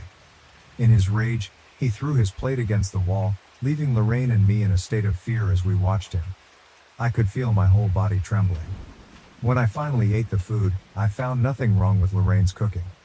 Over time, James's drinking worsened. With his unemployment and idle days, beer cans accumulated in the living room each morning, which Lorraine had to clean up. I also found myself unable to spend time with my friends, as James would harshly criticize me if I was even a minute late coming home from school. At 15, a classmate named Harry confessed his feelings for me and asked me out on a date. Despite my anxiety over James finding out, I was eager to experience a date and explore my feelings as a teenager. So, despite my worries, I agreed to go out with Harry. We met at a local coffee shop after school and spent the afternoon chatting and getting to know each other. That date turned out to be one of the best decisions of my life, as it marked the beginning of our love story. Harry was everything James was not, gentle and kind to everyone, including animals. He would bring me my favorite flowers whenever he could, saving up his pocket money to do so. Having never had a good role model, I didn't expect much, but Harry treated me with the care and respect I had always wanted. James was always a bit suspicious and would question me about whether I was spending time with any boys. I would deny it, silently hoping he wouldn't uncover the truth. Fortunately, not having a phone meant there were no incriminating texts he could discover. Harry and I took great care to keep our relationship private, even avoiding telling our friends to prevent any gossip. Harry understood my fear of James and was willing to keep our relationship a secret. When prom approached, Harry and I decided to attend with our group of friends to avoid drawing any unwanted attention. However, when James learned of my plans to go to prom, he outright forbade it. He dismissed it as a waste of time and refused to buy me a dress. I didn't really care about the dress. I just wanted to enjoy the evening with my friends. I begged him to let me go, reminding him of my good grades and how I had met his expectations. He scolded me, belittling my friendships and insisting that prom was insignificant. Lorraine disagreed and argued with James, believing there was no reason for me to stay home while my peers enjoyed themselves. James insisted that teenagers lacked a sense of right and wrong and that he wouldn't allow me to go out simply to have fun when I could stay home and be safe. Despite my pleas and attempts to explain how important this event was to me, he remained resolute, dismissing my feelings as trivial. He even threatened to lock me out if I tried to sneak out for prom. On the night of the dance, I was the only one who stayed behind, spending the evening crying alone in my room. I was growing increasingly weary of living with James. After high school, it became even harder to see Harry since I wasn't allowed out and didn't have a phone. I asked James for a phone, but he insisted I didn't need one at my age. I argued that I'd be going to college and that everyone had a phone, but he said I'd have to buy one myself if I wanted it. That's when I decided to get a part-time job. Though the pay was modest, it allowed me to earn some money and gain a bit of independence. It also meant I could spend time with Harry without James finding out, using work as an excuse while I met up with him. Eventually, I received the incredible news that I had been accepted into an Ivy League university with a full scholarship. This was a significant accomplishment, as no one from my town had ever achieved it before. James took it upon himself to brag about my success to anyone who would listen, proclaiming how proud he was of me. Despite his constant boasting, he never actually congratulated me personally, instead acting as though my achievement was a reflection of his own success. After receiving my college acceptance, I felt an enormous sense of relief. At last, James had nothing to complain about, as I had fulfilled his greatest dream by securing a spot in a prestigious college with a scholarship. With my job and academic success, he couldn't label me as lazy anymore. His newfound satisfaction led him to agree to buy me a phone and allowed me to use the money I earned from work for college expenses. He even permitted me to hang out with my friends after work. For the first time, I felt like I could enjoy life a bit, just like everyone else. Harry and I knew we'd be separated when we went to college, but we promised to meet up whenever we could. Our intimacy was careful and limited, with both of us taking precautions. A couple of weeks later, I began experiencing unusual symptoms that resembled those of my period, but without actually having it. Being perceptive, I sensed something was wrong with my body, and I found myself craving food at odd hours. Panicking, I told Harry that I needed to take a pregnancy test, and he agreed. I took 3 tests, all of which came back positive. The shock was overwhelming, and I collapsed on the floor, crying uncontrollably. It felt like I was living through one of my worst nightmares. Harry tried to comfort me, but I was trembling with fear. I knew that if James discovered I was pregnant, especially right before college, he would react with unimaginable anger. Harry reassured me that the decision was entirely mine and that he would support me no matter what. He suggested talking to his parents first and then approaching James together to prevent any violent reactions. Given my difficult home situation, Harry was genuinely concerned for my safety. His parents were incredibly understanding. His mother embraced me and comforted me, saying that such things happen to many people and not to worry too much. They agreed to come to my place to help break the news to James. When Lorraine and James were informed of the pregnancy, they were utterly shocked.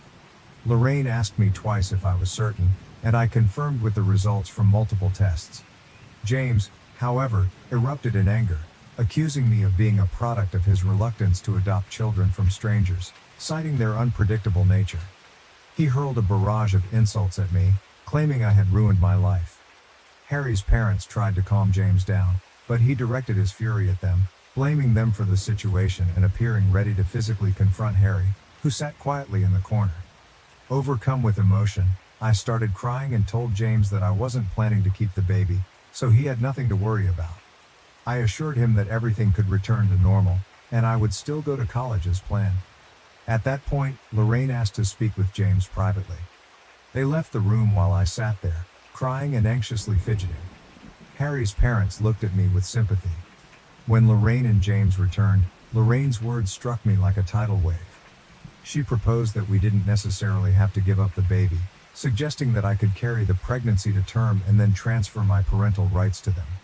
I sat there in stunned silence as Lorraine stressed that the child was a gift from God and urged us not to consider other options. James supported Lorraine's view, suggesting that this arrangement would be ideal, especially since Lorraine was already pregnant herself. His words left me completely bewildered, and I struggled to grasp what he was proposing. James revealed that Lorraine had only recently discovered her pregnancy and had kept it private while processing the news. With my own pregnancy, they now saw an opportunity to raise both children together as siblings. The shock of their suggestion left me speechless, grappling with the gravity of their proposal and the unexpected turn of events. Harry's parents were equally stunned and quickly expressed their disapproval. However, James interrupted, asserting that the decision was not theirs to make and looked at me expectantly, waiting for my response. Overwhelmed with anxiety, I knew deep down that I couldn't agree to Lorraine and James's proposal. The idea of giving up my child to be raised in an environment reminiscent of my own troubled upbringing was unbearable. Although Lorraine had shown herself to be a caring mother in many ways, I couldn't ignore the fact that she couldn't shield herself from James's behavior, let alone ensure my child's safety. The thought of subjecting my unborn child to the same uncertainty and potential danger was unacceptable. While I cherished the thought of becoming a mother one day, I knew the timing and circumstances were far from ideal. I couldn't bring a child into the world under these conditions, knowing I couldn't guarantee their safety and well-being. I firmly told James that, although I was glad to be gaining a sibling soon, I couldn't proceed with the pregnancy. I was neither mentally nor physically strong enough to handle it. The idea of watching my child grow up with Lorraine and James, while pretending they were just a sibling, was inconceivable. Living a lie and denying my child the truth about their parentage was something I simply couldn't endure. When I shared my decision, Lorraine broke down in tears, expressing her disappointment that I couldn't do this for her despite all the sacrifices she had made for me. James, visibly enraged, got up and began pacing the room. I tried to explain my stance, but they refused to understand. Harry's mother stepped in, supporting my choice and offering to arrange an appointment with a gynecologist to move forward with the procedure.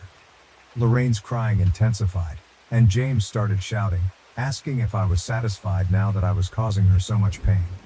He then demanded that I pack my things and leave the house. My shock was palpable as James declared he was fed up with me, accusing me of being ungrateful and selfish for not giving them my child. Harry's parents gently urged me to pack up quickly, clearly troubled by James's volatile behavior.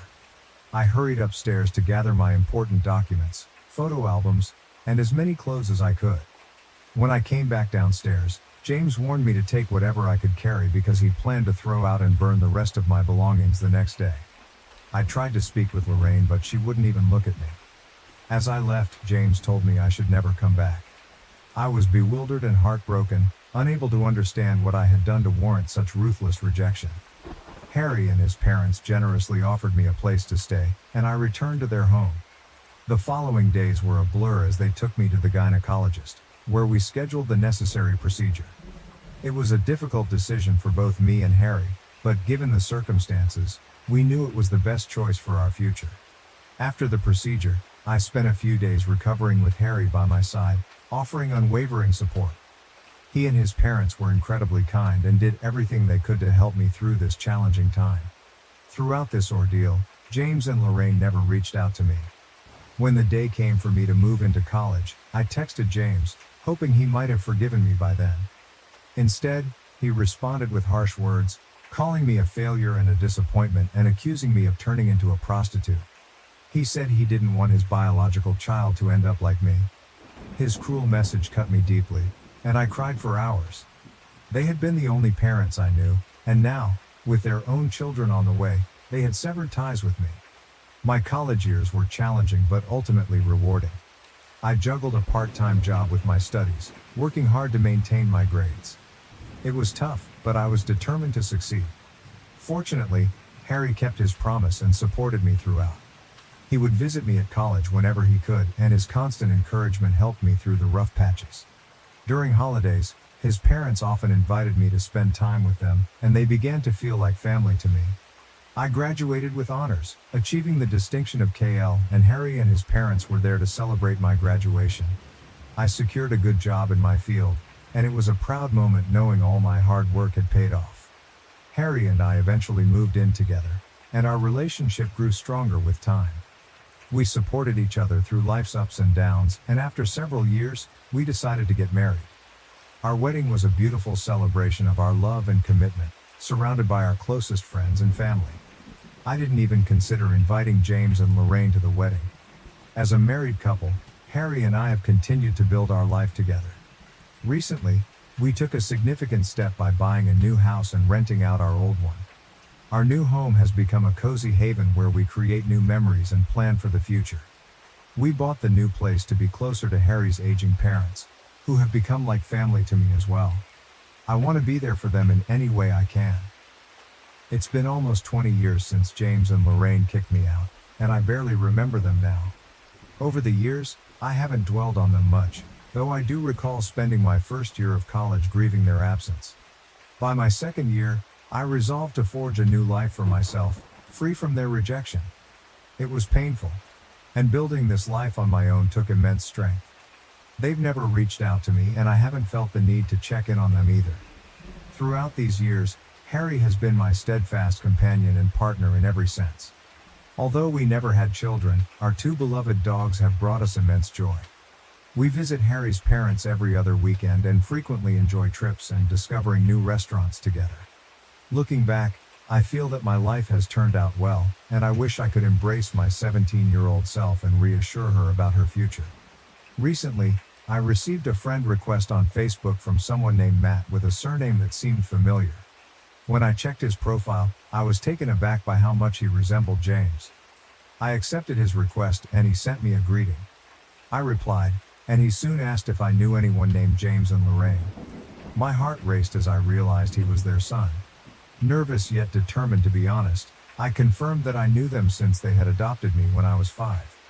Matt expressed a strong desire to talk if I was comfortable, so I agreed and gave him my number. When he called, the conversation started off awkwardly, but Matt soon shared that he had always known about a child his parents had before him because he had seen my pictures in the family photo album. Whenever he asked about it, his parents would dodge the question. He had been searching for me for a long time, having learned my name from our hometown, and he had recently stumbled upon my profile by chance. His sole reason for reaching out was to uncover the truth.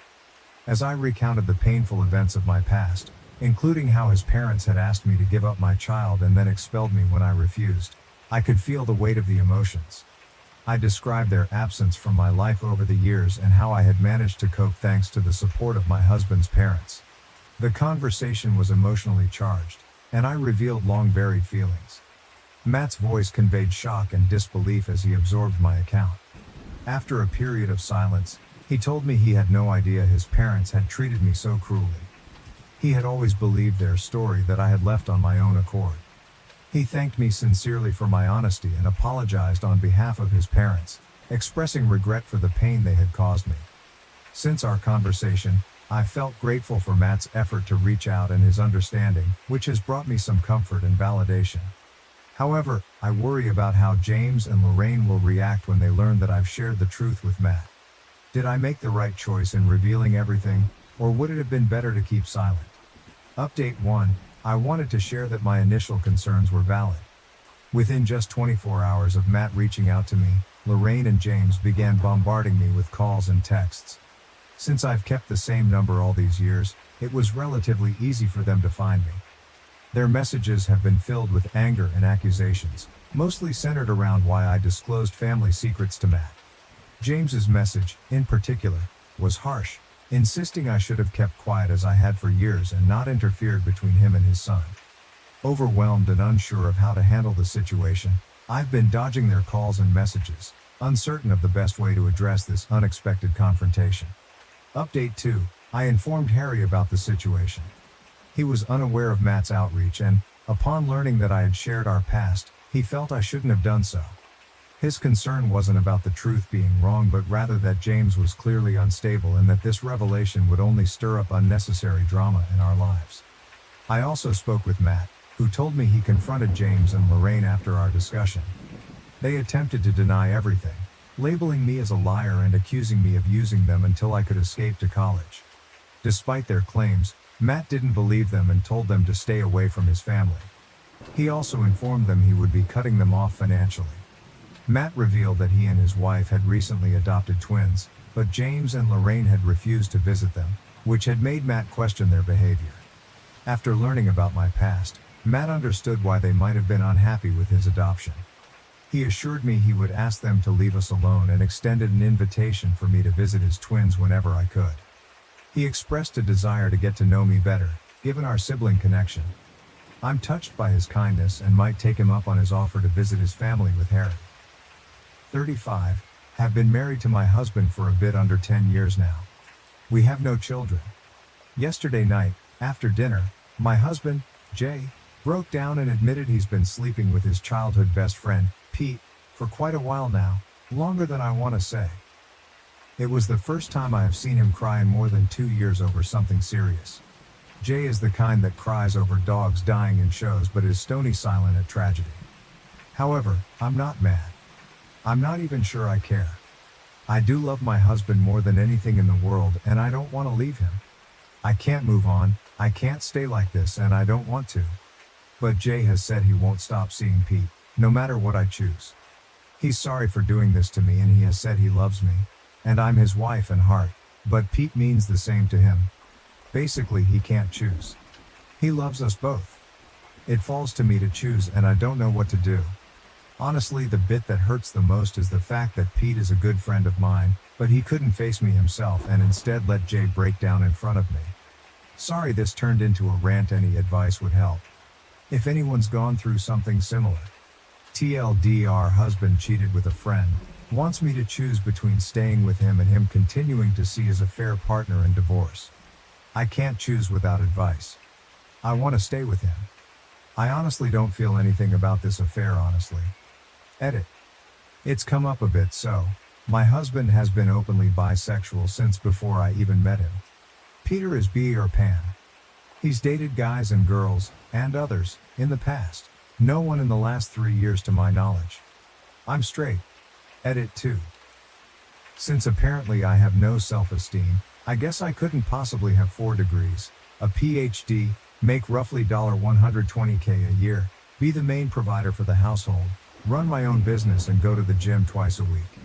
I know I look good, I actually have a rather large ego about myself. This honestly has nothing to do with self-esteem. I don't know where it reads that I'm a poor little girl who got in over her head by a big strong man, but I can bench press J and weight. I know what I'm worth and I know I want J, so. Relevant comments. Comment 1, leave OP, I don't know if I should though. We're happy, we can still be happy. Throwing that away seems, I don't know. Comment 2, so you don't mind sharing your husband. How many nights a week will you get to be with him? Or will his friend be moving in with you? OP, I don't know. He's managed to be with Pete enough in the time we currently have. I don't know how it would change if I stayed. Comment 3. What I don't understand is, why don't you want better for yourself? He told you he doesn't care if you stay or leave. But Pete? He stays, I think, because he cares about his relationship with Pete. How do you stay with someone who doesn't care if you stay? He doesn't want to fight for this relationship. You yourself said you don't care that he cheated. You are financially independent. What's keeping you from just ending it and moving on? You say you love him, but if you did, wouldn't you care that he's cheated for years with a person you considered a friend? Wouldn't you care that he's chosen his relationship with Pete as the one he can't let go of? OP, must be how I wrote the post, sorry. Jay does care, he just can't choose and doesn't want to force me to choose. He's staying at a friend's house, not Pete's. I double-checked, he's staying with a married couple of lesbian friend we have, so he's not cheating with them, right now, so I have the house and quote, as long as I need to do anything. Is it bad that I don't really care that he cheated? I have some heartache of the lies and who it was with, not that it was a man, but Pete? But the actual cheating itself doesn't bother me too much and I honestly think I could just move on, ignore it or somehow work with it. Update. After reading all your advice I chose to ask for space, which he, J36M, freely gave. He was staying at a friend's house when I called, I couldn't face him yet, and asked. This helped to confirm what I already knew, he was indeed staying with our mutual friends. A married lesbian, both 36F couple, so no, he didn't run to Pete, 36M, as some of you thought. I was leaning towards separation after reading your advice. Well, a few days after I requested space, I decided to ask for separation officially. To cut a long ice cream and tear-filled 3 weeks short, I caved and called him. I did not beg for him back or anything like that. I asked him out for a walk and we had a long talk. It was a fair while ago so I can't word for word type what was said, but it boiled down to this. 1. I still love him no matter what. 2. He still loves me no matter what. 3. He loves Pete no matter what. 4. He does not value either of us above the other. When he spoke about me leaving but him not leaving Pete, he was giving me an out more than anything else. Jay would be destroyed if I chose to leave, but he didn't want me to stay if I truly didn't want to, which is why he didn't beg for me to stay. After this talk, we stayed separate for a few more days. About 7 weeks ago, Jay moved back home and Pete came over for dinner. That talk was longer, harder and contained more personal details that I do not want to share here. But the points were as follows. Jay and Pete have not been together as long as I feared. It's about 28 months, not since they were teens. Pete truly didn't want me to get hurt and he was the one pushing Jay to be honest with me. Pete is gay, but he dated girls in the past. Neither of us are attracted to each other and we are not together. We are all going to individual and couples and group therapy. Couples are each of us as. Me and Jay need to work out our marriage and emotions. Pete and Jay need to work out the secrecy and talk through their own relationship, and Pete and I want to work on working together. Something I should have mentioned but didn't due to the fact I knew how Reddit would react, is I'm asexual. I am not in any way sexually attracted to my husband, or anyone for that matter. However, I choose to have sex with him as I know he enjoys it. I still have a libido, I just don't feel the need to have sex. When I have sex with Jay, Rarely, once every 2-ish month, it isn't a chore but more a more intimate cuddle. Jay knows this and has known this our entire marriage. In fact, he was the one who helped me figure out I was asexual. If this is hard for you to understand, remember attraction choices. Asophobes will be blocked with no reply, honest questions can be answered. So yeah, that's my story. I can take further questions in the comments. TLDR, we separated, cried, got back together, are happy, I got a promotion and we are all in therapy together and individually. Relevant comments. Comment 1, sorry I'm a bit confused. Are you guys a throuple minus the sex? Or did you get back together with Jay and accept he has sex with Pete? Also, does that mean you now don't have to have sex with Jay out of obligation anymore, because he's getting his needs met by Pete? OP, me and Pete are not together. I don't know if I will have sex with Jay again, it's something I'm working on in therapy. My wife made negative comments about our daughters posing for her school photos. Am I the asshole for getting angry at my wife over this? I, 60, have been married to my wife, 51, for around 15 years. We also have a beautiful daughter named Hayoung, 17, who is in her junior year of high school. Yesterday after school, Hayoung, pronounced Hayoung, came up to me and my wife and showed me her school pictures, both her individual photo and her group grade photo. They were taken all the way back in February, but they had just arrived today. I complimented Hayoung and told her how beautiful she looked in the photos, before telling her how proud I was to see her grow up throughout the ages, before showing my wife the pictures of our daughter. It did not go the way I thought, hoped it would go. Instead of looking at it for a bit before saying something, my wife immediately pointed out to Hayoung that she was looking too downward at the camera and that her eyes looked strained/forced. I was a bit taken aback at first, but I decided to just keep listening. My wife then said to my daughter that she would have to have rehearsals for school pictures with her for next year, because in my wife's words, Hayoung still doesn't understand how to properly pose, smile and look beautiful for a school picture. I was a bit irritated, but I let it slide. What set me off though, was my wife then said, Hayoung's picture is a fail. Honestly, Melissa looks the prettiest out of everyone. Hayoung got quiet and said, I'm gonna be honest, my picture this year is really bad compared to sophomore year.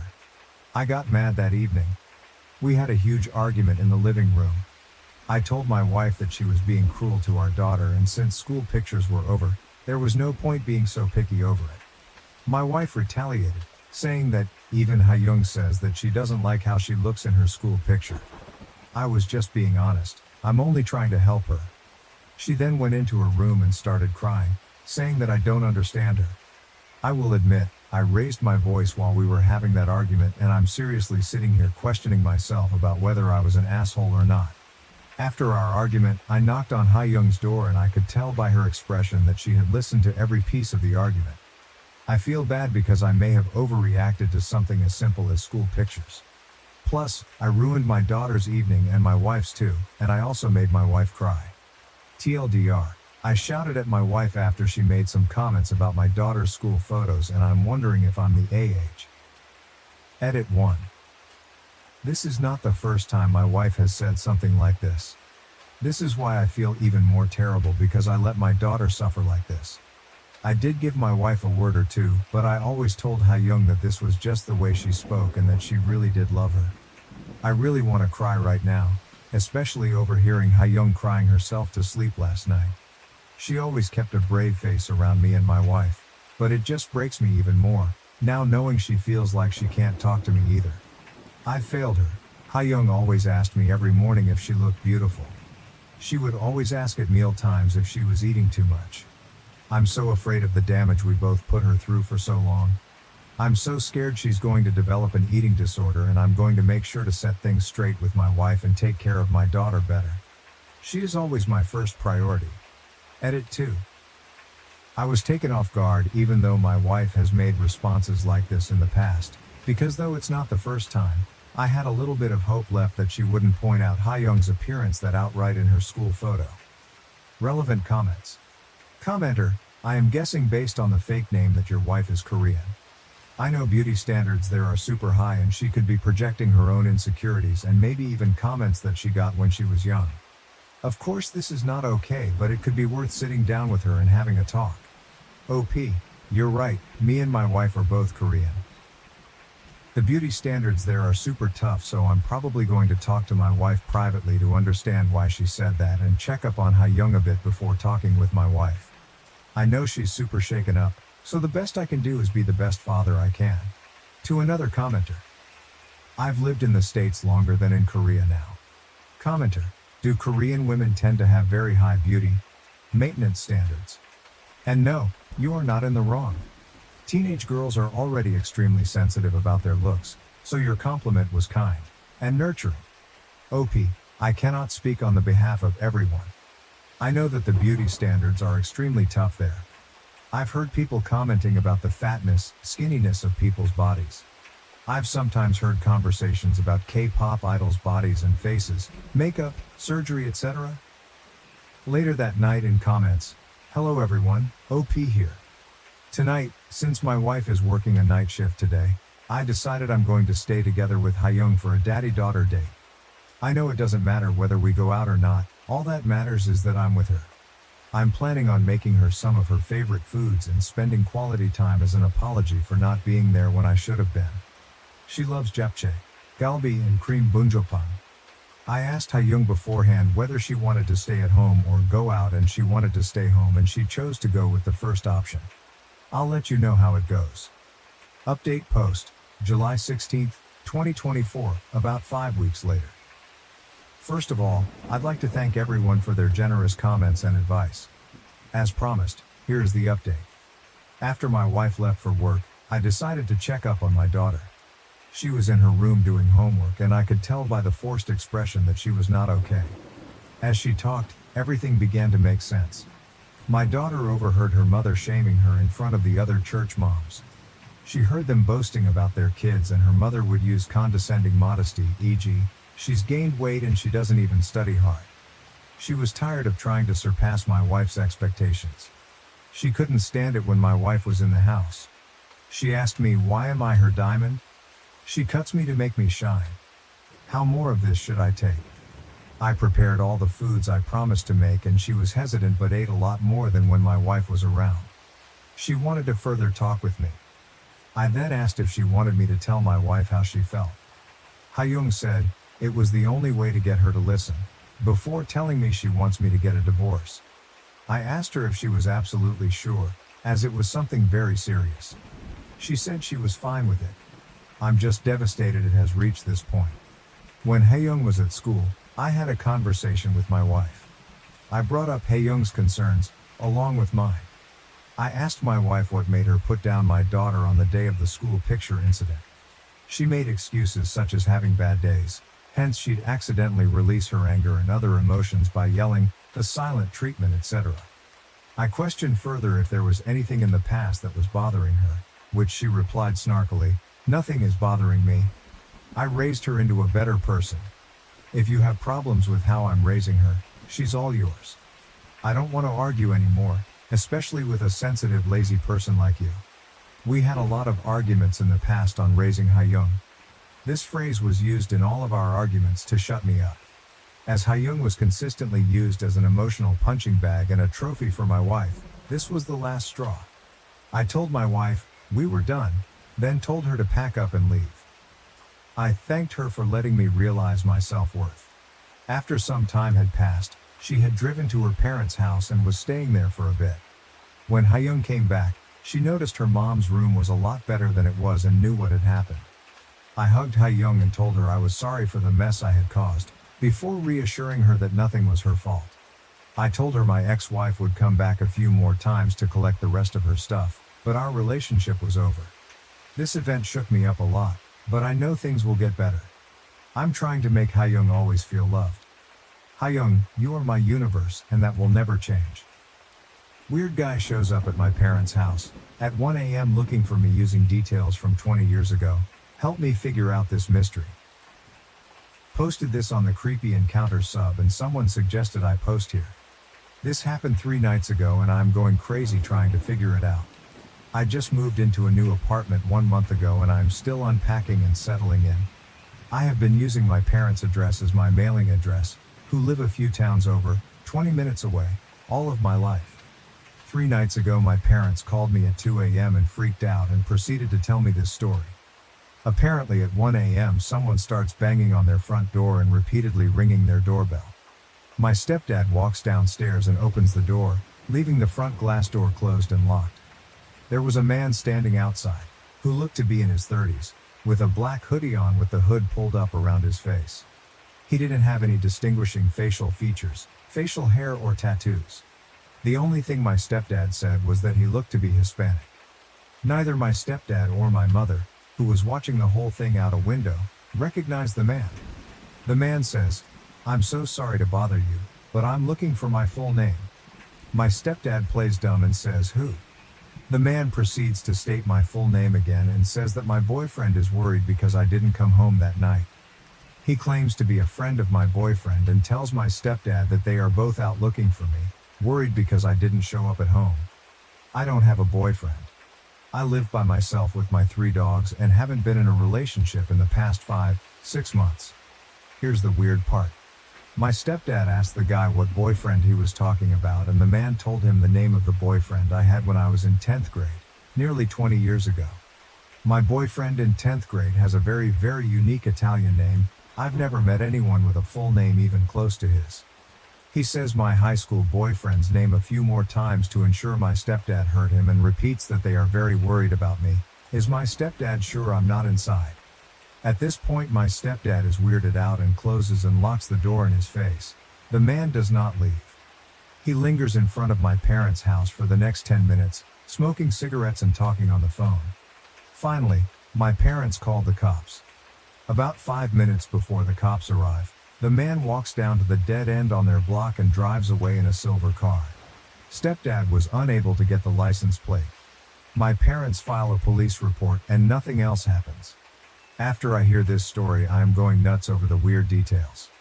How would someone know who I dated nearly 20 years ago, and what would the motive be of making up a story that included that weird detail about my past? I have not had contact with a 10th grade boyfriend in over a decade.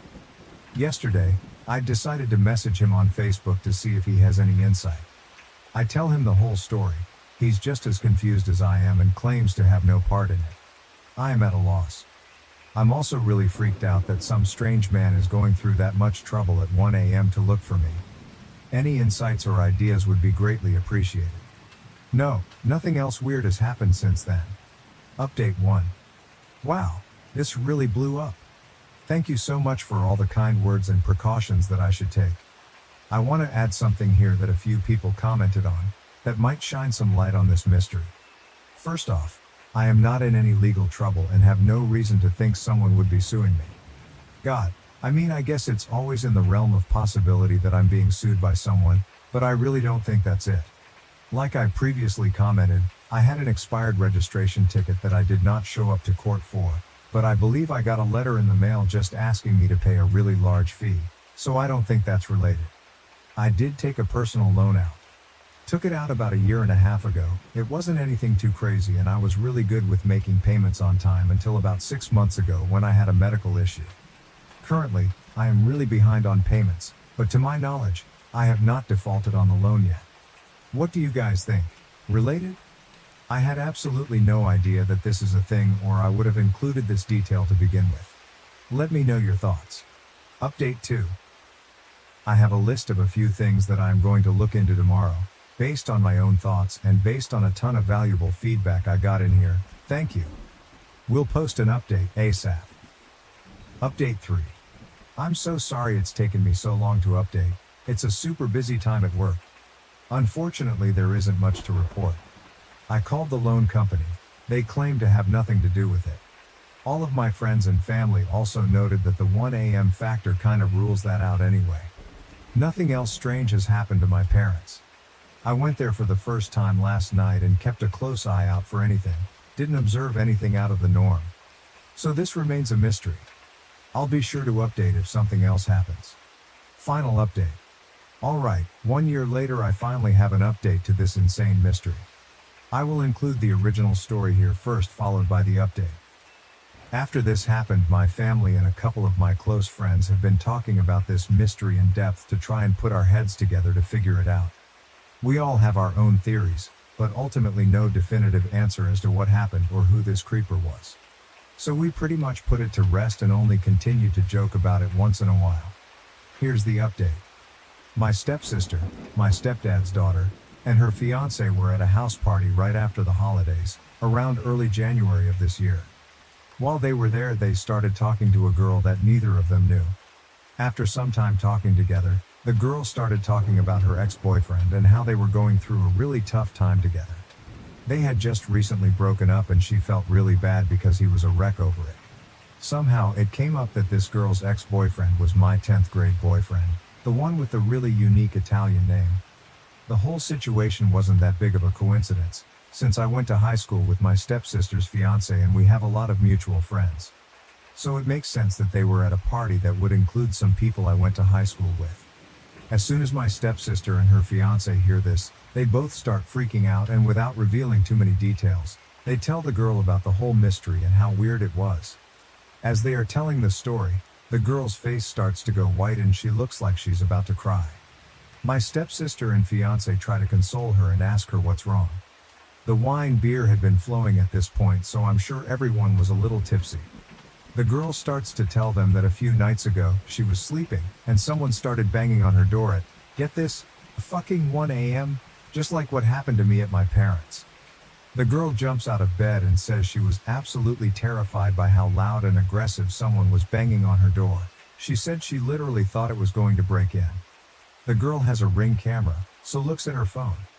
There on the camera is a guy in a black hoodie, banging on her door. She obviously pretends like she isn't home and keeps all of the lights off. He continues banging. As she is getting ready to dial 911, the guy stops and leaves. She said she was absolutely terrified. For whatever reason, she didn't end up calling the cops, but may have gone to stay with a friend that night or the night after.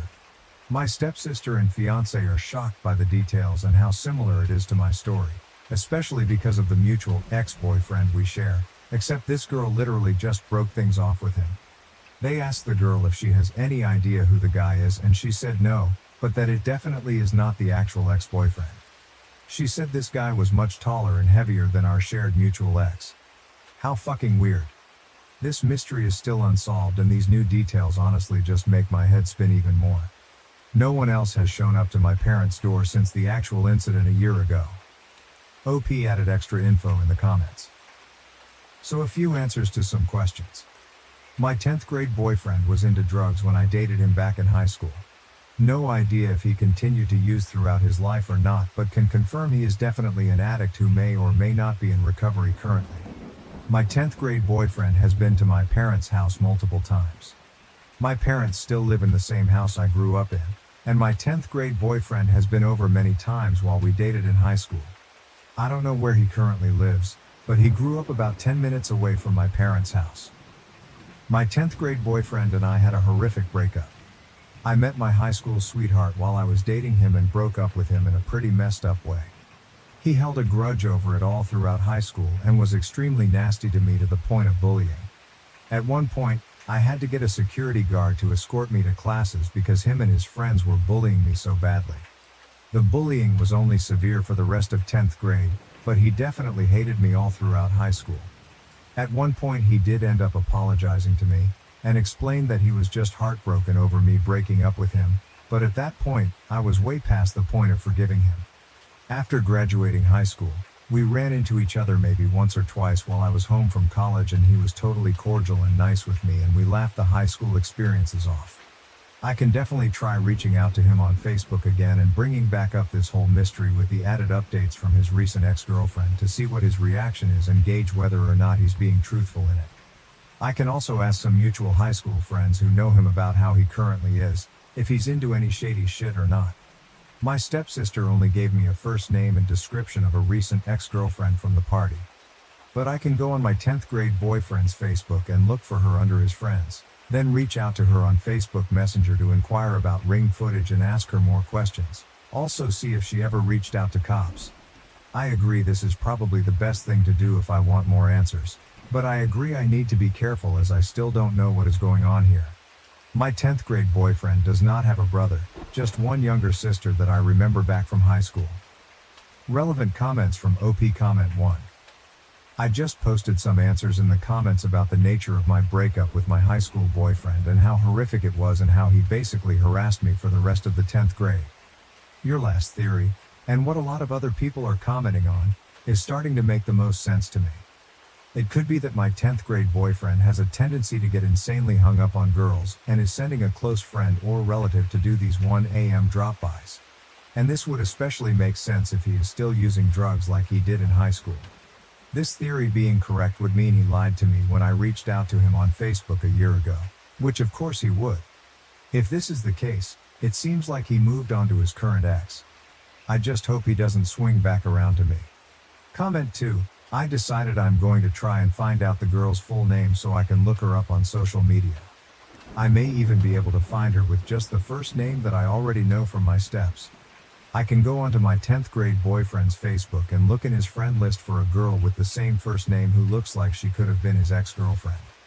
He may even have pictures with her tagged, so it shouldn't be that hard, unless he wiped his social media clean of her after they broke up.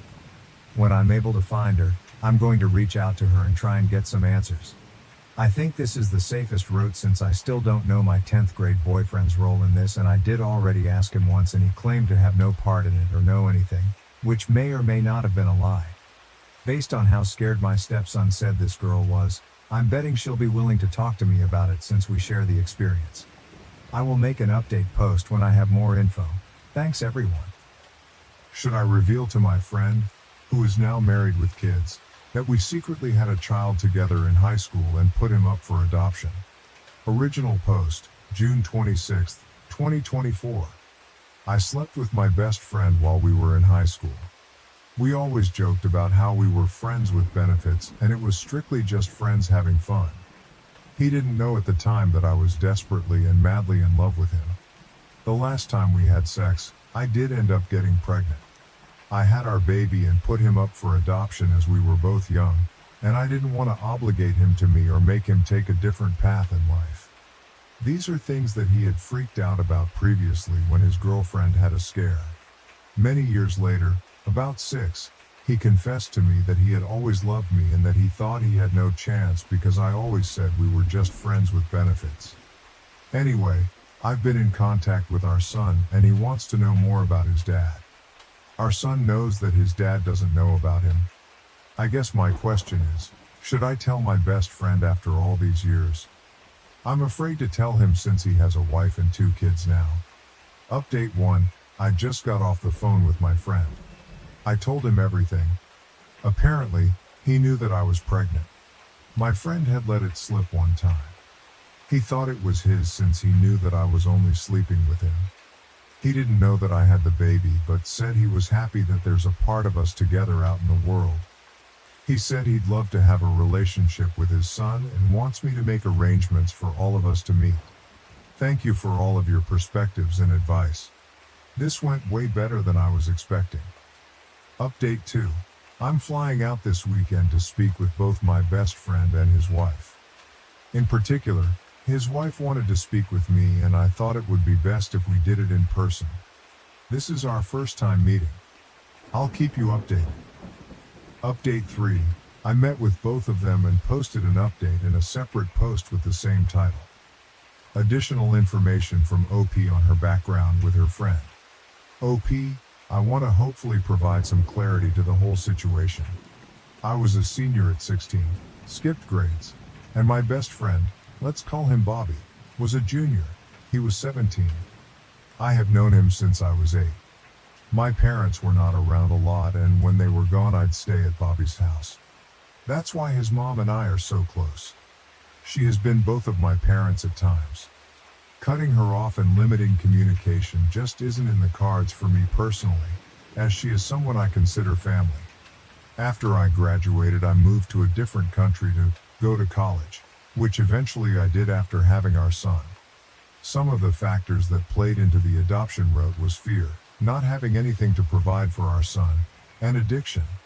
I still have a tendency to try to protect him when I can, and leave out the addiction part. Bobby was heavily using by the time I graduated and was stealing from his mom and on the streets for weeks at a time. I understand that I did take his choice away from him. I get that. Please see it from my side as well though. I was 16 and all of these things were happening. I knew that no matter what, I needed to get away from the environment to make a sound choice, and I did leave as soon as I was able to. He heard from my friend talking to someone else, something like, "Did you hear she was pregnant?" He had assumed it was his and that I terminated the pregnancy, which is why he never talked to me about it. He confessed 6 years ago while he was single and I was in a relationship that he had always loved me. I took it as he was in love with me back then when we were teenagers. We are both married to other people and are both happy in our own marriages and lives that we have built separately. He has one child from before his marriage and one child with his wife. Plus, of course, our son. He has been married for 1 year and I have been married for 5 years. Bobby has been sober for 3 years now, the longest he has been sober. Relevant comments. OP responds to multiple questions on if her friend knew she was pregnant. OP, I moved out of the country so he never knew that I was pregnant. No, I was about 3 months pregnant when I graduated from high school and moved out of the country. So he never knew that I was pregnant or had a kid. I did not see him for 2 years after, but we've always stayed in touch through phone calls, messages, Skype, FaceTime, snail mail. OP clarifies the details regarding her friend telling his feelings about her. OP, 6 years after high school he admitted to loving me. It was important to me because I was protecting a friendship, and I think if I'd known that he loved me then, I would have told him when I was pregnant. 12 years after having our child he is now married with kids. I'm married too. I do know that his wife doesn't like when we are in contact with each other, and I try to respect that boundary. OP on if she has a relationship with her son who she gave up for adoption. OP, his parents and I have a really good relationship. They knew everything and wanted me to have a relationship with my son. I run everything by them first to make sure they're comfortable with it. They couldn't have kids of their own and I cannot have kids now after my birth to him. I am very blessed that they chose my son and that I have such amazing people in my life. They're a dream come true given all the circumstances. They choose to let me have a relationship with my son, and I know it's because of their choice that I've had every opportunity in my life to be a mom, to have a career, to be able to provide for my son. I don't ever lose sight of the power their choice has. OP on if she still had feelings for her friend or not. OP, I feel like we've been through a lot together and I'm thankful to have him as a friend, but I don't still have the feelings I once had for him. The feelings have evolved and changed into just always hoping for the best for him and continued sobriety. Our conversations now consist of us telling each other to miss you, hope everything is well, how is the family, etc. I feel like people blew the dynamics of our friendship now way out of proportion. Again, as I've said many times in this thread, I have moved on and have had many years to do so. I'm happily married and have been for 5 years. I don't take my commitment to my husband lightly, nor would I ever do anything to jeopardize the life we have built together. Update, June 29, 2024. Should I tell my friend we have a kid together? Okay y'all, here's the update. My talk with my best friend's wife Wendy was very enlightening. I did not know so much had not been shared with Wendy from my best friend Bobby. Wendy and I talked for hours about both my and Bobby's past as well as the current situation. Wendy was unaware of several important details. She didn't know that I've been married for 5 years and that I've known Bobby and his mom since I was 8. She was also unaware that I practically lived with Bobby and his mom for 8 years and that my parents are not in the picture, making his mom the closest thing I have to a mother. Additionally, she had been led to believe that I am Bobby's other son's biological mother, which is not true. The last one literally had me in a spiral, and there is so much to unpack there. I'm not sure why she was led to believe that, but when I asked questions about it, she said that's just what she's been told by other people in the family. After our private talk, our husbands joined us, and I shared all of the reasons behind the decision that was made. Bobby said that if I had come to him back then and told him, he most likely would have asked me to terminate the pregnancy or opt out of being involved, given the severity of his addiction and his mental state. He said he was happy that he's now in a place to be able to have a stable relationship with our son if our son wants to have that relationship with him. He also said that he understands why I made the decisions I made because he was not in a good place. We were not in a place where we could have raised a child, and that it wasn't an environment to be in for both a child or myself. Again, I'm just so thankful that despite all the years and things we have been through, he is able to understand the choice that was made, and I'm so thankful that now he is sober and in a healthy mindset. We all set some boundaries and discussed keeping communication via text so we can all see what is being said. Wendy and I both felt that it was not necessary for Bobby and me to meet together with our son unless he specifically asked for that, like if he has questions for both of us. In my opinion, Wendy was very understanding, especially after everything she learned from our conversation prior to this. Wendy and I exchanged numbers and will remain in contact. Relevant comments. OP explains the facts on Bobby's second child he had with a different woman prior to his marriage to Wendy, and if the second child thinks OP is his mom. OP, I don't think so. My husband and I are his godparents, and he lived with us for about a year when he was 2, but I don't think Bobby would tell his son that I'm his mom, or at least I would hope not. Yes, she, the child's birth mother, is completely absent from his life. She cheated and then left everything behind, including their son. When Bobby went back into rehab, my husband and I took care of their son. I did get some clarity. She said that both Bobby's half-siblings had mentioned that I was his son's mom because of pictures they had seen with us together and that they had assumed I was his mother.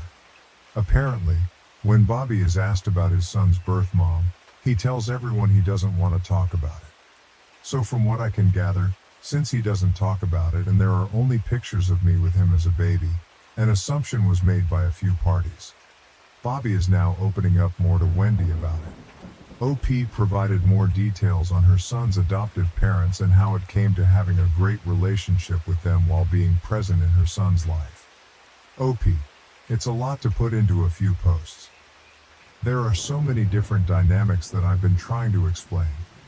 My son's adoptive parents are close to me, and I have known them forever. At the time, they were my parents' closest friends. When I was not living with Bobby's mom, I was living with them. Around the time of my pregnancy, and even before, they had struggled with getting pregnant. When I found out I was pregnant and had made the decision, I knew they'd be the perfect family in the way they loved and cared for me even when I wasn't theirs to love and care for. Once I decided the path I was taking, and they were on board, they were asked to relocate for work, and I joined them in their relocation. When I say I'm truly blessed for my son's adoptive parents, I truly mean it because I know all the stars in the universe aligned for everything to happen the way it did. Honestly, they're the most amazing humans. I could go on forever about how selfless, caring, and generous they are. They're literal saints who walk the earth. I will forever be in awe of them, and my son knows just how I feel about his parents. Relevant comments. Drugs are bad, okay. My half-sister grew up believing her mother's husband was her father until she accidentally found the adoption papers when she was 12. It was then revealed to her that she was my father's daughter. Except she probably isn't, and she doesn't know this. Only my mom and I know. See, her mom had a boyfriend who got sent to jail for drugs, so this guy's 2 best friends comforted her. When she found out she was pregnant, she called my dad and told him my sister was his because he was the only one who'd gotten clean. The problem is, my sister's mom was tan, dark-haired, and dark-eyed, and so was my dad. The other 2 guys involved were blue-eyed blondes. My sister is a pale blue-eyed blonde. It's not impossible that she's my father's daughter, but it's much, much more likely one of the other guys is. The funny thing about genetics is that you can't always go by looks to determine a child's paternity.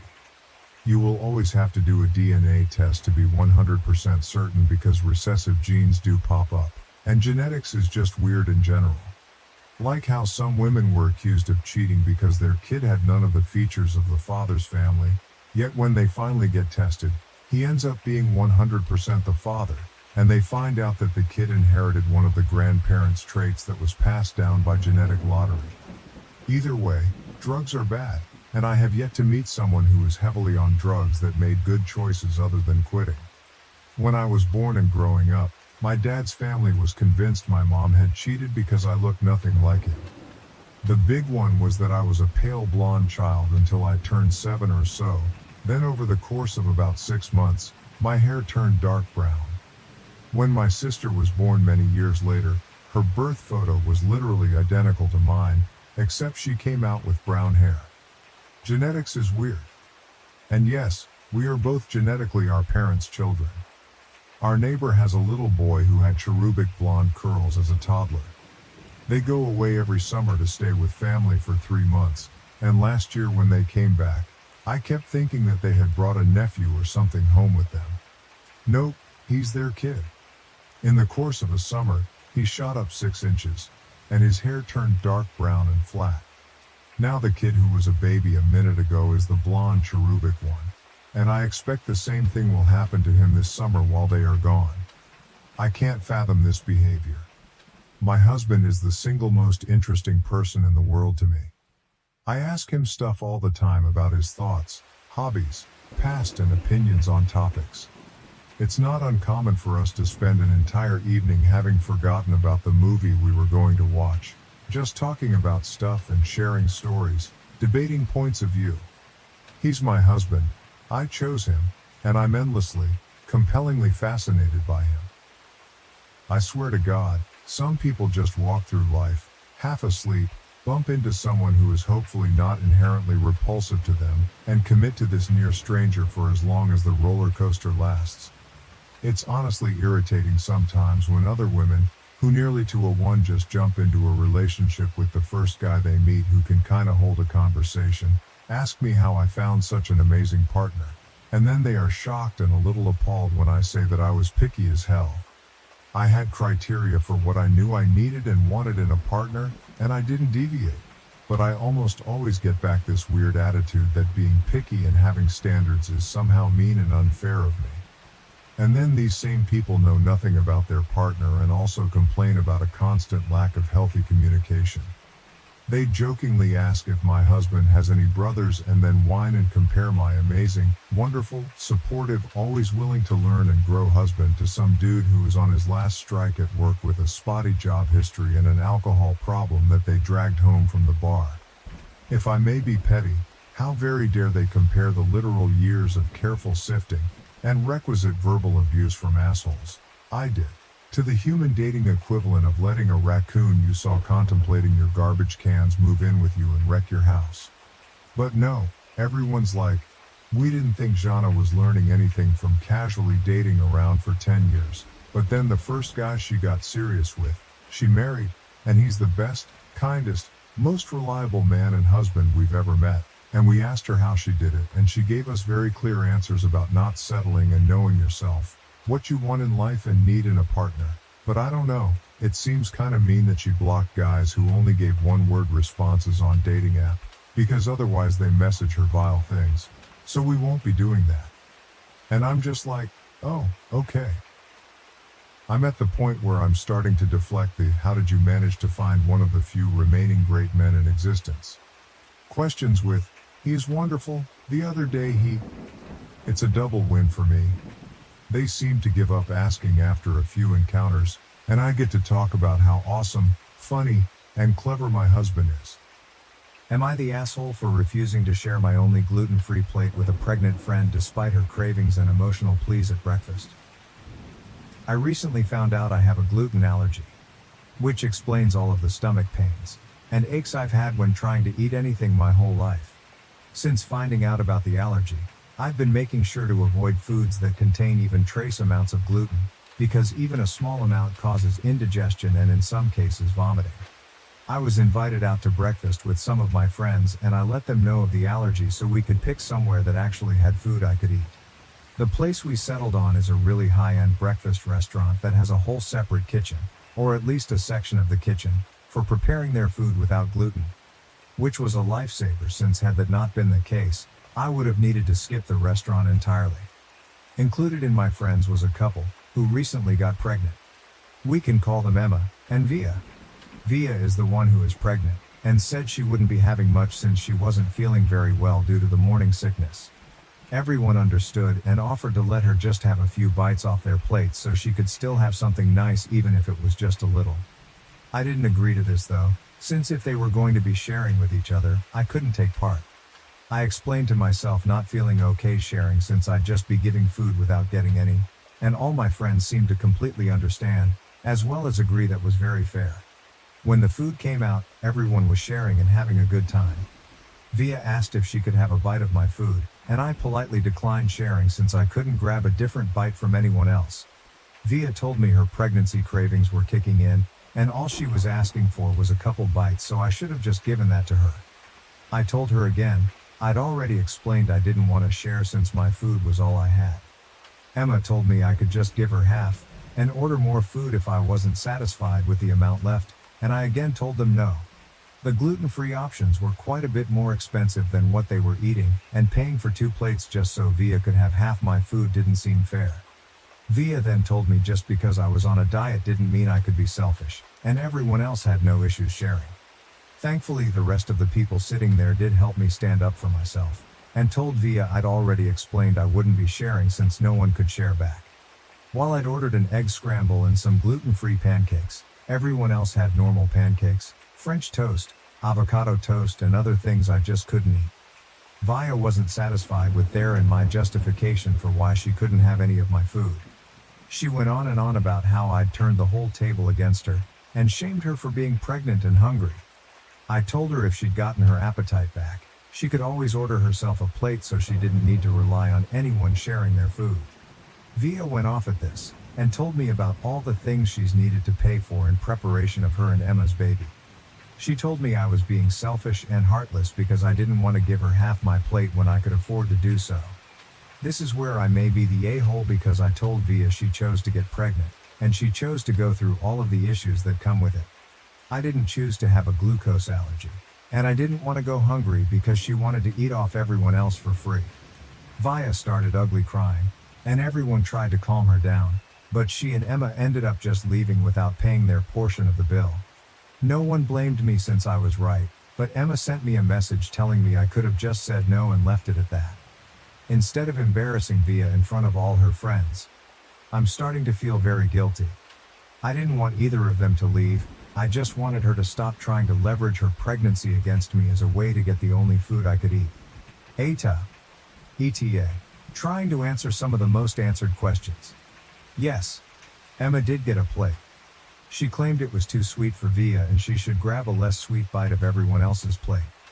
The reason it went from 1 bite to half my food, which was 1 pancake of my 2, was because she assumed my food was less sweet due to being gluten-free. I don't think that's the case, but that was just her logic. The group agreed we wouldn't be spending as much time with either Emma or Via. Ever since getting married, the two of their bitchiness aspects have combined and multiplied. We also did send them a Venmo request for their part of the bill. They've been told they can either pay the bill, or they can never come out to eat with us again. How we are preparing and coping with the potential impact of the U.S. presidential election on LGBTQ rights and personal safety. We all know that the Trump versus Biden election brings much uncertainty regarding transgender and other LGBTQ rights. I have been deeply concerned about the potential implications for my female-to-male partner if Trump wins.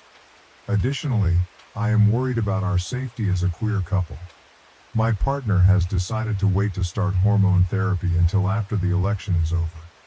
He says he will not begin testosterone and publicly transition if Trump wins. I support his decision wholeheartedly. However, I feel a great deal of dread for him if Trump wins, as I believe that starting hormone therapy would help him significantly. I offer reassurance that whether he starts hormones or not, he is still a man in my eyes. I also try to support him emotionally as much as possible. How are you helping your transgender partner cope? Transgender individuals, if you do not mind sharing, is there anything that helps with the stress and tension? Thank you. Relevant comments. Firstly, my husband has been on hormone replacement therapy for several years now. If things go south, we will go north if we can, to Canada. It scares me to think of leaving my family, but I will go anywhere and do anything to keep my husband safe. OP, that is what I feel like we will have to do if it gets that bad. However, we both have little disposable income to move. I wonder if we could get in with a network that helps LGBTQ people move. Additionally, I do not listen to any of it. I follow an LGBTQ newsletter for my state specifically, which keeps me up to speed on court challenges and the like, and other than that, I do not listen to news or current events in my house. I already know everything is bad. I already know we are in a lose-lose situation. I am already assuming the worst regardless of who wins and planning accordingly. There is little difference in my mind between an enemy that actively wants you dead and an ally of convenience that will lull you in with false assurances and then leave you flapping in the wind when conditions deteriorate far enough. No amount of new information is going to alter my disposition or make me feel any better. It will only make me feel worse. At this point, the evangelical fear campaign is just as much of a political weapon as the laws themselves. If they cannot kill us legally, they will try to kill us with shadows on the wall. I have been learning trans DIY on rails, using my doctor endocrinologist to check my work, having her hook me up with future reference material that she endorses, learning how to manage and synthesize hormones myself, and doing everything in my power to achieve pharmaceutical self-reliance, and maybe be proficient enough to help people near me if needed. At a certain point, if you're sufficiently isolated, you kind of have to selectively lean into the whole "don't tread on me" mindset. You have to take a leaf out of nature's playbook and cultivate an effective threat display and actually be the transgender witch nightmare that the small-minded townies are all afraid of. At least that is the course we decided on. So far, it has been a lot less stressful, even though I do not like being this kind of person. But it has certainly been getting the job done, and I do not fear for my or my spouse's safety in public, for reasons I will leave tastefully non-specific. We hold hands and kiss and express ourselves openly in public, and these spineless cretins keep their eyes down, and that is good enough for me. We will not be leaving. We are the hyenas on the hill, and they will certainly have their work cut out for them if they come waltzing up the driveway to disturb the den. OP. This is a refreshing take. I flip between stay and fight and go far away. I am thinking my partner and I need to take a concealed carry class soon and get a gun. We have been talking about it for years, and this might be the final straw. You never know. In reply to the second comment, in my opinion, guns are more dangerous to us than helpful. I understand the rationale behind people who want to arm themselves or concealed carry, but I know too many people who have died by suicide that way to want to encourage gun ownership among trans people generally. OP. That is a good point. Suicide in relation to owning a gun is something my partner and I have talked about almost every time we discuss getting a gun. Safety procedures will certainly need to be in place. I appreciate your point of view. Furthermore, I am not going to lie. We are scared for you guys living in the US. We live in the EU, so we are safe for now, but the far right, and to be honest, some anti-woke normal liberal parties, the European far-right liberal parties are like the US Republicans, and the conservatives are even worse, take after the US when it comes to attitudes towards identity politics. So we are also scared that this might spread to the EU, especially if Trump wins. OP. That is an interesting take. I have not considered how far-right stuff is in the EU. To a lot of Americans, it seems like a liberal utopia. In reply to the third comment, a lot of Americans are ignorant of the realities in Europe. Progressive states in the US are some of the best places in the entire world to be trans, and many parts of the EU have laws that are hostile. OP, I appreciate the insight. I will read more about that to educate myself. Additionally, Eastern Europe especially is rapidly descending into authoritarianism. The Mediterranean countries have an unsettlingly prominent amount of hard-right influence because of the sheer prevalence of xenophobia and people refusing to accommodate crisis migrants. Even the liberal bastions, like urban Germany and Scandinavia, can be very selective in who benefits from their more pro-social tendencies and who gets to be scapegoats. The Acela corridor and the Bay Area probably truly are among the safest places in the world to be LGBTQ. Both of them are uniquely fault-tolerant in this regard because they represent such overwhelmingly powerful majorities of the economic engine of the country. They will likely become mutually supportive rogue states and let the interior of the country suffocate if some kind of absolute fascist nightmare scenario were to happen here. But that is also because the bar in the rest of the world is so incredibly low. In reply to the fourth comment, we live in Denmark, and I can second this selectiveness. Because our healthcare is taxpayer-financed, the agency controlling medicine and the agency controlling other treatments are very conservative with what treatments they allow in general, but especially with niche areas as they are not allotted much money. For example, my girlfriend did not bank her semen for having biological children because of her mental state when she started hormones. If we were to ever try for that, there is no treatment allowed to help her regain fertility. As she would have to stop hormones, her contact with the hospital for hormones would stop and they would discharge her. When she would want to start hormones again, she would have to be re-referred and start waiting all over again. The waiting time for getting your hormones is currently 2 years. Do not even get me started on what surgeries they allow and the waiting time on those. I believe the waiting time for transfem bottom surgery from when you sign up for surgery, if you meet the requirements, till you're on the table is about 10 years. Additionally, I live in one of the bluest states in the country, which is something I'm incredibly glad about. But I am frankly terrified of a Trump win, and especially of the possibility of the Heritage Foundation 2025 plan thing coming to pass because they are looking to explicitly come after LGBTQ+ rights on a national scale.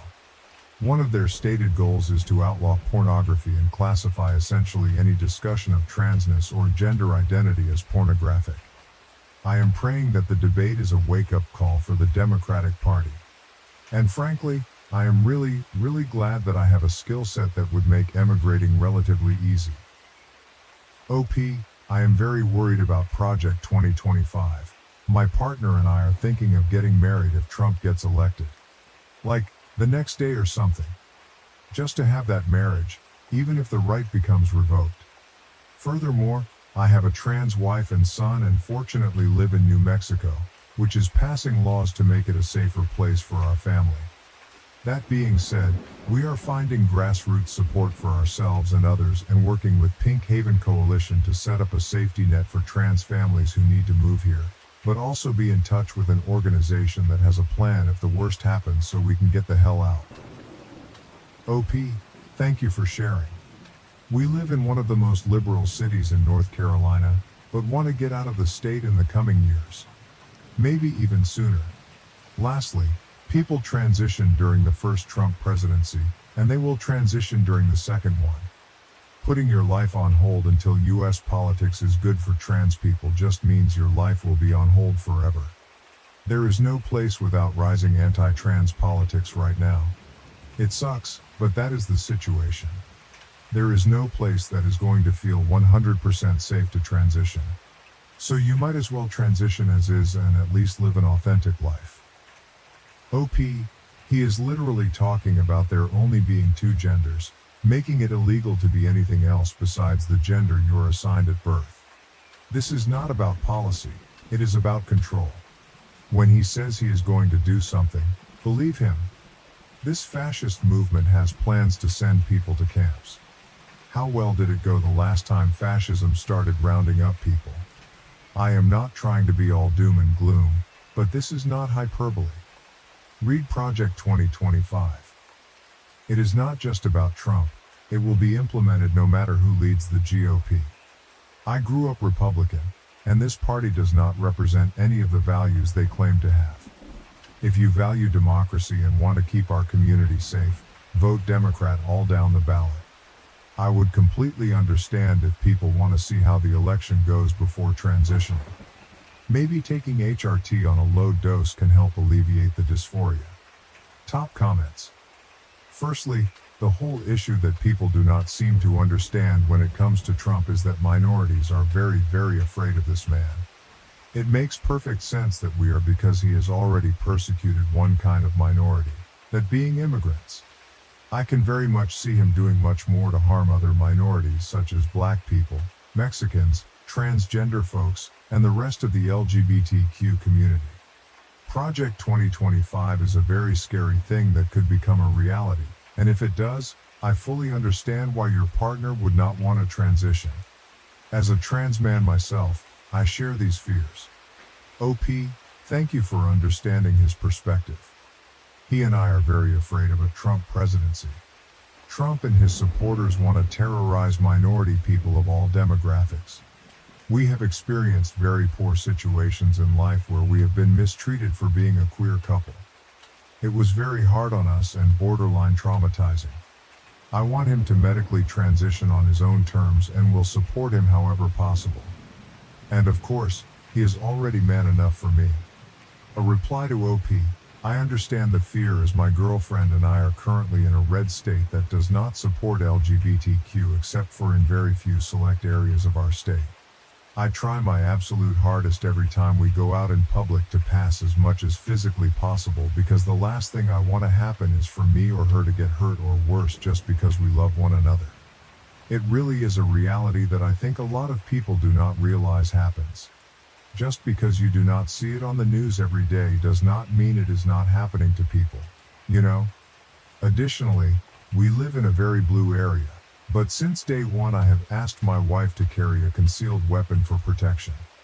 Secondly, we both work great jobs from home, so relocating would not be an issue financially. She has not decided on name changes yet, nor is she out publicly to many people and is still presenting as cisgender, but I guess that the election will determine our next steps.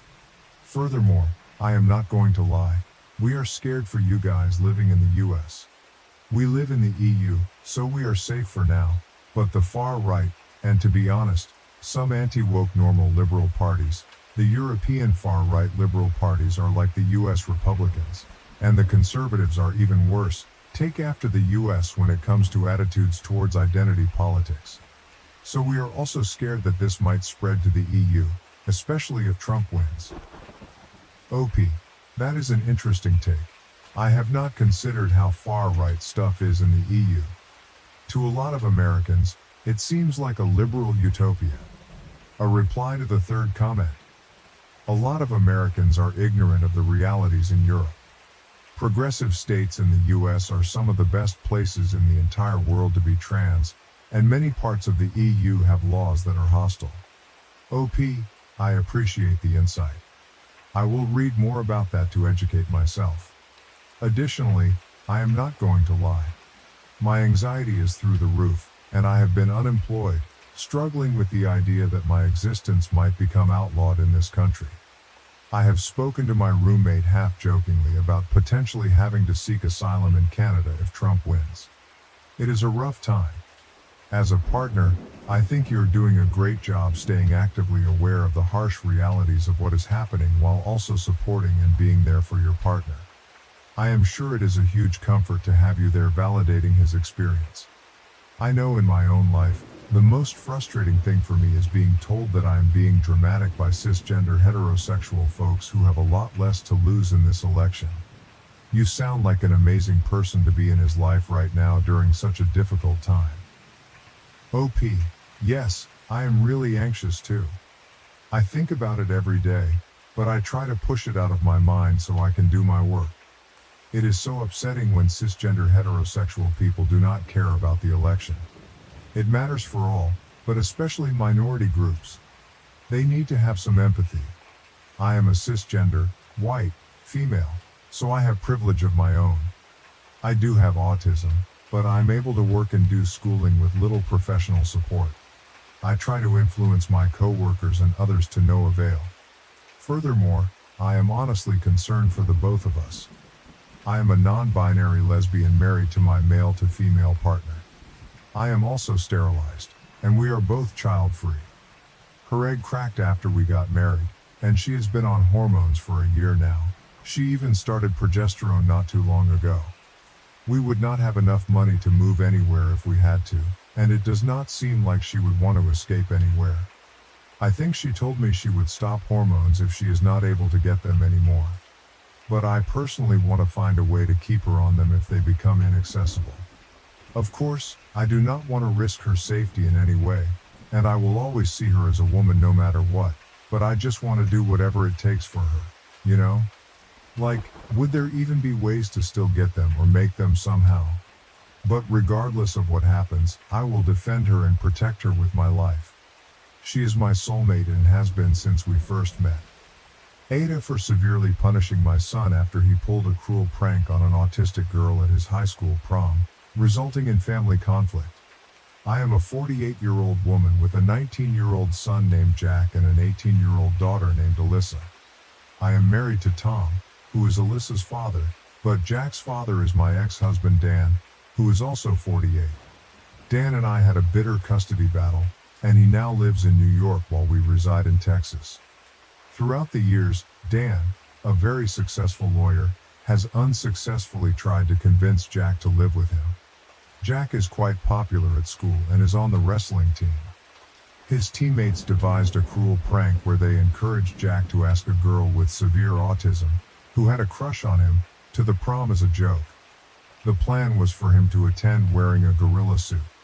Initially, Jack refused, but the team raised over $800 to persuade him, even paying for the gorilla suit. Jack eventually agreed, which was completely out of character for him. After the prom, I was browsing Instagram and noticed pictures of Jack in the gorilla suit. I was surprised he didn't take his girlfriend Jess and, after reading the comments, discovered the truth behind the prank. My fury was indescribable. I woke Jack up immediately and yelled at him until I lost my voice. Tom joined in once he learned what happened. Tom and Jack have never had a good relationship, and I suspect Dan may have influenced this. During the confrontation, Jack told Tom to fuck off, I'm talking to my mother. As a result, we confiscated all of Jack's electronics and his phone. We had bought a car for his graduation present, but due to his prank and disrespect towards Tom, we gave it to Alyssa instead. We also made Jack give us the $800 plus raised for the prank, which we then gave to his date and forced him to write a letter of apology. Jack was grounded for a month, and we canceled his 18th birthday party. When Jack's birthday arrived, there was an unexpected knock at the door. It was Dan, carrying suitcases. Tom confronted him, saying, "What is this? The custody agreement states you don't get him on this birthday." Ignoring Tom, Dan looked directly at Jack and said, "Hey kid, I'm here for the jailbreak." He then pointed to a Mustang and added, "Hope you like Fords. You can practice driving your new car on a road trip back to New York." Let's take a detour to New Orleans. Both of them were laughing, high-fiving and backslapping, completely ignoring us as we tried to intervene. The only time Dan acknowledged me was with a cold, icy look as he said, "Checkmate." Jack yelled, "Fuck off, Tom," as they drove away. Since then, Jack has cut off all contact with me. He communicates a bit with Alyssa, and from the little she shares, it seems he's doing well. Dan is treating him lavishly, taking him to steakhouses, Yankees games, and even giving him cash outright. It's been almost a year and I'm going out of my mind thinking I've lost my son. So am I the A? Edit. I realize there might be some confusion about whether Alyssa is my biological daughter or stepdaughter. She is my stepdaughter. However, we have such a close mother-daughter relationship that it doesn't even occur to me to call her my stepdaughter. Unfortunately, Jack never warmed to Tom in the same way. Note from me. Edit. People have pointed out that I should have provided more context regarding OP's comments. Initially, I didn't think it was necessary, but it has become clear that was a mistake. While I can't remake this thread, I can add what I feel are relevant comments. On the thought process behind the punishment, Jack has generally been a good kid and hasn't been in much trouble. He used to get into fights, but that stopped a few years ago. Typically, grounding him and assigning extra chores were enough to address any issues. Recently, his punishments have been minor, like being grounded for a weekend if he blew his curfew badly. For example, being home at 12:45 instead of 11 o'clock. I didn't have a fully formed plan for the discipline regarding the prank alone since it all happened so quickly. For me, the main issue was the prank, though Jack telling Tom to fuck off mattered too, but it was a lesser concern. For Tom, however, it was a bigger issue, for obvious reasons. On Dan, OP's ex-husband, and his motivation. There is some truth here. I wasn't very kind to Dan when our marriage ended and could have handled the custody matters more fairly during the divorce, which created a lot of animosity from Dan. While I'd like to think that Dan will eventually tire of throwing money at Jack, I can't ignore that Dan does treat Jack well and isn't likely to run out of money anytime soon. Having spent every day with Dan for many years, I know him very well. He is an extremely calculating man. His exact thought process was to see the perfect opportunity to take his son back after feeling wronged by the divorce process and then hit with everything he had. It worked. Dan always plays the long game, and I am sure he will continue to do so to maintain the current situation. More on Dan. Although I would love to portray Dan negatively and there are many criticisms I could make about him, he genuinely loves Jack and has sought custody for a long time. If his actions were merely about winning, I don't think he would have been so ruthless. He sincerely believes that I took his son from him. On the extent of the punishment and Jack's relationship with Tom, stepfather. Regarding Tom, my son never respected him as an authority figure. Even as a young child, if Tom asked him to do something, Jack would retort that Tom was just a rude guest in our home. While I can't prove it, I suspect Dan played a role in this. How else would Jack know that the house was bought with my divorce money and that Tom had no financial contribution? It's interesting you mentioned Jack calling Dan with his side of the story. I have no idea how he managed that, considering I had his phone locked away for 2 weeks when this occurred. I suspect his girlfriend Jess might have been involved, even though he was barred from seeing her. Part of the reason I believe this arrangement works so well for her is that she is attending New York University, and Dan somehow managed to get Jack into Temple University in Philly. They alternate weekends between New York and Philadelphia. Dan's Instagram post from last week showed the three of them dining together at Peter Luger's. Regarding financial issues and child support, I feel incredibly foolish. I should have seen this coming from Dan. He has been waiting for years for an opportunity like this, and I provided him with the perfect scenario. I admit I didn't treat Dan well towards the end of our marriage, though I never cheated on him. But since then, he has harbored a deep resentment towards me. Now that Jack no longer lives with me, the child support payments have ceased. We divorced in New York, where child support continues until the child is 21.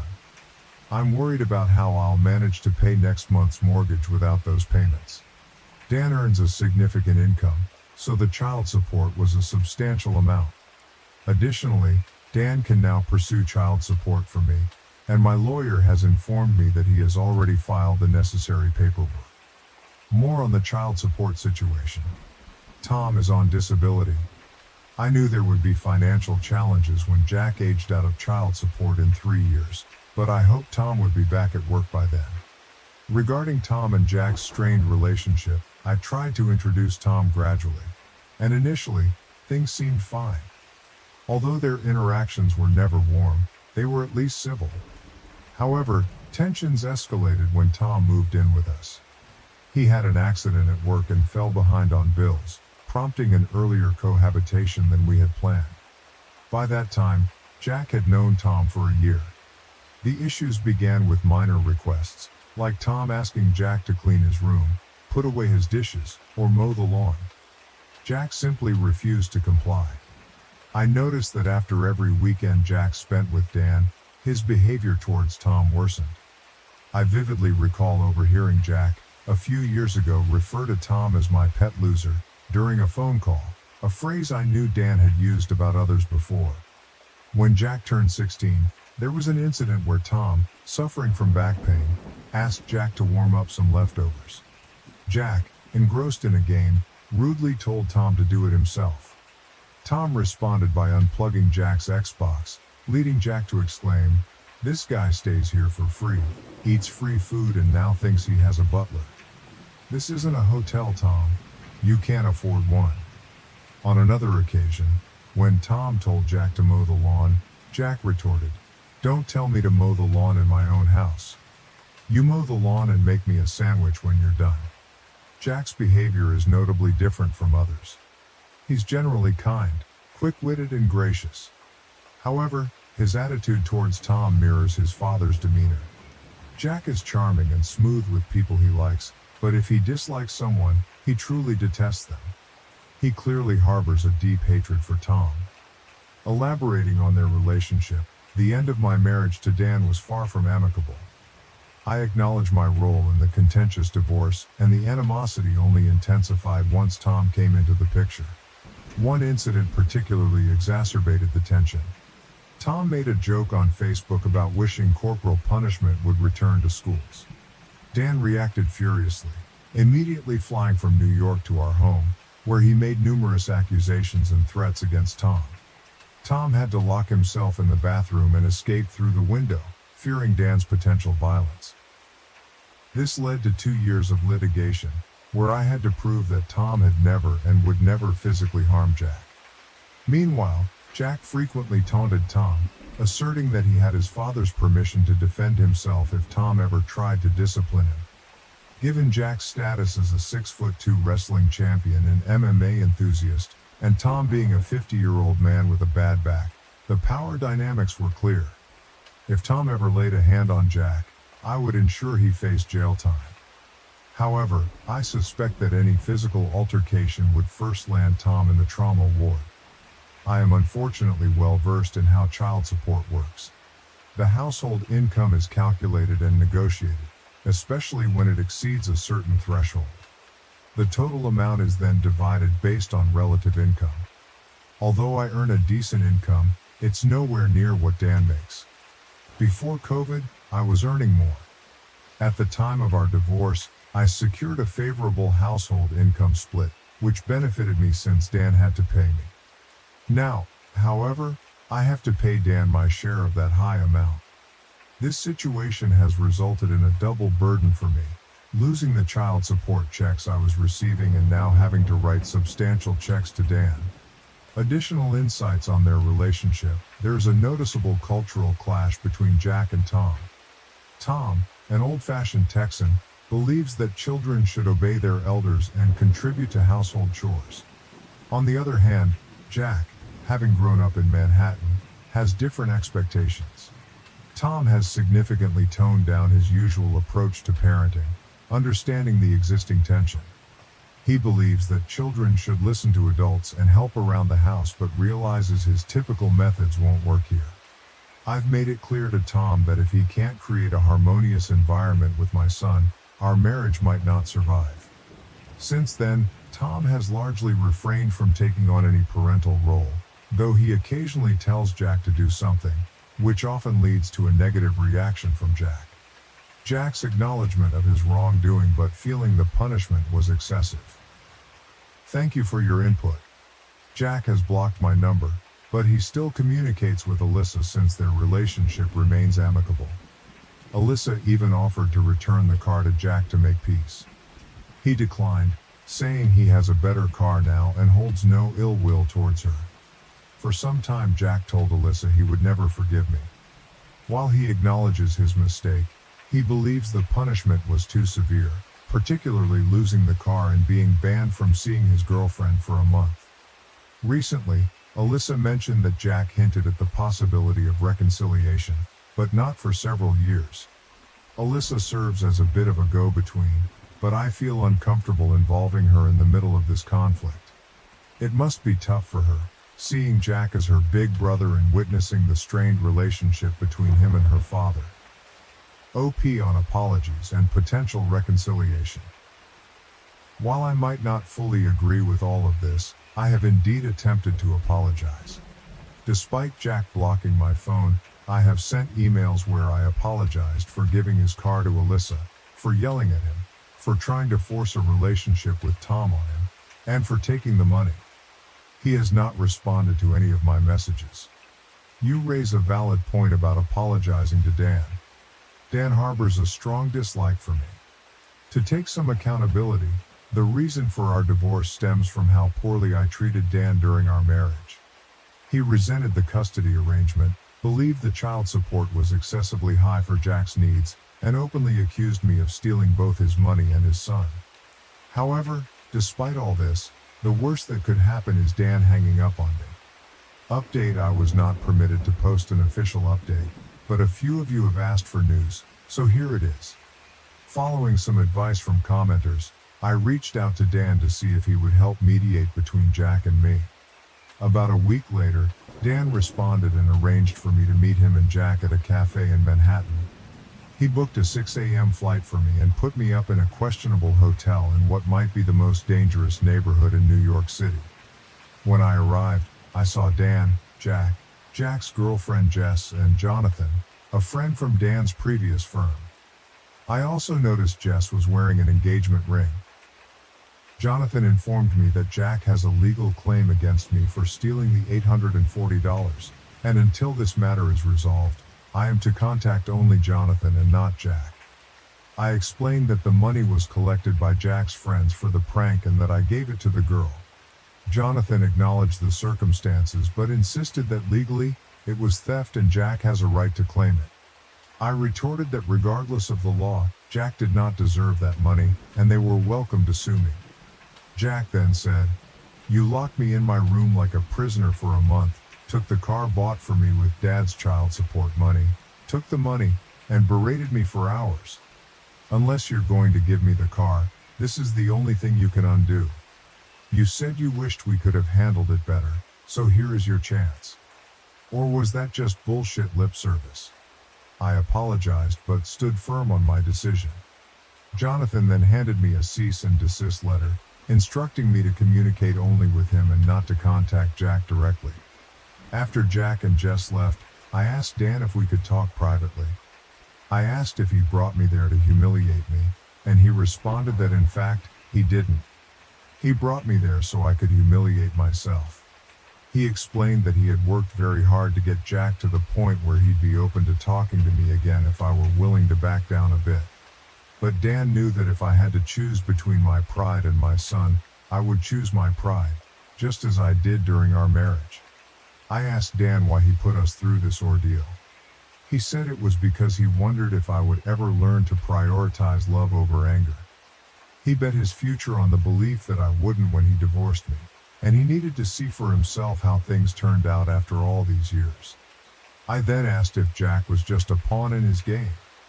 Dan replied that if I had chosen Jack, he would be with me now, and nothing could have stopped that. But instead, my pride over a stranger was more important than learning to move on with my son. I asked him about the girl, to which he responded, "I hope she'll be a wonderful daughter to you since you lost a son for her." When I told him I didn't know the girl, he said, "Sounds like a bad trade," and left. Additionally, I found out I was not invited to Jack's wedding. After reading this update, I wanted to express my gratitude for the new information, but I'm a bit puzzled as to why you refused to return the money. Here are some earlier comments you made. If you lose your only child, nothing else really matters. I didn't understand that before. Hopefully, you never do. Regarding whether you would be willing to divorce Tom to get Jack back. If I had to, yes. Truthfully, that's kind of been falling apart anyway, and the only reason I haven't divorced him is because I don't want to lose Alyssa. I should never have touched the car. I should have just grounded him, insisted on the apology, and maybe also made him hand over the money. Losing a relationship with a child is a hell of a thing.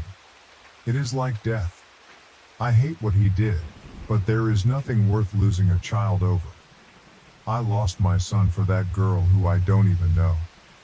My exact words were high road, low road, I don't care. Whatever wins. The irony is that now I'm sitting where he was except worse. I'd do anything for him back. Given all this, I'm struggling to understand why you weren't willing to return the $800 to Jack. Where's the disconnect? If you're genuinely ready to do whatever it takes, why didn't you return the money? Her response: I was so angry. I am still so angry. He was sitting there, as smug as can be, with his little girlfriend, my ex, and my ex's best friend acting as his lawyer. At that moment, I just couldn't bring myself to do it. The entire situation was designed to humiliate me. They put me in a terrible hotel, made me travel all over New York City, then showed up laughing and backslapping. The lawyer informed me I couldn't speak to my own son unless I paid $800. I just don't know what to do anymore. Dan reversed the polarity on the child support, and I'm now a few months behind on the mortgage, and the hole gets deeper. I've listed my house for sale. I'm at my wit's end. Am I the A for ruining my best friend's wedding and losing our friendship because I wore a gold dress to the ceremony? I will link the dress. I put gold in quotation marks because I think it's more bronze orange, but maybe I'm splitting hairs and AMTA. Some context. My 30F best friend Dan, 30M, got married to Lauren, 27F, yesterday. Dan and I have been best friends since high school, and despite always being platonic with no romantic interests on either side, his now wife Lauren has always disliked me. In their 3 years of dating, I have not been allowed to see Dan alone because she feels that it's suspicious that I want to hang out with him. Honestly, I just missed my friend. Despite me being happily married, she's always kept me at arm's length. I always figured this was because she's from a very conservative family. Dan has spoken to her multiple times, and after she'll back off for a bit before reverting to complaining about him being friends with a girl again. It's not ideal, but she makes Dan happy, so I made my peace with it. That brings us to the wedding.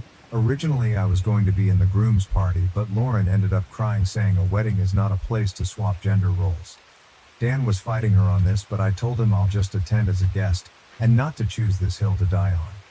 The dress code was warm tone garden party, and we were encouraged to wear earthy warm colors.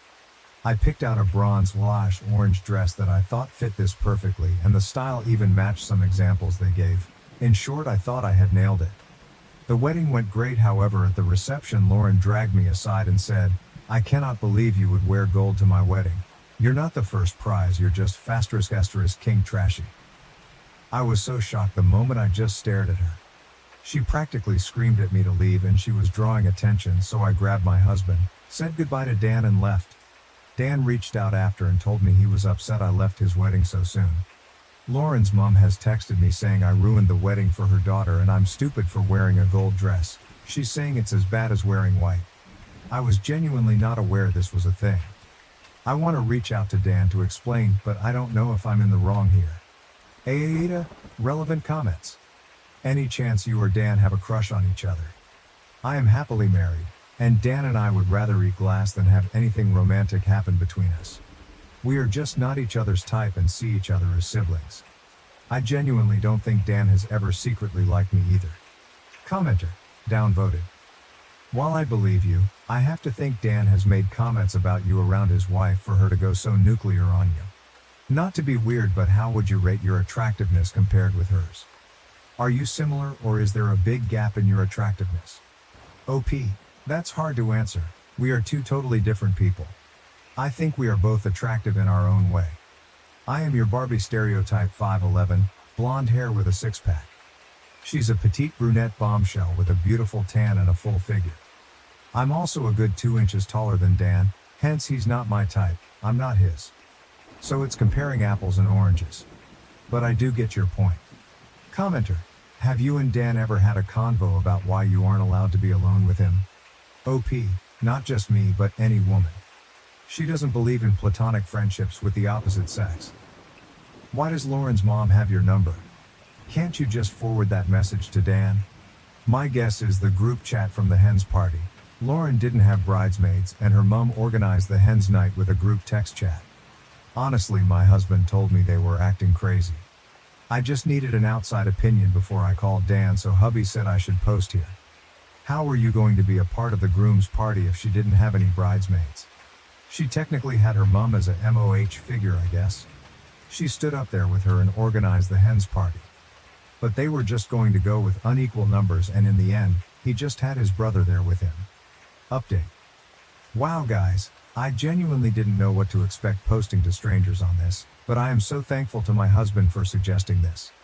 I needed a non-biased view on this wearing gold to a wedding issue, and now it's clear that that was never the issue. Many of you asked if the dress I wore stood out, and honestly I know I'm biased saying this, but I genuinely don't think so. Another girl was wearing the exact same dress but in a dark red, which we had a laugh about. Slip dresses are a pretty common wedding guest dress where I am, and it was the type of dress that was recommended by the bride. I think many of you were right in saying that it was never about the dress, but how I looked wearing it. I do want to start this update by thanking my husband who suggested I post here, and having a ball reading your comments since posting, and even posting a photo of us this morning with a caption along the lines of "my gold prize of a wife, I am winning in life thanks to you." Turns out Dan found out pretty quickly what actually happened and called me last night. Apparently Lauren's mom had told him I was really drunk and told Lauren her dress wasn't it, so I was requested to leave. Dan had his suspicions that it was bullsh*t, but it wasn't until his mom called him that confirmed it. Turns out she was nearby when Lauren pulled me aside and ironically was actually wearing a yellow gold dress and tore him a new one about letting Lauren treat me like that. Dan didn't have a solution when he called. I could tell he was emotionally exhausted and pretty defeated. He said he wished I had taken it out on the open bar rather than leaving, but he understood why I left. He thanked me for taking the high road and that it hasn't gone unnoticed. He apologized for what happened. Apparently this is an ongoing fight between him and Lauren. For all of those who said Lauren just hates me, it turns out it's 100% true. Apparently, she has been trying to convince Dan to cut me off because that's what a good husband does. He said he thought she had gotten over it now that they were married. I told him that he needs to focus on his happiness, and that I will always be here to support him, and that I will take a step back if that's what he needs. They were supposed to leave for their honeymoon yesterday. But when Dan called they were still at home, so who knows. I've blocked Lauren and her mom and forwarded the messages to Dan as recommended. Thanks again everyone for your comments and judgment. New update. So, it's been a couple of months and a bit has happened. The situation seemed to resonate with quite a few people, so I thought I would provide a final update. Thank you to everyone who has messaged. It did help me feel a little less crazy during this time. And to the person who let me know I can simply post an update here, thank you. I had no idea how this all worked. So, Lauren ended up finding the post on TikTok and was understandably pissed. She called me from Dan's phone and started screaming at me, saying I had ruined her wedding and that I knew what I was doing wearing a dress like that to the wedding. After the initial shock of expecting Dan and getting Lauren screaming, I yelled, "What kind of dress? The same cut that Amy wore? Someone else has worn the same dress but in a different color. F***ck, I just can't win with you. Dress nicely and I'm out to get you. Dress casually and I'm taking the P***ss. I've tried so hard with you but I'm done." And hung up. I messaged Dan, I clearly can't be in your life with everything the way it is right now. Good luck, I'll always be a call away. Before blocking the number, which broke my heart. That was 3 months ago and I didn't hear anything except from Dan's mother saying Lauren wouldn't stop complaining about me, and life continued. In this time I also discovered I'm pregnant. Me and hubby made a post a couple of weeks ago announcing this, which is on its way to Dan, turned up at my front door a few days after. We talked over many drinks on his end and mocktails on mine. He told me that he always thought it was the right thing to do to listen to your partner's boundaries and insecurities, and that Lauren has a lot of body image issues which resulted in her being suspicious of other women, so he thought the right thing was to support her, but he got lost in setting his own boundaries when it came to how she controlled his interactions with his friends. He said the whole situation forced him to think about her boundaries and her own personal standards, and saw that they consistently contradict each other. Like, she believes, rightly so, that women are allowed to wear whatever they feel comfortable in, but she would complain that I was unreasonable for wearing bikinis to family beach days because it was inappropriate. Dan also realized she was trying to cut out his sister, and literally every woman in his life, including his boss, insisting he get another job. By the time he had heard about my pregnancy, he told me he didn't want to be an absent friend through this, and so had a serious conversation with Lauren. I won't go into details, but the result was that they are currently separated and both in therapy. Dan asked Lauren to move out and she is currently staying with her mom, who is apparently convinced I'm the devil. Whilst I am sad for Dan's relationship having to end like this, I am happy to see that he is starting to learn what a healthy relationship is and that he will be able to be my friend through my pregnancy. My husband is excited to have his gaming buddy back.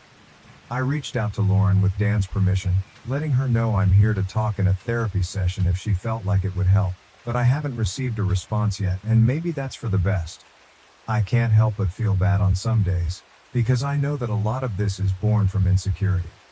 But I'm trying to focus on the positives that both of them are in therapy, and hopefully we'll move on to bigger and better things. I'm sorry if this update is a bit scattered as well. Pregnancy brain has been hitting me hard. This update has been read and approved by Dan. OP's comment: "Thank you, we are very excited." And while I can't talk to Lauren's motivations, I do agree that whatever issues you are going through are not an excuse to push unfair boundaries. I am in awe of Dan's strength that he has shown in the last couple of weeks. If they continue their relationship, I know it will be on better terms for both of them.